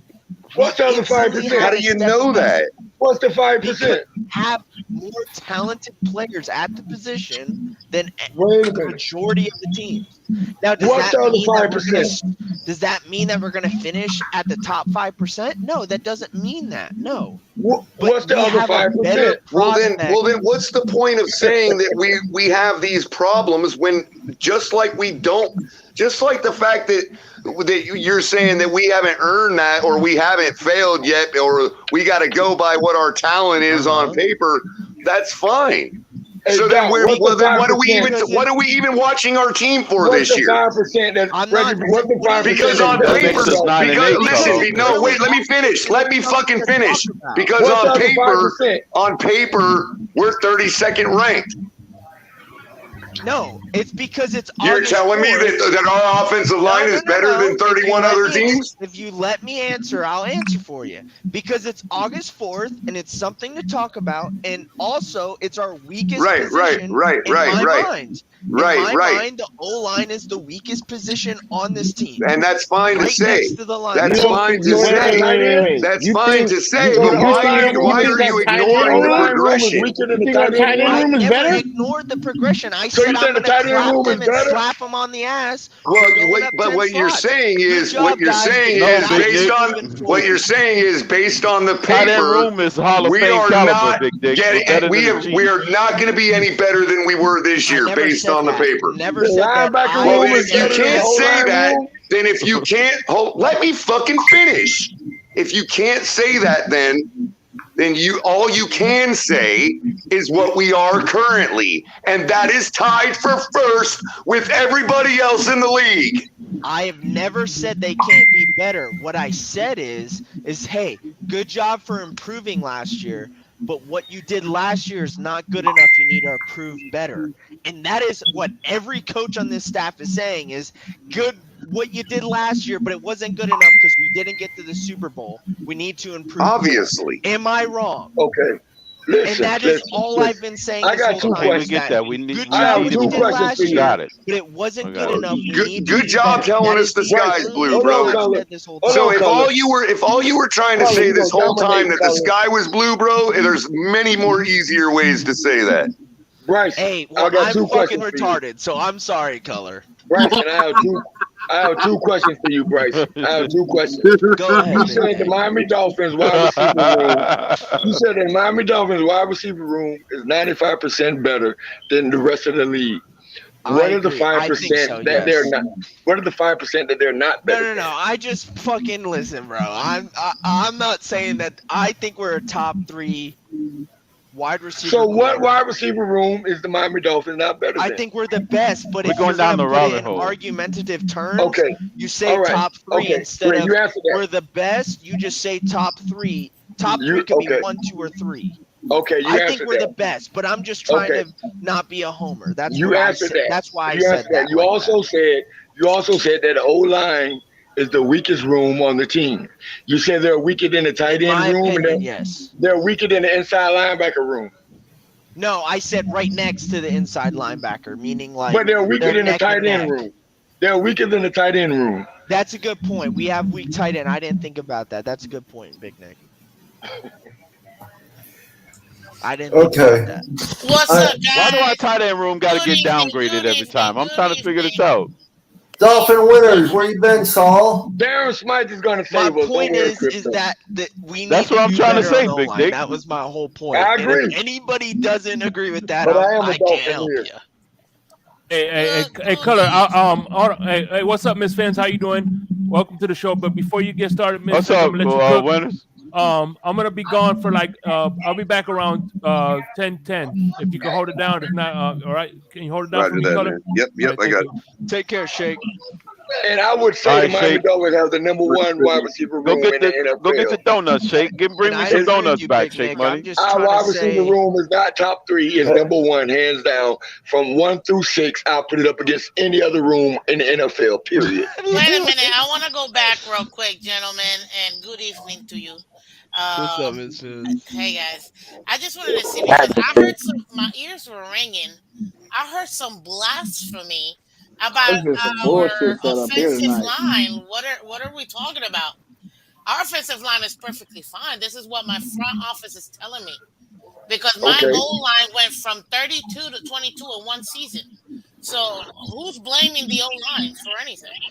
No one's blaming the O-line. All I'm saying is that It's they're the just weakest not link, good right? enough. We've gotten to the point where he was It's just not saying it's the weakest link. It is not the weakest link. The It's tight not. end room is the weakest link. The And- O-line is and- not the but weakest listen, link. the tight end room is less important than the O-line room. No, the it's O-line not. is the Well, foundation. technically the tight ends are in the O-line room, just so you all know. But Offensive line. Based on this scheme, Color, yes. If I'm to get a all-pro offensive line, like an all-pro guard or tackle, or an all-pro tight end, I'm taking the all-pro guard or tackle 10 times out of 10 over the tight end. No, you're not. My point was, hold on, crypto. My point, Especially with this hold wide on, Bryson. receiver room. Bryson, hold on. Crypto. My point was that when you hear about a player reporting as an eligible receiver, you've never heard of a player reporting as an eligible offensive lineman. So the tight ends are in the offensive line room. You are correct, Color, but you know what I mean by that is that the O-line is more important than the tight end, in my opinion. And listen, don't listen to me. I'm fucking retarded, all right? It's more important because it does affect it generally more of the play. However, you're not going to tell me that it's the weakest link because it absolutely isn't the weakest link. So and Miss Finns, I would just respectfully disagree, and that's fine. And I think you can have your own opinion. I just personally think that they got to prove to me that they're a better union. That's just Let's test your theory. What would be that measuring stick for you, Bryson? What would be? I just think a dominant. You said top 15. Yeah, top 15. I think and that's not my end goal. I want a top 10, top 5 O-line, but I'd be happy with the top 15. I want to see Teron Armstead play at least 16 games, 15 That's games. Never gonna happen. I'd like to see it. You lost that battle right after the gate. Yeah, don't place a bet in Vegas with that I'm one. not placing bets on shit, Crypto. I'm just saying I'd like to see I'm glad you brought up. Hold on, real quick, Ms. Vince. I'm glad Bryson brought up the Teron Armstead injury concern because this allows us now to take his illogic, back even further to show the fallacy. Hold on, let me finish. This is how we're going to actually expose the fallacy. Teron didn't play in the playoff game. No, because if Teron Armstead doesn't play a game, and this is a question for you, okay? If Teron Armstead is injured and he's sitting out, and his replacement whiffs on a block, and Tua gets injured, is that now Teron Armstead's fault? Now you're putting words in my mouth. No. I'm following your logic backwards. I'm exposing your fallacy for what it was, dude. No, you didn't let me finish what I said. You asked me what I want from this O-line, and I made one point. I didn't ask you what you want from this O-line. I asked you if you think it would be Teron Armstead's fault if Tua got injured because his replacement whiffed on a block. No, that's not individual. Then it is absolutely not possible for it to be anybody's fault but the guy that got injured and the guy that injured him. I agree with you. So I don't know what we're debating about.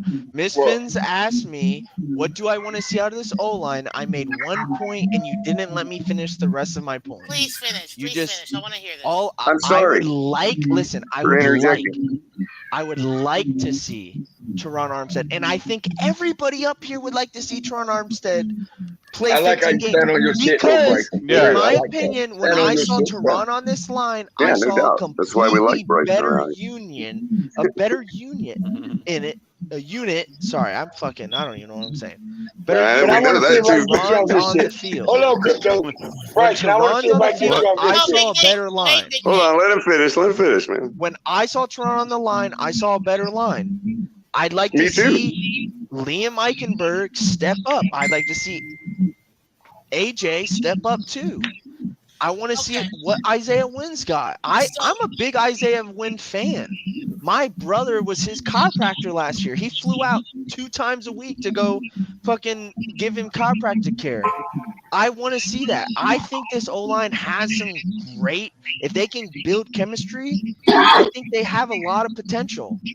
Okay, well, we think the chemistry is built because that's how you go from 32nd ranked to 22nd in one season. Thank you. I was and just that's gonna say, fine. I just 10 spots without having chemistry. A and that's B. True. If you look at every single time, and please correct me. And we lost 2 starters, every single time Tua got hurt.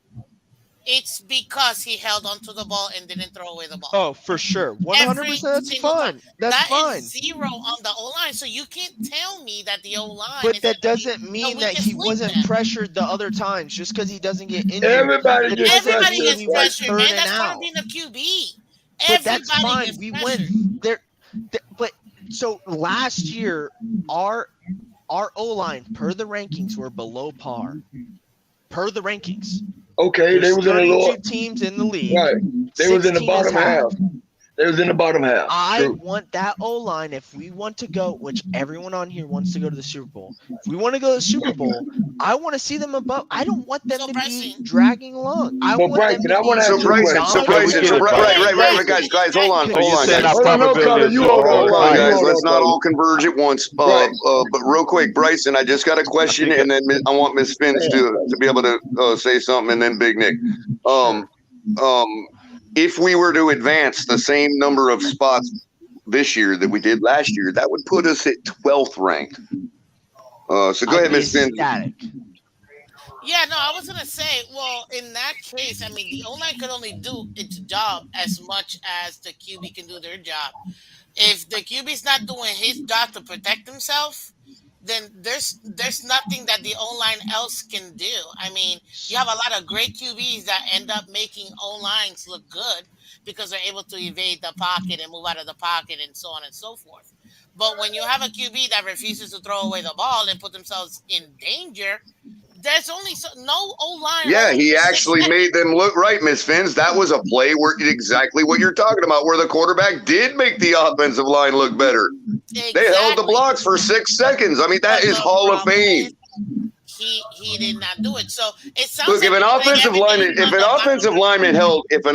lineman held even 50% of his blocks throughout his career for more than 6 seconds, he is the greatest. He is a first ballot Hall of Famer. Why are we ranked 22nd? If they're so good, why are we ranked 22nd? That's gaslighting, Bryson. That's gaslighting. Nobody's saying that. That's gaslighting. Again, you're saying, why are we ranked 22nd? You're going back and assigning us to what we were last year to now. Anyway, we need to go 20 slots.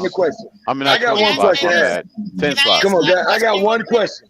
10. Can I answer him first before you go, Big Nick? I just want to answer him real quick. So the reason why we were ranked 22nd is because we went from 32nd to 22nd, meaning our O-line actually improved significantly to not go up. No one's saying they didn't improve. I agree with you guys. They improved. Right. So why would you keep right? So why would you think that improvement is just going to stop and you keep assigning 22nd rank to us now? I'm not saying it's going to stop. I never said. Then we're not 22nd ranked. I just said they were 22nd ranked last year. That's what I've been saying. Okay, I want them to be better this year. That's all. That's a valid point. Both of you guys are arguing about two different things. I understand. All I'm saying is last year, want to ask you a question. I saw deficiencies. One question, Bryce. One question. I saw that pressure on the quarterback. Every team has deficiencies. Every team has deficiencies on the O-line. 100% agree. Let me ask you a question, Bryce. You said earlier, 10 minutes ago, you said you'd rather have an all-pro guard or all-pro tackle over an all-pro tight end. Yes. I'm going to put your Dolphin fandom on the line right now. If Kansas City said we're head up, years old, Nick, don't do that. Okay, if Kansas City said right now we're going to head up trade Kelsey for Brandon, for Teron, you're not taking that? So that's a hard one, Big Nick. That's a hard one. It shouldn't be. You said you'd rather have all pro tackle over all. Yeah, I'm gonna be honest. If you're gonna tell me, I'm gonna be a homer here. If you're gonna tell me Teron Armstead is gonna give me 15 games, I'm gonna take Teron Armstead because that's our deficiency. Who's behind Teron Armstead? I'll take the Travis Kelce. Who's behind Teron Armstead to fill his spot? Kendall Lamb. We don't have Brandon Shaw anymore. We don't have Kendall Lamb. Kendall Lamb, Austin Jackson, offensive scheme. I'm not happy with Kendall Lamb. I'm sorry. Hey, look, Teron Armstead is not a generational talent. He's not. He's Travis Kelce. We're glad to know that you're not happy with Kendall Lamb. But I believe it was Kendall Lamb that got. I'm not happy with him as a starter. I believe it was Kendall Lamb. I believe it was Kendall Lamb that got injured in a game last season, and the second he came out of the game, the defense was able to rush right up the middle of the freaking pocket and sack Teddy Bridgewater. That's fine, dude. Listen, no one should take what my opinion is as gold. I am Just giving you an example where, I just wanted you to be aware of that while you're saying that you're not pleased with Teron him. Armstead over Kendall Lamb. Of course, bro. Who's talking about otherwise? You would take Armstrong over If I could finish, Big Nick asked me Teron Armstead or Kelsey, and I said, if we lose Teron Armstead, who's behind Armstead to fill his spot? I don't And care. You I'm guys taking said Kelsey. Kendall Lamb. That's what was said, and I it said, don't matter at I'll that take point. It don't Teron matter. Armstead. I'm I'm sorry. taking Kelsey. I'm taking Kelsey. And that's it don't fine. matter. And Big Nick, I respect that that's your opinion, and I understand why that's your opinion. Just personally, with this wide receiver core, I don't think we need solid tight ends like Kelsey. Would it help? For sure. Everybody wants a Kelsey, but that's the problem. Is there's only one of them. Everybody would like a George Kittle. Everybody would like you a have the Darren option Waller. though. That's what I'm saying. Just It's like only one of everybody them. would like a It's Teron only one Armstead, of and them. everybody would like a Keith Sims, and everybody would like a Richmond Webb too. Let Reggie Yeah, go. for sure. But we got And we Teron, ain't I'm got happy it. with him. So what are we supposed to do? Let No, Dolphin but what Winston I'm go. saying is, if Let you're going Dolphin to Winston ask me solve to pick Bryson. and choose, I think when Teron Armstead is on this line, it's a completely different O-line. And last year, I was super happy with the improvement of the O-line. It was a huge improvement. So with Teron When you're Armstead asking healthy me in this on August offense, 4th, you saying he when would you're be asking better me than on August Kelsey 4th, addition to in this I offense? think Kelsey Is that what is you're saying? part of a two-man team. let me Kelsey is when part you're of a asking me on two-man August team. 4th, Okay, when I none need to of get this in this. When you ask me on August 4th, when none of this matters because we're moving into training camp, we're moving to preseason, I'm just saying. That's why we don't understand why you're assigning. Hold on, real quick, just sidebar. That's why we don't understand why you're assigning what we were last year to what we are now on August 4th. On August 4th in training camp, bro, when we're actually looking better, even better than we did last year. Like, and we're healthier. And all I was we're saying is healthier, I and we want to have better see it in the backup. game to prove it. And there's well, nothing wrong with that. course, bro. But you're then how do you say that so and so is better on paper if they haven't shown it in a game yet? So again, Because we're they've all shown it in tied the for past. first, bro. That's what I meant by saying we're all tied for first right now. Quentin Nelson is better than Van Eichenberg. I'm sorry, I don't know how to tell you that. Then okay, but again, there you go. Then we might as well. Then you're saying that we cannot get any better than we did. That wasn't me. I ain't say that. Tyreek Hill is a better Well, you can't have it both ways, bro. You cannot. You can hold on. Let me finish. Let me finish. Let me finish. You can't. Hold on. You can't have it both ways, bro. You can't, on one token, say that everybody's better than us because of paper, but then say, first off, bro, can I finish, please? Can I finish? Sure, but you're just everybody accuses me of talking over everybody, but here's a case right here why it happens. This is why I get loud, bro. Okay? Because nobody respects people's time. Directly. Well, you'll have a chance to tell me that. All right, go ahead. When I'm finished. Calm down. Just go ahead. I mean, damn. You keep saying that these other teams are better. We're only 22nd ranked, and even if I thought that that's going to get better, I can't say we're tied for first because it's obvious that this other team has better paper than we do. Okay? On that same note, you're saying that our paper that went from 32nd ranked to 22nd ranked now can't get any better. I've never said so that doesn't matter anymore because we need to see that on the field first.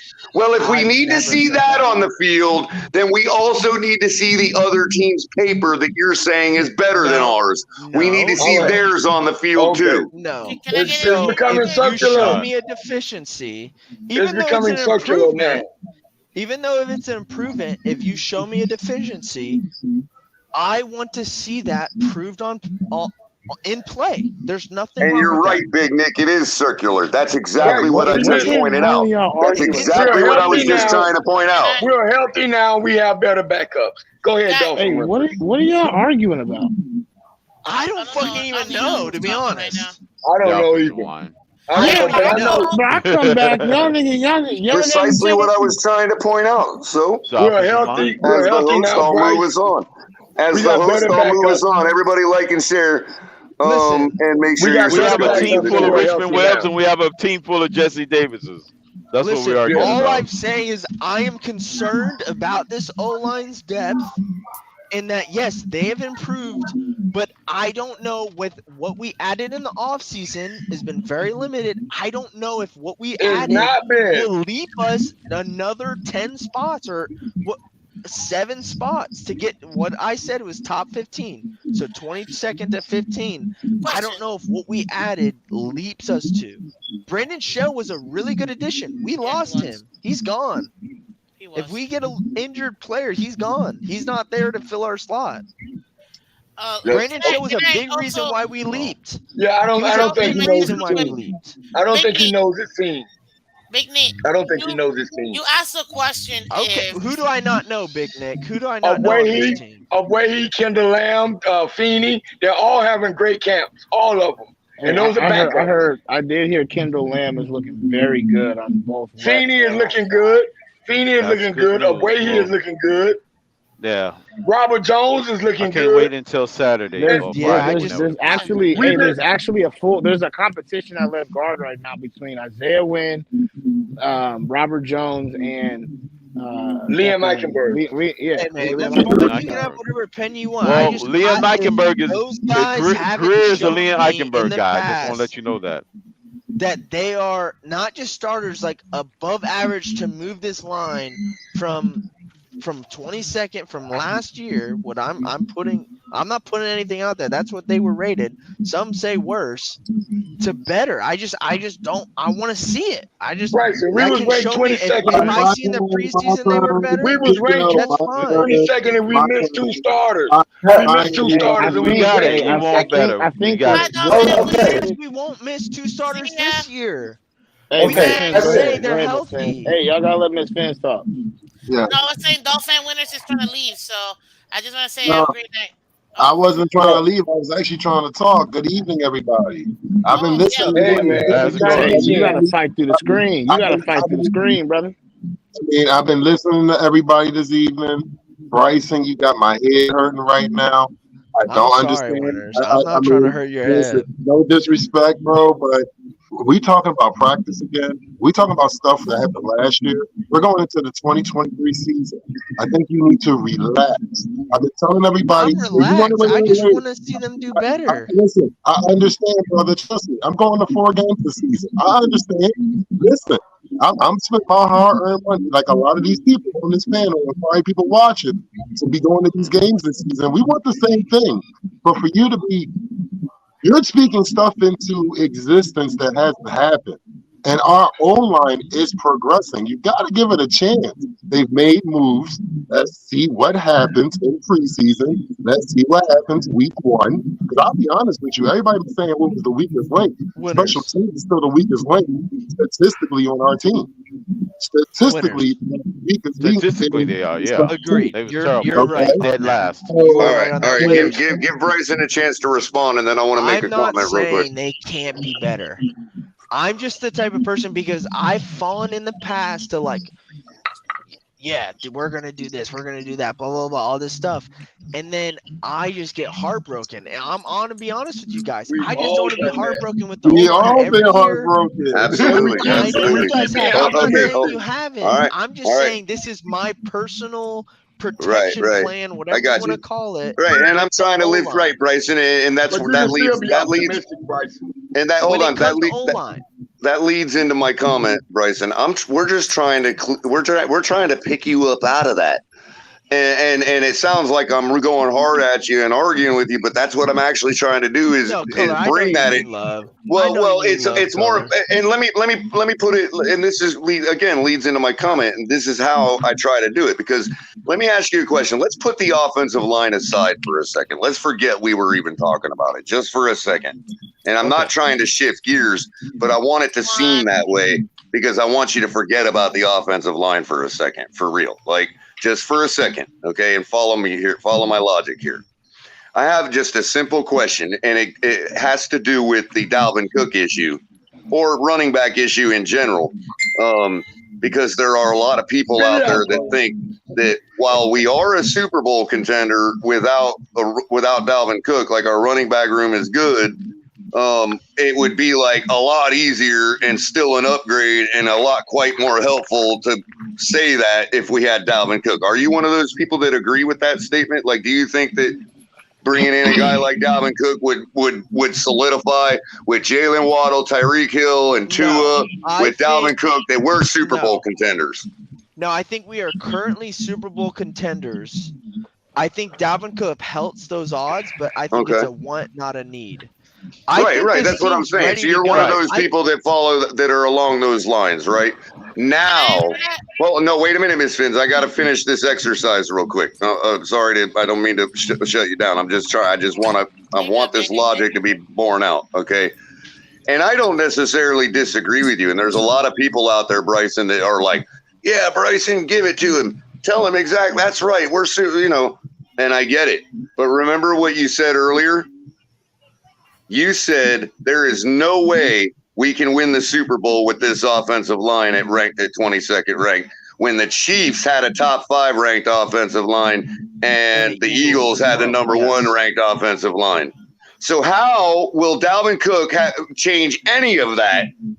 Yeah, for sure. Okay, so which you said we didn't even need Dalvin Cook to change that. We're already Super Bowl contenders. So you yourself already believe more in our offensive line than you are claiming to. Take a step. I think this O-line is going to take a step, and that's not what then that's all. Then why are you so down in the probability is higher? I just want I to see them think take he's that arguing a step before I probability believe argument. in them. I just want to He's see saying them take that step. a top 15 offensive line gives a higher probability than what we are now. Yes, that's even all though we're No, I don't know. No. You said we are not winning the Super Bowl with top 22. And then but you also framed it by bringing in the Eagles number 1 and the Chiefs top 5 or number 3.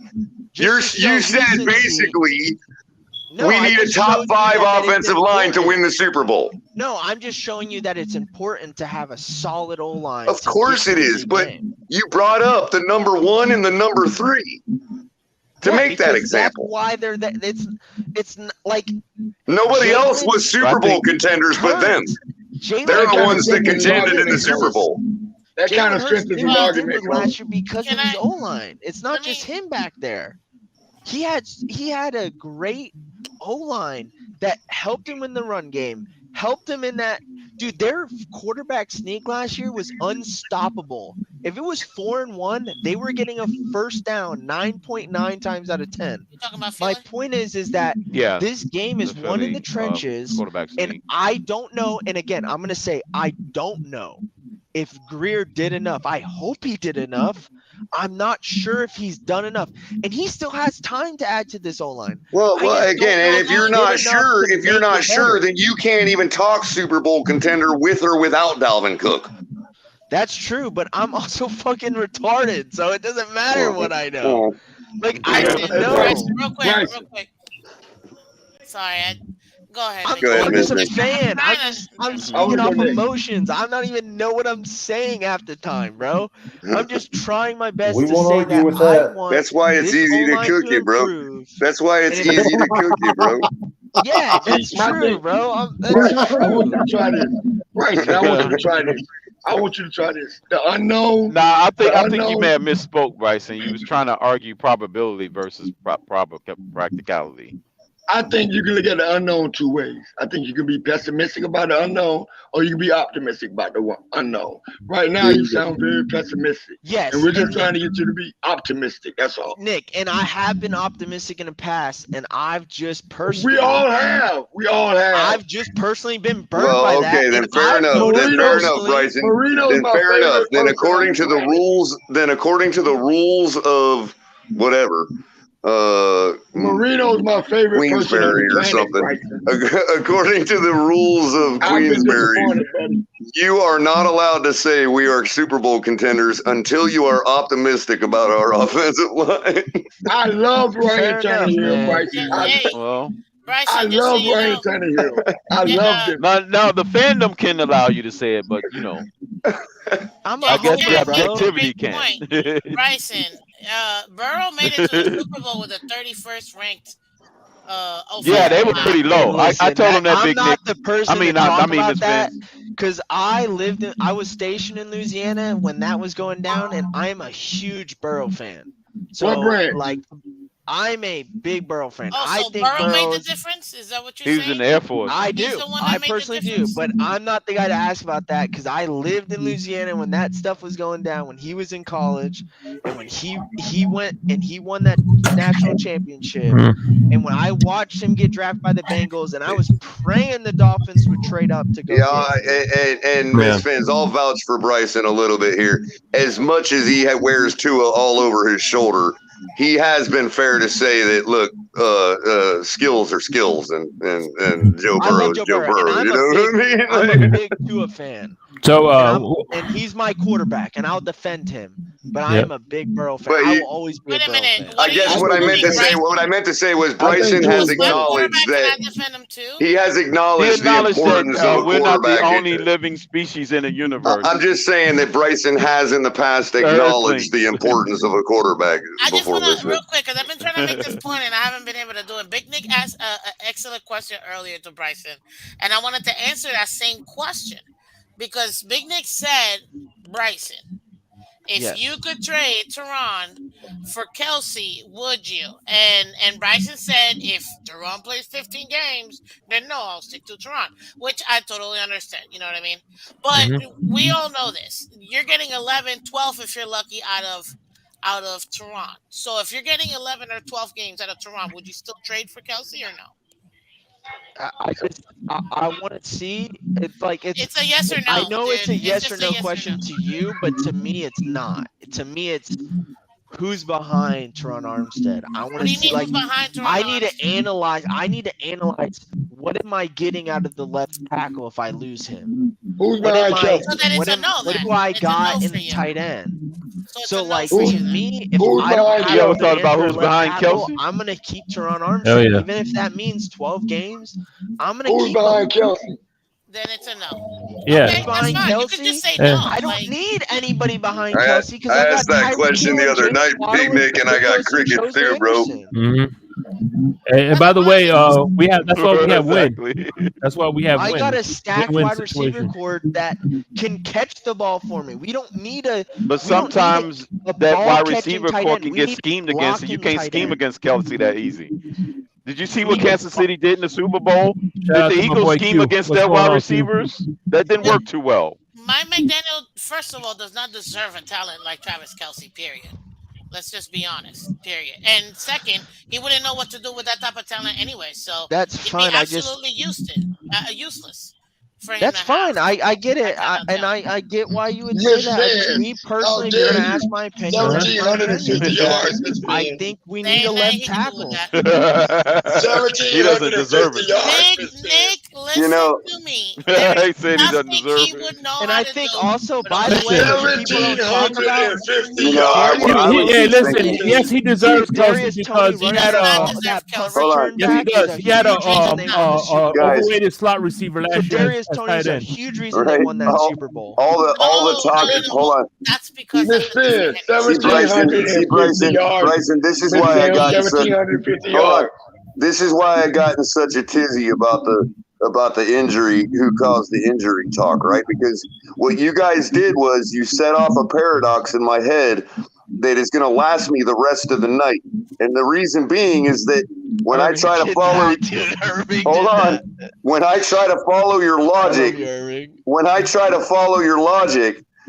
it's like infinite regression, because now I'm thinking, if I was never born to become a Miami Dolphins fan, hold on, if I was never born and never became a Miami Dolphins fan, and I'm not sure we have certain offensive linemen to begin with, and then Tua doesn't get hurt. You know what I mean? Like, I'm really going back here to like infinite regression here. If the universe does not expand from an infinite small point, from a singularity, then does Tua get hurt?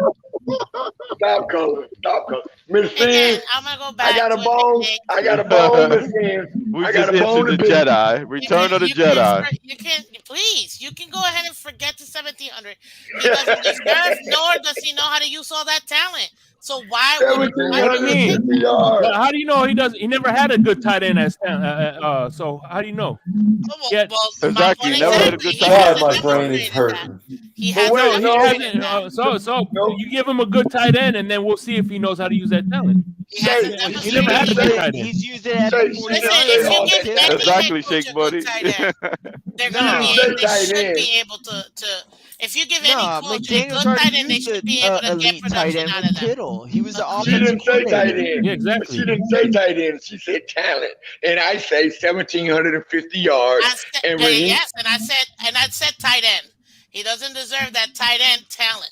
Yeah, he does. Okay. Right. Oh, by the way, guys. He wouldn't know how to use that either. So. By the way, guys, I did apply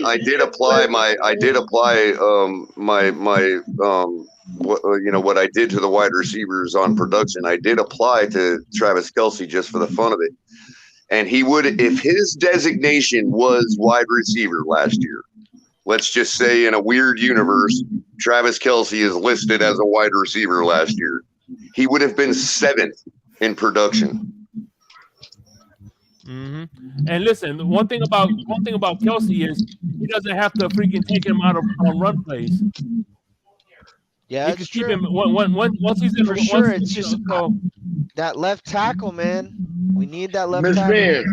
Miss Finn, Raheem Mostert never had over 500 yards rushing in his career. He had almost 1,000. Different position, but okay.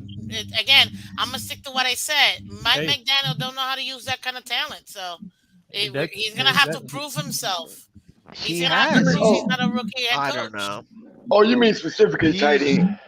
Well, the real question, Bryson, to take it off the O-line and the tight end, the real question, Bryson, is would you trade Teron Armstead for Travis Kelce, and knowing that you no longer need Jalen Waddle, would you send Jalen Waddle over there too? No, because Travis Kelce ain't getting the ball. One of the two ain't getting the ball. Color, you should know my Twitter avatar, and my Twitter avatar, if no one does know, is a Waddle jersey. So the answer to that question is no. Of course not. But what I'm saying is one of the two is going to have to give up getting the football. So I'm not hold on real quick. I think we have enough pass catchers. I don't think that's the pass catching is not the problem. I think the blocking is the problem, in my opinion. I think it could improve. I think it's good where it needs so to be. I kind of understand where you're coming from in this particular situation. What does Travis Kelce really do for us? But that's the same argument that people make about Dalvin Cook, who they expect to be paid like a running back that's getting the ball 25 times a game. And that's not going to happen. Listen, if you told me Dalvin Cook or go trade for Martin from the Cowboys, give him the bag. Give him whatever you need. That guard from the Cowboys. Would you give up Waddle for Zach Martin? Well, I don't know. And listen. One thing about Waddle and Tua. And listen, one thing about Waddle and Tua is they practically grew up together. I think him and Waddle are going to be a connection after Hill is gone. So right. And you're probably right about that, Jake. That's why I know the Waddle trade talk is kind of pointless. You know what I mean? I agree with you, Shake, but I'm just saying, like Waddle for Zach Martin in like two first-round draft picks. You're not taking that deal? Who gets 2 first-round picks? In a heartbeat. If we get 2 we get 2 first rounders. I'm just a Waddle and Zach Martin. Because there's a lot of receivers in the draft you can give those 2 picks. I don't think the Cowboys competition. Oh yeah, for sure. For sure. We'll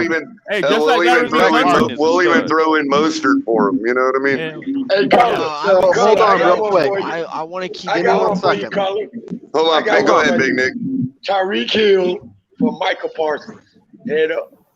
Well, there's the money involved too. You know what I mean? No, fuck the money. No money, just players.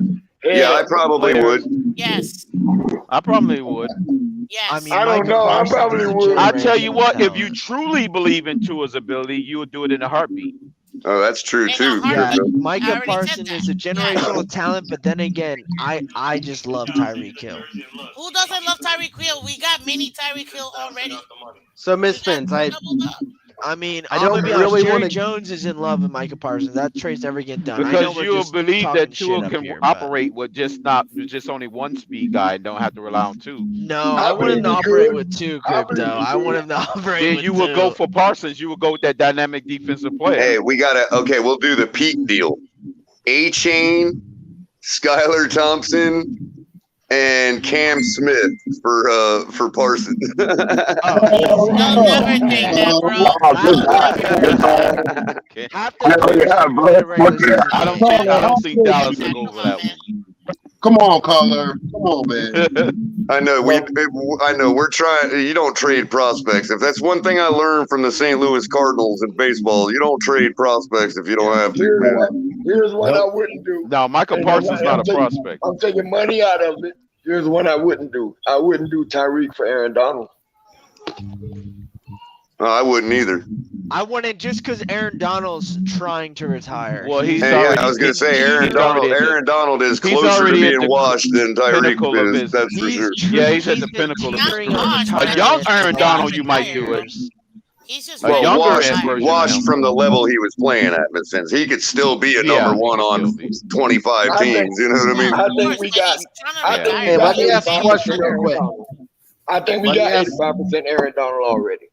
Let me ask a question real quick. Miss Vince, you say McDaniels doesn't know how to use a tight end.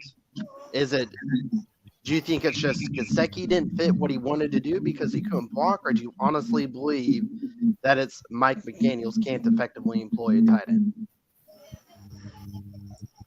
Hello? Can you hear me? I think. Yeah, can you hear me?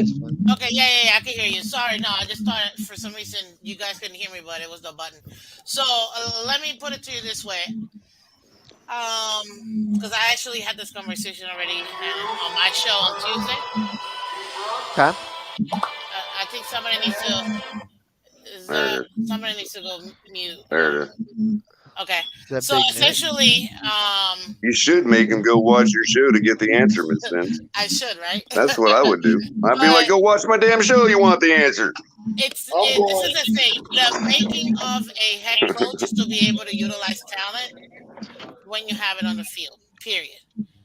That's my goal. Regardless of Gesicki, you can put any name. It doesn't even matter. It has nothing to do with Gesicki.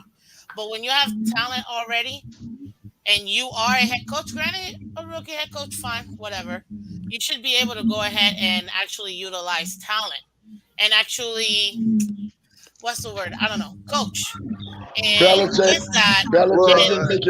did he not utilize Tyreek Hill and Jalen Waddle though? Big Nick, hold on. Wait, what did you say about Tyreek? Did he not utilize Jalen Hold Waddle up. and Tyreek Hill? But that's the Bryce, point. That's the Bryson, point. let her finish the question, answering the question that I asked. Go ahead, I'm just Go ahead, Miss asking a Vince. question. Answer. Thank you. Please let people land. Thank you. I appreciate it. So Go ahead. So that's the thing. It's just when you already have talent, you want to be able to utilize any coach can take. If you really have talent, of course, who's not going to be effective when they have Tyreek if you're a head coach? Because that's exceptional talent. Or anybody, or any player that you have that has talent, it's going to make the head coach look better. But the makings of a head coach is to be able to still adjust when you do have talent, so that way you can maximize each one of your players. Now, I understand his scheme does require to have two blocking tight ends. Hey, by all means, get it. But when you still have, again, and this is why I say this, I won't say great value version, but like a junior version of the pass catching tight end that Casey is, and an actual tall receiver, you don't just let them walk away for nothing. That's where my point is. Now, I agree. We should have. We're now stuck with two miniature wide receivers who are exceptional talents, and of course, it's going to make him look good. But at the end of the day, you're going to need somebody that's going to be a blanket for Tua, because it came out of Tua's mouth, not even me. It came out of his mouth. He said, "I can't see over the line." Careful, Miss Fins. Hold on. You might get smithed. You let me finish. So you want to be able to give him weapons that he could actually see. He needs tall receivers, and we don't really have tall receivers. Our receivers are fast, but they're small guys. Careful. Can I respond to this? Because come on. My rebuttal. Hold on. I asked the initial question. She responded to me. Let me give one quick response. But I don't want to cut you off here if you're not finished, Miss Fins. No, go ahead. Go ahead and respond. All right. I appreciate the answer, by the way. I would argue Tua does have 2 safety blankets right now on this team, and Smythe and Ezukama. Ezukama is a bigger body receiver. He can go up and get a jump ball. Smythe is there to sit there and catch stuff out of the flat and be a safety blanket. He did it a couple times last year. Did we do it well enough or efficiently enough? No, we do need to improve upon that. I think Kelsey would be a different scenario than Gesicki. So I don't think it, because Kelsey can block. Kelsey can go in line. Kelsey can do things that Gesicki didn't do. Doesn't block. He can better than Gesicki. Oh, absolutely. I'm not denying that. But It's not even close. But my point is, he's not a blocking tight end. He's a receiving tight end. You don't get 1,700 yards. Does block. Well, here's the thing. He can. Gesicki couldn't do it worth a damn. Well, here's the thing too.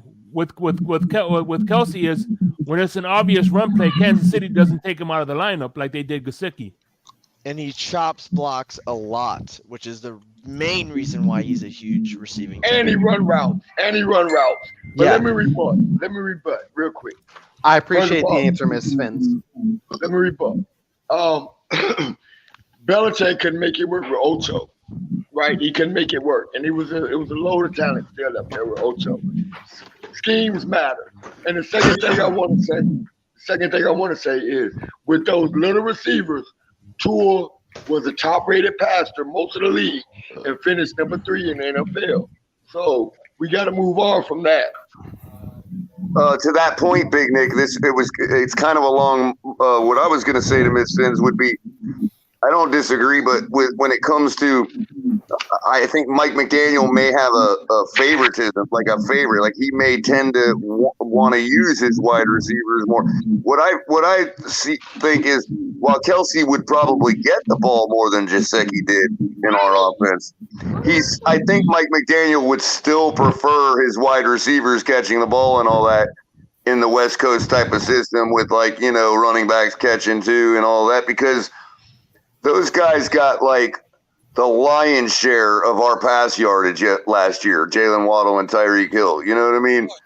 And I just, to me, I don't know if it's a matter of a coaching deficiency that he wouldn't be able to utilize the talent of Kelsey. I think it's just a preference of his. Well, to that point, real quick, Color, is my point, my general point was you wouldn't use the talent, so it's a waste of talent. That's where I was trying to get at. I just correct. I wholeheartedly agree there. I'm just trying to pin it down to where it really is, because I don't think it's necessarily that he can't utilize the talent. I just don't think he wants to utilize it there. Okay, I'm gonna still stick to my can't because he chooses not to use it. I just think that though what he did utilize worked, because we had a receiver that was second in the league for receiving yards, had a career year with a team that was going to the Super Bowl. He won a Super Bowl with. He had 1,700 yards. And then we had another receiver that led the league in yards per reception with 75 receptions, which is a lot. With 13. And who still got his 1,300 something yards. Yeah, 1,300 yards. So we used. So you're right. I agree. Used the talent. It's just I just don't understand. I talked about tight end. I didn't talk about no other position. I didn't right. I know, but my point is that the talent that he did utilize worked. There was my point, Bryson. He doesn't value the tight end position. Hence, why I was saying it'd be useless for us to have. I just don't. It's fair. I think. Hold on, Bryson. Well, Miss Fins, I think. Let me try to steel man Miss Fins and clarify what you're saying, so we're all understanding. In this case, it's a matter of if he himself has decided in his philosophy that the tight end is not that important, then that very well itself could be a coaching deficiency because And other I see what you're coaches saying. I just don't think we had that find a talent on the utilization team for it. last year. Is Right. Mike Gesicki doesn't fit that scheme that we had last year, hence why he's gone. Yeah, but you guys got to remember also the reason why the tight end is. First off, Kelsey's not. See, I tend to agree with Miss Fins there, Bryson's that while Kelsey would get the ball more than Gesicki did, he still would be seriously underutilized in that regard. Right. For everybody. Kelsey's choosing not to use somebody with that talent. That's exactly what I was talking about. Thank you. But what we can go off of, is not who's the best in the league, who's available. Which right now there's not a Kelsey available, and I just don't. No, this was a hypothetical from the beginning. Remember, Big Nick was asking you if you would trade Armstead for Kelsey. Yeah, which is a hypothetical. Good night, guys. I'm going to bed. See y'all later. Papa Paul. Appreciate you, man. Papa Paul. I'm going to camp tomorrow. See you tomorrow. And I think he's playing. I think he's playing around with it with Elijah Higgins switching to tight end, and I think he's gonna find his groove. But to say he can't utilize a tight end, in my opinion, I just think is wrong. Just because he came from a team where he was offensive coordinator, where Kittle. I'm gonna come off the top rope, but that wasn't his offense. Before you do, hold on. Before you do, that was Shanahan in control of that offense. Before you jump off the top rope, I need to take care of some business and give a shout out to Miss Liz. Liz, thank you for the $50 cash app. El Capitan just put that on notice. I just wanted to give you a shout out. Thank you, man. Appreciate you, Liz. Liz does that every now and then. She'll just drop some bombs in on Cash App out of nowhere every now and then. She's great. Love you, Liz. What's up? So here you go. I'm gonna come off the top rope on the both of you and be like, we actually did try to use Gesicki in the same kind of way. Did we not forget the drop in the playoff game? You know, I mean, like I remember, right? Exactly. Right down the seam. He should have caught that ball, but when you got somebody literally on your back, where you're getting a ball thrown to you towards the ground. Yeah, but you're a tight end. That's when you're supposed to pull it down. Hold on. Come on, hold on, though. Get out of here. Hold on, though. Remember, my argument was to say that we did try to utilize him that way. And again, I'll point to the nice 30-some yard strike against the Jets from Skyler that he caught after we threw the ball to Tanner Connor for some odd freaking reason to stifle a drive. You know what I mean? But the point I'm trying to make is still remains that we did kind of use him that way. I mean, we just didn't do it a lot. Yeah, he pretty much did to the tight ends what he did with the running backs. Didn't really use them a lot. If he would have probably used the running back a little bit more, we probably would have got more yardage. If he would have used Gesicki more, we probably would have got more touchdowns. And everybody knows that I'm not shy in pointing out the video that's on my channel that y'all can go check, the color commentary on YouTube, and look at the uploaded video of Mike Gesicki dropping a ball for a touchdown that was right in his hands. Yeah, I don't see Travis Kelce dropping that football. All I'm trying to say is last year I think McDaniel did well with the pass game. I think he just used better with the run game. I think there's no reason to add now would it be great to add a Kelce? For sure, but there's just no reason. There's other holes on this team to add. The pass game was never our dagger in the side last year. It was the run. He would have been a great help in the Charger game. I can be certain of that. Yeah, for sure. When they locked in on our side and played physical with our boundary guys, Kelce would have lit them up like he did before. I agree. Kelce's like an enforcer, man. He would have lit the Chargers a new one. I think y'all that understand basketball lingo, Kelce's like an enforcer, man, in that role. You know, he ain't letting none of that crap go on in the secondary. One quick point. Dolphin winners, man, you look like Udonis Haslem. I've been trying to tell that all night. Like, man, you look like UD40. Like all night, I'm like, man, this guy looks so He's a body double, man. He's a body double. I'm telling, dude, like doppelganger. I'm telling you. You know what? You're the first person to ever say that to me. Thank you, though. Well, you know, they always say, given enough time and distance traveled, you will Hey, meet yourself. And by the way, hey, Dolphin Winters, just so you know, Udonis Haslem is also a Gator legend, so that's a compliment. Yeah. Hey, check the private chat. All right, so what's up? Hold on. What's up, Spider-Man? So What's up, Irving, man? did I knock a dent in your opinion at all on the whole injury thing? Did I even knock a dent? No, I agree. Like, listen, I do concede a little bit that the offensive line did hold on as long as he did. It ultimately falls on Tua for not getting rid of the football. I do agree with that point. Hey, Color, can you address that in the private chat? You probably know it better than I do. Oh, I'm sorry. Hold Private on. chat. Yeah. Listen, Spider-Man, is this Irving? Yeah. Cash app. Yes. Okay. Hey, Irving. How are you? I understand. Thank you. I'm good, thank you. So this is one thing that I have said about Tua. Two things. One, every single year he has progressed when it comes to him managing the pocket. That's one thing I love about him and his progression. And one of the reasons why he has to do that is because when you don't have great O-line, you have to be able to manage that pocket. Every year he's gotten better. And if anybody wants to fight me on it, we can throw down. Oh, I'm gonna throw down with you. No, I'm kidding. Oh, Can we televise the throwdown on the Finns tailgate if somebody takes your offer? It'd be like Madden. And number two is that Tua has to learn how to throw away the ball to protect himself. I agree, 100%. Be skilled. You have to know when to throw away the ball. And every time, we talked about it earlier, he's gotten hurt. It's because he's held on to the ball too. I know he's trying to make a play happen, but there's just times where defense locks in and there's nothing you can do. And look at back in college, same thing in high school. He's never been good at it in high school. Every time he got injured in college was the same thing, and the same thing in the pros. You can't. And people want to say that Jesse Davis is the worst O-line player we've ever had. Actually, not really.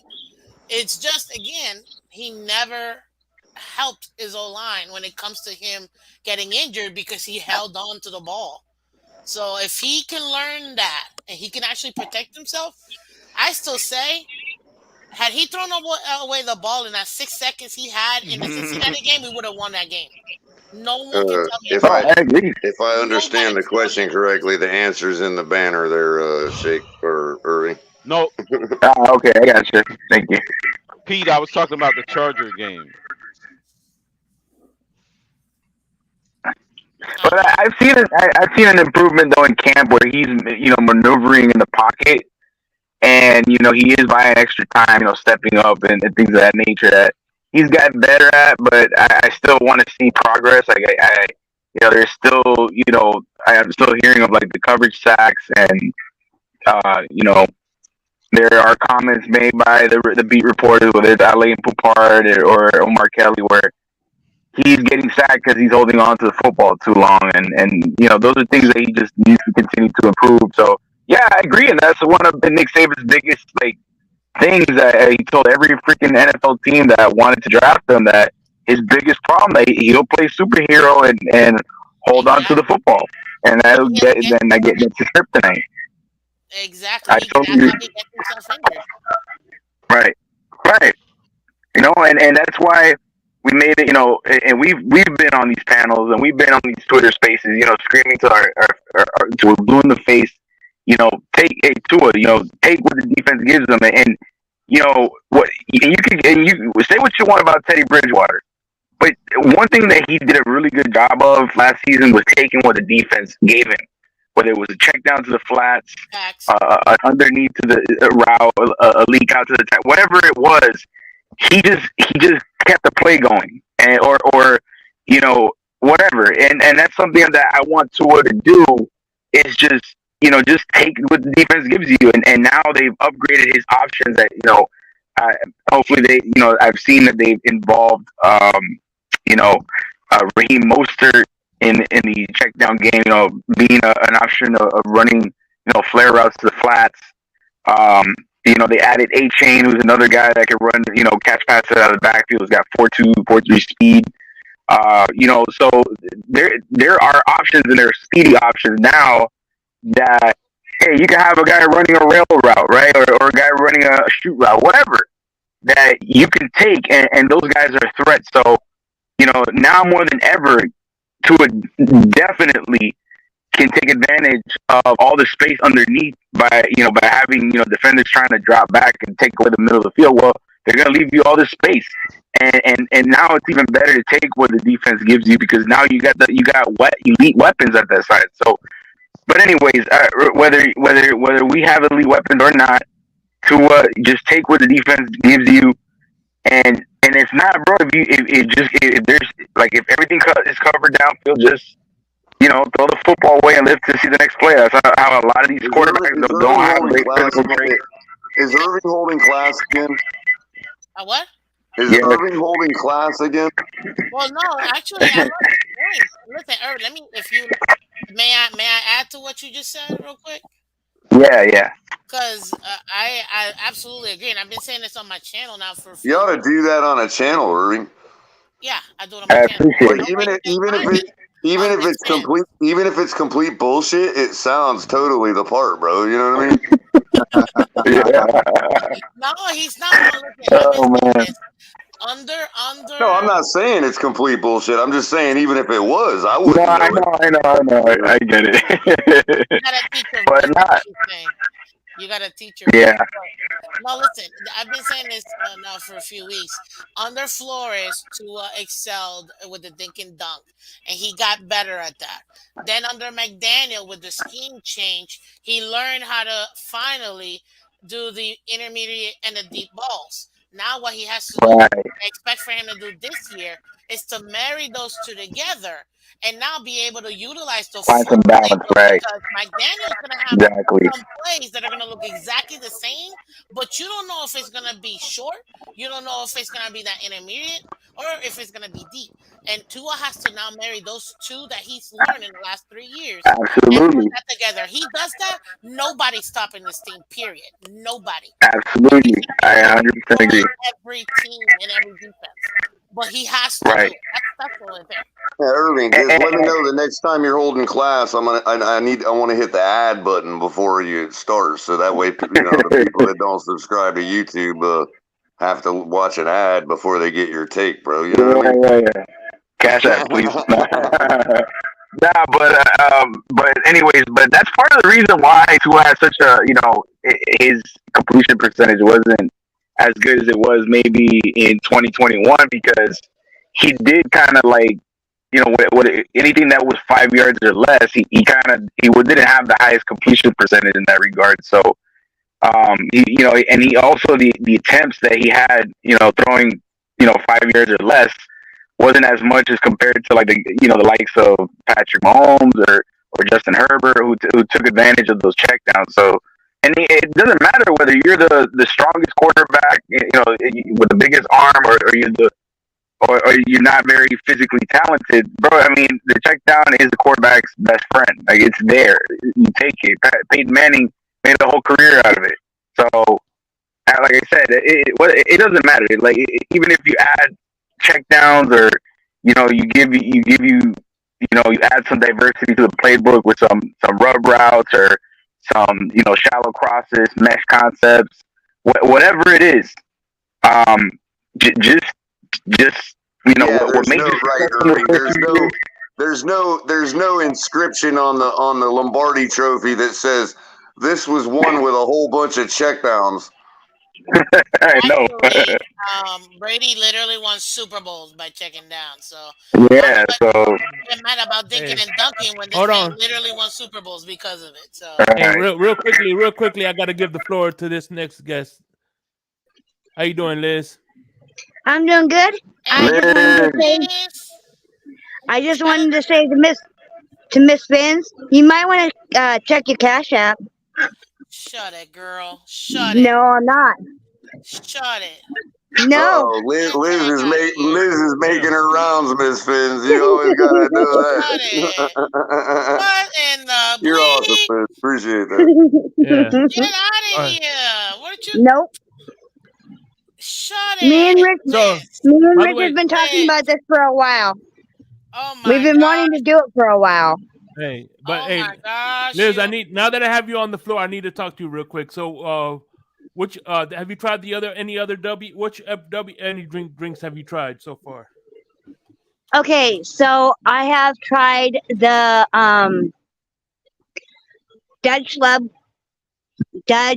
Dub Sludge, sorry. Yeah. And I really like that one. I like the Monkey Madness. I've tried the Dragonade. It was alright. It was just not my cup of tea. And Yeah, I didn't tried like the the Dragonade Galaxy either. Grenade, and that wasn't. And the Dragonade wasn't really my cup of tea either. We just ordered the punching fruit punch and the Calio cream. I was gonna do the deal, but then the Cash App messed up, so I didn't be able to get the deal on that one on the last one, which was another Monkey Madness. But that's okay. I'll just get it next time. By the way, the Calio cream tastes just like a creamsicle. It's just like the Drudge Sludge. You know how the Drudge Sludge it has that little like the Jolly Rancher and it has like a cream finish. That's how the Calio cream tastes like. So yeah, this is tomorrow. I'm gonna be wake up tomorrow. We're gonna do a show at 10 o'clock in the morning, and I'm gonna be trying this tomorrow. So I'm gonna be giving my review on that. So this is the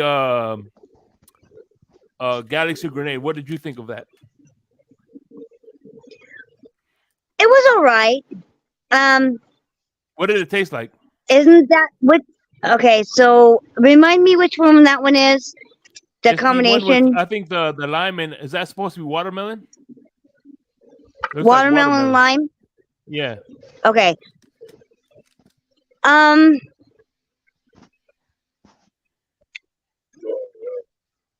You taste more of the lime than anything else. She's like, it's garlic. Dang it, caller! Now I want cheesy garlic bread. Listen, Liz, thank you so much for your donation. That $50 donation, man. You're the best. Thank you so much. We're definitely gonna chat offline. I don't know if you got the Twitter or is it Instagram? Which one are you in? I don't have either one of them. I try to stay away from those. That's fine. Email me at misspins@yahoo.com and I got something for you, okay? I'm gonna send something to you, okay? Okay, thanks. Of course, man. You're the best. Yeah, she is. Well, I'm gonna get off of here. I'm gonna let everybody else chat. Talk to you guys later. I appreciate you. By the way, I appreciate. I just wanted to thank you personally for all the love you show. The Fins Tailgate and I as well, please. and the love you show me at Larry K's channel as well. So I appreciate you. I love my team, plain and simple. Thank Go you. Dolphins. Appreciate you. Fins up. Love you, Liz. Yeah. Speaking of which, I think we should wrap it up. It's gonna be 10 o'clock. I got to do my 10 o'clock. I'm gonna be on less than 11 hours. So you gonna do tomorrow morning too? At 10 o'clock. Yeah, that's when I'm gonna do this W energy drink. I know. I gotta meet up. I gotta meet up with Ali at 7:45. Yeah, I'm gonna be at the scrimmage tomorrow, so that's gonna be a lot of fun. I know Color you're going too, so that's gonna be a lot of fun. And actually, because I know a lot of you guys are you gonna be at the preseason game? I'm gonna be at that. Yeah, game. The Falcon game. Yeah. Yep, I'm gonna be there. I'm gonna be at the Falcon game too. That's gonna be a lot of fun. And actually, I didn't just get one; I bought two Tua jerseys today. Thank you very much. Not one, but two, ladies and gentlemen. What colors? The white one. That's the one that they had. So I bought the white one. And actually, I'm trying to get it signed, and I want to be able to do a raffle. Okay, to raise that's some funds for the show. 1,000. But 1,000 subscriber. No, the 1,000 subscriber for mark. the 1,000 subscriber. Thank you, Shane. Yeah. But yes, I want to be able to give it out for the 1,000 subscribers. So, that's I finally got it, and I'm very happy. So that way we can do the 1,000 subscriber giveaway. Yeah. Because I wanted to do something special, you know what I mean? And I think that Tua is going to be special this year. I actually think a lot of people are like, he's going to be out like 4 games. I think he's actually going to make it the whole season, honestly. Yeah. Maybe I like think so. 1 game, maybe, you know, because sometimes you A make fluke injury. Who, Ramsey you're talking about, Miss Finn? No, I'm talking about Tua. Yeah. But I think he's definitely gonna make it. He's gonna make it for pretty much the entire thing. But I'm very excited. I was so happy I got him today finally. And I got a bunch of stuff that I'm gonna be giving away for the channel too. You know, it's a way of thank you because all the fans, man, sure. you guys support everybody here in TFTG. You guys are y'all are family. So always pop in every morning and say good morning. Of course, it's a beautiful day in Zamunda, baby. Exactly. Absolutely. So even if I can't make it, I at least hit the like button. Oh, you know what I'm saying? Well, I know you do. You support every single day. Yeah. I appreciate it. I appreciate it. Am I doing my final take? Is that what it is? Yeah. And you know what? Let me tell you something. Is that what this is? Yeah. But no, I just want to say, man, I started becoming a full-time content creator, I think February, whatever. And I tell you what, I have more respect for you, Miss Vince, because I know it ain't easy. Well, I appreciate the respect, man. It's not easy. It's a lot of work. And unless you actually are doing it consistently, you're really not going to understand what it is. I know a lot of fans think it's just turn on the camera and just talk, but it's a lot goes into this, especially going to training camp, especially getting prepared for the shows. It's a lot, but you know what? We do it because we love it. We love the team. And that's why we do it. So and there's just as much as work off the camera as there is on the camera. Probably more. Yeah. I feel like it's more, but no, I appreciate all of you guys. As my final take, I can't wait to see everybody tomorrow. That should be a lot of fun. You guys know you can catch me in the mornings with Miss Finch on the Miss Finch show. And hey, I appreciate everything you guys do for Miss Finch and all the love I get from you guys because you guys are always supporting Miss Finch, and I appreciate it. Likewise, of course. For sure. Likewise. But thank you, Fins up, guys, and do me a favor, just put me in the back. All right. We'll talk backstage. Yeah. No, I'm gonna close. I'm gonna close it down with everybody on there. So. Oh, okay. Okay, Bryson. Yeah, my only final thoughts are crypto. You never stop turning up, brother. Hell yeah. Turn up crypto. How about you, Irving? Mr. Spider-Man. Me? Nah, man.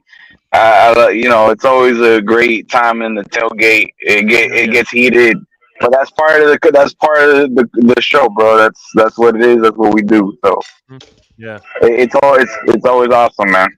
Oh yeah. So while I got Bolby here, I just wanted you to know we will be coming out with the color commentary pumice rock.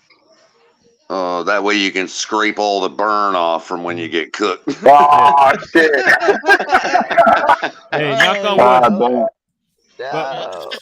But knock on wood. So far, knock on wood. I have perfect attendance since I started on the Fins tailgate. I haven't missed a Friday yet. Knock on wood. So hell of high water, I'm here. So.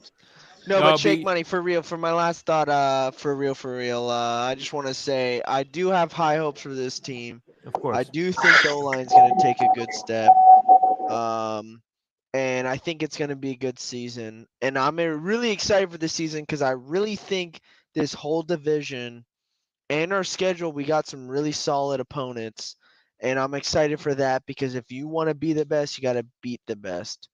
So I'm excited. So I had to throw in that Ric Flair woo. And they ain't good till they ain't good till they put it on the field either. Oh yeah. So with that being said, peace, love, and fins up. Nope. I need a minute. Okay.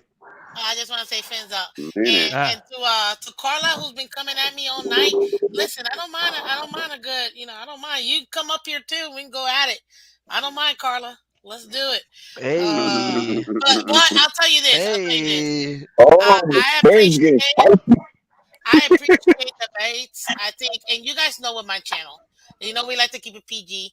If I want to go PG-13, I come to TFTG for PG-13.